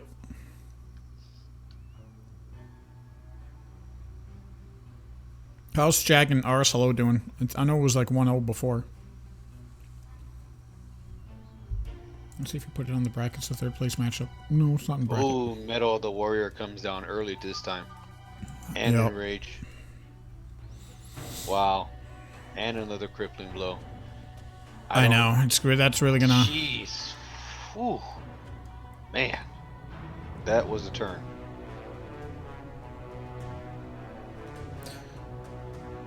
It's still pretty even to me. The main thing is that Amber does not have this weapon. She's got 7 shadow energy. And she's That's had... actually that weapon. That weapon's gonna come down. She'll start, Sig will start to make some headway. But I think the setup that Beantalk has right now, I don't think you can fight through that as Amber. As a lot of people, to be honest, other than a mage, I mean, what else can fight through all of that healing? Well, that's what I was mentioning before with the mass purification, right? Yeah. I think if Jericho has mass purification, that's a completely different series. And with a trim deck, you know, he could have pulled into it at opportune times, or at least had the opportunity to pull into it. Man, yeah, I don't see this one for Siggy. I really don't. I mean, after seeing Vess in regionals, you would think there would have been a little more. I mean, we did see Vermins, right? But I'm surprised we didn't see any sorcerers. Because it's still an all-around tech, right, that you can use whenever. And it's a 3/5 body. Well, look, Kyle just gave us a heads up. Hello is going 2-0 over Jag right now. There you go. Well, it's Priest against Baduruu, right? You focus prayer as soon as that weapon comes down. And then once the late game hits, if you're still alive as a priest, it's pretty hard for Baduruu to handle all those big dogs. Yep. Turn 9, is that the first weapon on turn 9? That's rough. I think so, yeah. That's pretty rough. See, the start looked okay with Amber with the blood frenzy, right? The bad sand and the blood frenzy, but just did not get weapons out of it. Ross, shut up.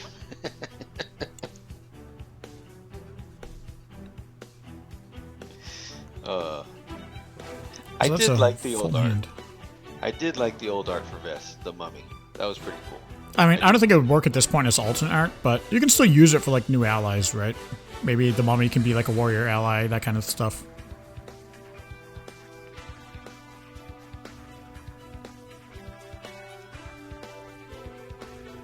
Yeah, I mean, Vess... and he might just pop another Enslave the Beast right here.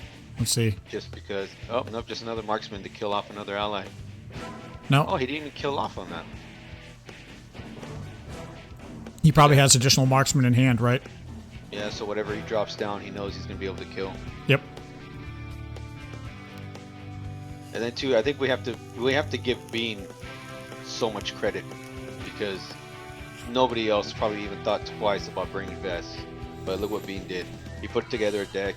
He disregarded the 40 count, you know, common logic that's always there. He probably played with this thing who knows how many times to figure it out, and it brought him all the way to the top of World Championships. You have to give credit where it's due. Well, he saw the meta in terms of deciding to bring Vess, right? And 50 cards is actually a spot that Vess likes to play on, like 48 to 50, because of how fast your draw goes and your ability coming up for those attachments. So that actually is a comfortable amount for Vess to use. But at the same time, like we talked about, you still want that start of Blood Frenzy Confluence, so you can use Weaponsmith, like into Spear, like making that call to put that into the deck to increase your consistency, right? Oh yeah. This is a marksman fest right now. And not having Smashing Blow looks like it's worked out okay. Yeah, there's a couple of times where he could have used it, but overall, it doesn't look like he's missing it that much.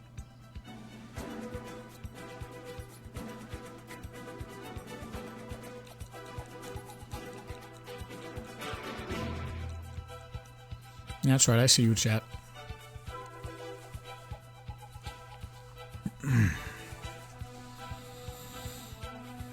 But yeah, I don't think Vess actually plays that well as a 40 card deck. Or if you do, it's not something like this. It's more like just the aggressive claw. Yeah, type like an or aggro deck. Woven Yeah, type, yeah. Like an aggro Wolven. Which are still, yeah, those are still fun to play though. It looks like Amber is kind of starting to make some headway back here though. But yeah, Cora's right. I've been noticing Beantalk playing Vess a lot this past year.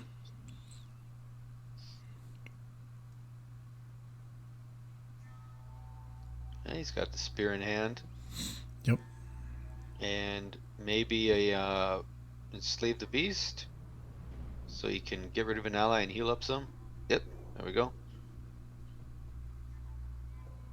And a cripple on the other marksman. All right, there we go. So full on cripple. And that vermin is gonna be alive next turn probably. Yeah. So he'll be able to get rid of something he doesn't like. The Visca could get rid of the vermin. You could Visca and attack into it. Isn't it amazing that you would play a 6-cost card to get rid of a 2-cost card? Oh, you know, it's a tech card, right? It'd be like if it was a sorcerer or Vendia on the board too, right? It completely ruins your play if you leave it. Do you remember all the chatter about when replaces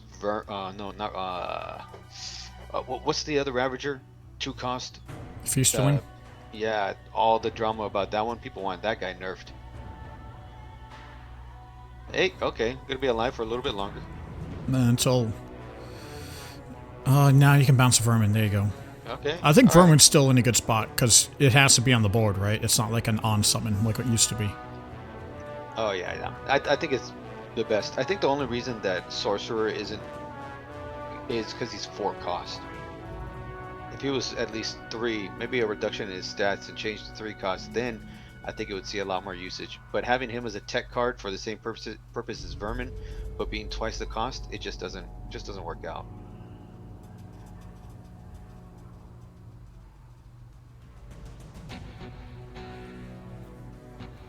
Yeah, you gotta be the right deck to use it, right? Like, Garth can fit it in if he wants to put it in, because it depends on the fatties that you're relying on.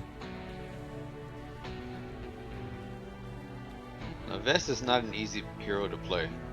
It's definitely something you need experience with. It's not like Elementalis or even kind of Lance, where you get to a certain point in the game where you're just playing allies and trying to push things along. Alright, here we go. Another hit to the face. He's bringing the health total down, but still not where you want it to be. Another retreat for the vermin. It's good. No, kill the vermin. Look at this. Oh my gosh. Boom. What is happening? Why am I checking PMs again?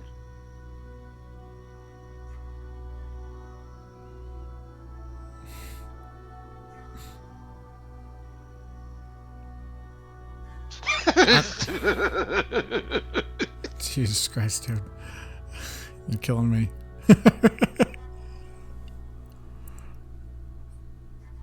And a rampage. Here we go.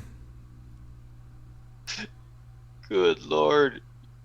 Did you get this? Kat, you gotta send that to John. John has to put this on the stream before we're done. Why? Just wait. Let her send it to you. I'll decide. I will have spoken. Okay, so we got the jeweler's stream. Yeah, he can take out Amber's weapon here, or he can just take out the marksman, right? I fell behind because I had to see what they sent me in PM again. Oh yeah, when I'm streaming, I don't check my Telegram PMs too often. I can check right now, actually. Yeah, Rampage is, man, it is a good game. Whew. Yeah, this game's looking in the bag.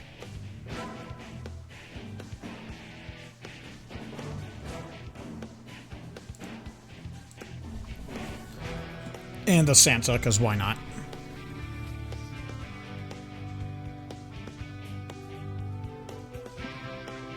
And the curse, because why not?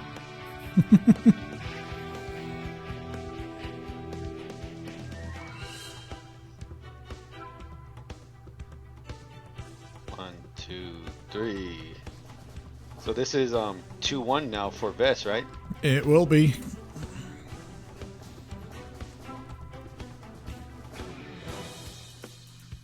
Yeah, even without smashing blow, this is so hard for Amber. You know, and I would have totally included it in there. I never would have thought I need to leave out smashing blow. I never would think to leave out smashing blow either.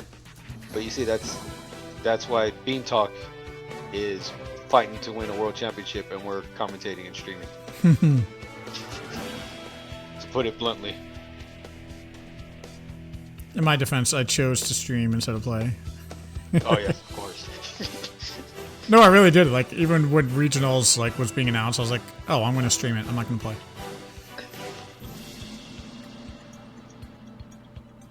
play. Cat sent it to you. All right, I'll check it out. You have to Maybe see next year I'll play while I'm streaming, but I kind of like getting this feel of being able to bounce around games, you know? I like this part. I kind of like this part more than playing, to be honest. I don't know. And it's like you're doing something for the community, so it feels fun too. Very, very cute. Told you that is awesome. I loved it. You got to put that up.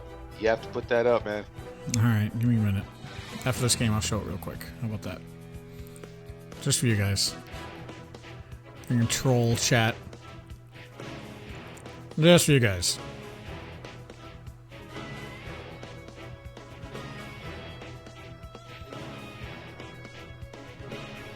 The spectral saber to destroy your own enrage. How do you like that finish, dude?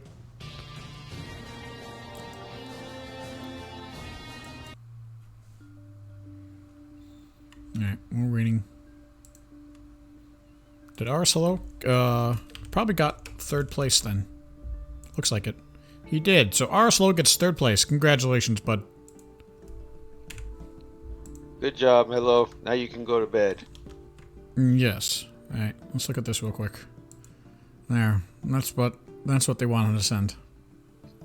Chuck Morrison, man, you are amazing. You guys are so toxic and trolly. Poor Servato, what did he ever do to you guys? We love the guy, man. Everybody knows who Servato is. Everybody knows who Servato is. Man. Actually, that's a good question. Let me see how far along we are. Let's see. Switch back to the game. Waiting for the next game to start. Yeah, it's already started for me, but I'm waiting. Did I not? Oh, God, freaking no. Oh, you didn't start another? No, I didn't finish the other one. Again? Actually, no, I did. Okay, it says it was Dino's. That's right. All right. Forget that prize. No, you Majorgi. That was a troll. I'm trolling you, buddy. I'm trolling you, buddy. Removed. All right, let me see. Yeah, misclicks. That's what happens. All right, when was that? Actually, we do have time for next one. That's it. That was what? Yeah, 30 minutes ago. We can totally do the next one. This could be the last game. See, even my bot is trolling Majorgi now. Actually, let me hop into the match. There. Now you can do some commentating. So I just hopped in. Me too. So you'll probably be a little bit ahead, but hopefully not too far ahead. No, I waited until you said you were in, so. Yeah. Okay, going here. Yeah, right, what a day two. What a world championship in general, huh? I think this is the best one I've watched. really is. It's I really been feel like pretty it's the best exciting. one. There wasn't a deck involved that everybody was like, yeah, that deck won, but we kind of expected it. Or, Like Elementalis was strong, but it clearly wasn't overpowered, right? well, In my and opinion. well, I think the 0-6 record kind of speaks for itself. Amber stomping on it. Oh my goodness. Damn, yeah, that was pretty brutal. Ooh, this is a bad start for Vess. We got no, we have a turn 3 spear with no blood frenzy, no attachments, nothing played except for a curse of Aldemar onto a Laerian knight. So it's a slow start. And he's got the knight and an Alden down. So turn 4 we're likely gonna see the JD. We'll see what happens. Yeah, if you did give a little too early before the bot picked it up, you can do give again. It's only going to do one ticket at a time anyway, so it doesn't hurt to check to be sure that you didn't do it too early.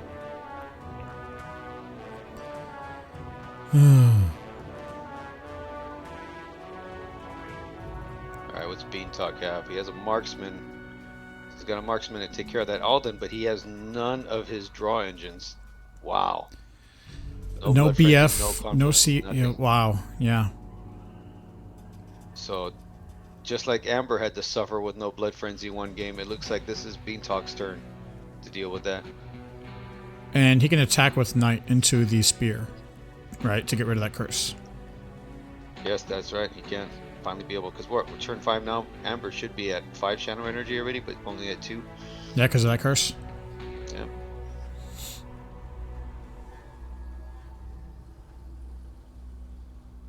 Or does he want to keep it alive? Does he want to keep that knight alive? If he does, he can attack into the marksman and then finish it off with the JD. Depends on what he wants to do.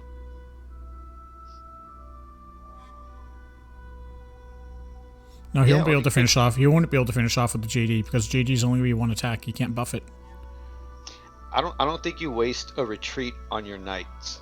You save that for your marksman. Yeah, or I for think your you see that. Spectress. Yeah, exactly. Okay, and then probably like a crippling blow here in the marksman, I would assume. No, Nope. he doesn't. Nope, he doesn't do it. Okay.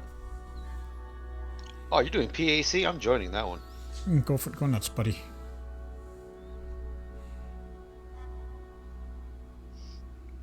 There's a good old weaponsmith to bring in another spear.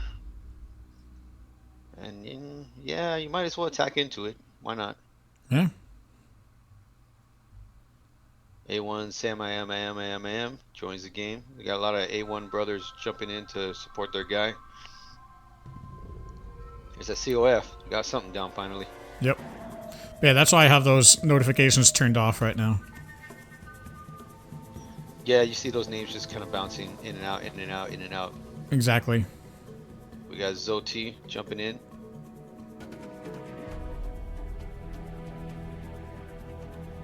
There's our knight back. What do you kill the marksman here? Yeah. Yeah, might as well. Might have been another reason of attacking up. Okay. He's gonna send that back. It's just gonna allow him to seek Yeah, it's just another gonna, weapon. yeah, it's just gonna pull another spear. I kind of feel like I would have hung on to that retreat. And I think we get our blood frenzy now. Well, here's our rampage. And here's our enslave. Oh wow. Okay, now things are gonna start turning. Oh, that's some value town.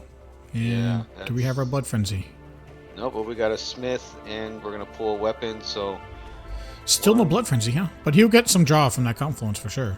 You know. he drew a total of 4 cards here because he got the spear, he got 2 from COF, and then he's gonna get his next draw the next turn. Yep. That's a hell of a turn, and he killed an ally, He and did. he healed up. So it's like I don't know. You couldn't really ask for much more in one turn, could you? That's the power that Vess brings. It's just the amount of value you get from that ability. So what do you think? Do you think you Spectral Saber that rampage? It's good. It's the Jericho question, right? What do you get rid of? I feel like the rampage is good game, not so much is confluence.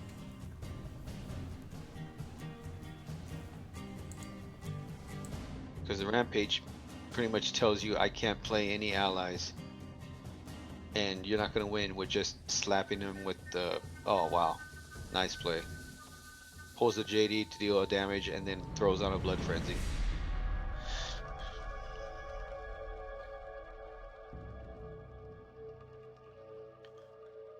Alright, well, we have the seductress here. But you see, it's like playing any ally at this point, right? You kind of feel like, ugh, do I really want to do that? Because it feels like you're just asking for trouble by playing allies as long as Rampage is still hooked up. By the way, your boy Jesus won again. That's my man, son of God. There's nothing you can do. You guys gotta go to church, man. He's taking you to church right now with these wins. Oh boy, see, and that's the thing. That's the value. Damn.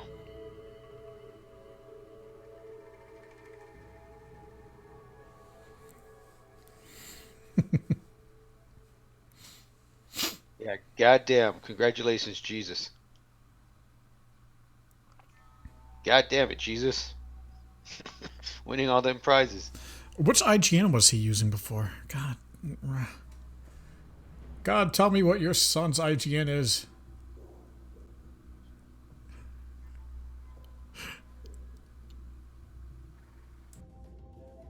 Hey, if it's holy, it's not wrong. Son of God. Was it Born to Kill? Or was it, Rockaholic? Which one was it? Son of God, what was your in-game name again? Yes. You won like 10,000 of these things today. No, no nerfs. No nerfs for Vess. Come on. Only props to Beantalk for having the guts to think outside the box and bring something like this. Yeah, so I was right. It was a Rockaholic. Okay. Thanks for confirming, man. Orochiholik. Another marksman. And this game, I'm going to say, is probably was in the bag as soon as Rampage was played.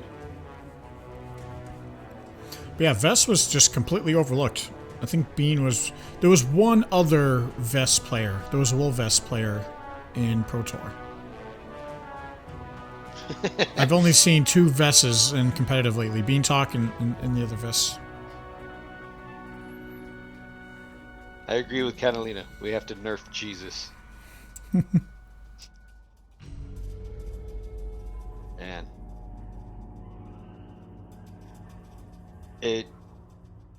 Nothing against Sigismund, because this matchup, like I said before, I felt like both were bad. I didn't think he would. I mean, I said it, and even Kiki said it. We were like, man, this feels like whoever advances, he's not gonna win this. He had some great matchups to get here, and then he had a terrible matchup in the end too. It's just the way it works out, though. It's just the way this works out sometimes. It's a card game, right? What can you do about it? That's just the way things go. Well, we were saying before that the Vess and Jericho looked more like the finals, right? Yep. Because we felt whoever won that was going to take it.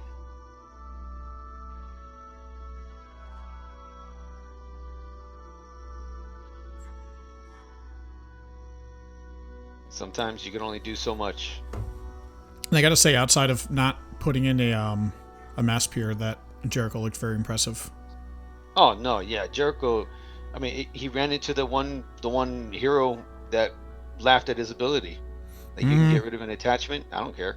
I got 10,000 more. What are you gonna do about those ones? Cycle them too with like destroy blood. That's probably why he destroyed Confluence of Fate, because Rax Vet would just get the Blood Frenzy back. Blood Frenzy back. Yeah, you're right. So he's kind of damned if he does, damned if he doesn't, right? Doesn't really matter what he did. Plus, you get the attachment that he can't cycle back.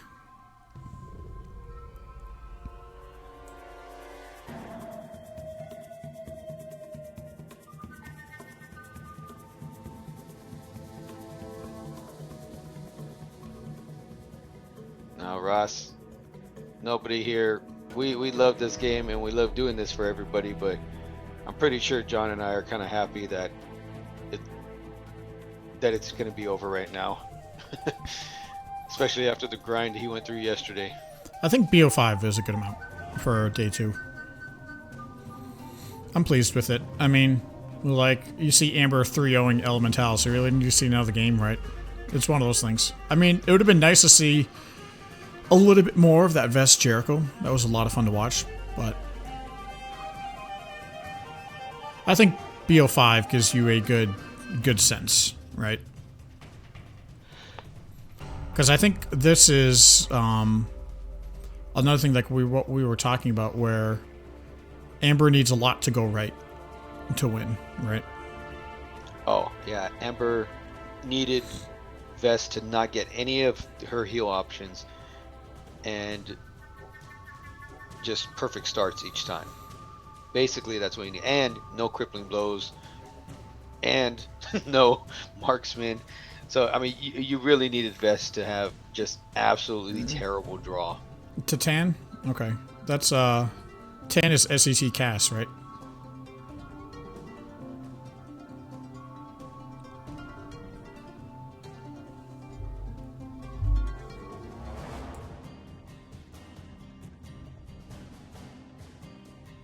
Oh, it looks like they had this talk yesterday. Beantalk, Sigismund gave him the good game, well played, and Beantalk replied, a good game, by the way, as predicted yesterday. So maybe they had this conversation saying, man, if we meet up in the finals, I think we know which way this is going to go. Yeah, you got to figure that they knew how this matchup was going to go. But you still played out, because we saw Amber take a game before. You never know.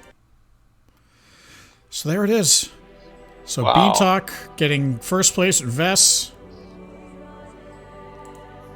With Vess against one of the more established heroes in the game that's always in competition. So we will not have a repeat this year, guys. There it is. So But we do have a new hero taking the championship. we do have a new hero taking the top. Vess has taken the top. And it's no surprise by the player, because the player has been around a long time. A long-time player, a strong player that's always in the mix. He kind of comes and goes activity-wise, but he's someone that if he took this, you wouldn't have been surprised. And so yeah, and we had some great games. I mean, if you wanted to make some highlights out of this day, you're gonna have a lot of great games to just pull off and just as a highlights. It's going to be tough, but ones. it's going to be a short video. I might do, I'll probably do like highlights of that Vess Jericho, right? And then have a link to the full stream, you know, because that was a really fun series to watch. That was a nice series. I liked that one. So we can confirm that Ars Hello 3-0'd Jericho and took third place. So we have Jericho third place, Vess first place. We have Amber second place, and we have Baduruu fourth place. That's quite a hero pool. Yeah, I mean, honestly, if you would have said top 4, we're gonna have Vess and Jericho. I mean, who's taking that bet? I know. I don't think anyone coming into this year and coming into this WC predicted Vess and Jericho in the top 4. No, nobody. You say Amber and Baduruu, you're like, yeah, okay, I get it. Yeah, you could Amber Baduruu, you know. You're probably like, so what? Amber won, Baduruu got second? Like, no. Vess won, Jericho got third, Baduruu last. Oh. But yeah, well, hey, lot of really good decks this year. A lot of really good decks. It was a really nice World Championship, you know. Even in day 1, we got to see Logan and Yathan too, mixing it up. So we really had we saw Garth from TG Scout in there too. We saw our Zaladar, you know. We really had a good mix of heroes. That Zaladar comeback was another great one. There was just good stuff all around today. It was a really good day. A little anticlimactic at the end because we kind of had a pretty good feeling of how it would go. But you knew it was going to take a lot for Ember to get through that one. Yeah, and but it was. And we got. I still think that was the best case scenario in terms of the last 2 for Amber. Yeah, she did not. Sigismund did not want to see Jerry at all. No. But he's also going, well, damn. Yeah, Get I think he's looking at this and saying, well, we do the best we can. Yeah, pretty much. Pretty All much. right, man. So is that about it, Fenner? Is that about it? You getting ready to sign this thing off? I think that's about it. That was really good. I really had fun with everyone in here too. Oh, before I leave, I want to confirm that Tan, I think Jesus wanted to give that PAC to Tan. Is that SCT Cass? I want to confirm that that's what that was. The Son of God giving out charity, huh? Let Who me would see. have thought? Good man. Let me see. Is that? I think it is. I think it was. Pretty sure it was Cass. It looks like it is. Anyone confirm?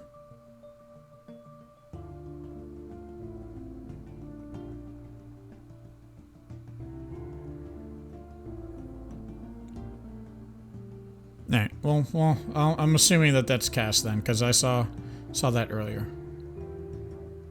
Oh no, that's right. Cass is that Casser. Oh yeah, Cass is the other one. Yeah. So which one is it? Which one is it? Is it?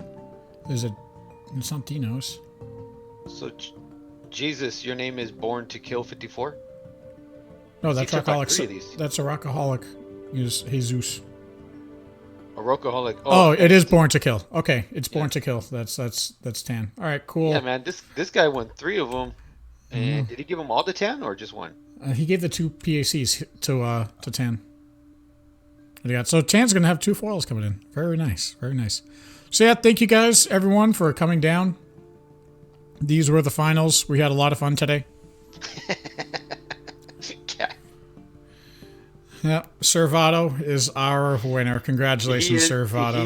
He is the highlight of the day. He really is. We love Servato, man. If you happen to come across this, trust us. It was all in love. You're a legend in the community. Everyone knows you. Everyone loves you. Everyone is afraid to lose to you. He'll be the first. He'll be the first player to get 10k wins with the hero. With a single hero. No doubt. It's gonna be Servato with Elementalis. All right, John, guys. man, it's been fun. I'm gonna sign off before you. I'll let you close this thing out. Everyone have a great day. Yeah, so I'm gonna try to do a stream next weekend. We'll see. Give me ideas and things you guys want to see next weekend. I'll also let you know about spoilers. We're looking to do card spoilers on the channel too. So that's gonna be fun to do. I'll keep in touch with Kyle and Nick so we can coordinate that. And until then, I'll see you guys next time.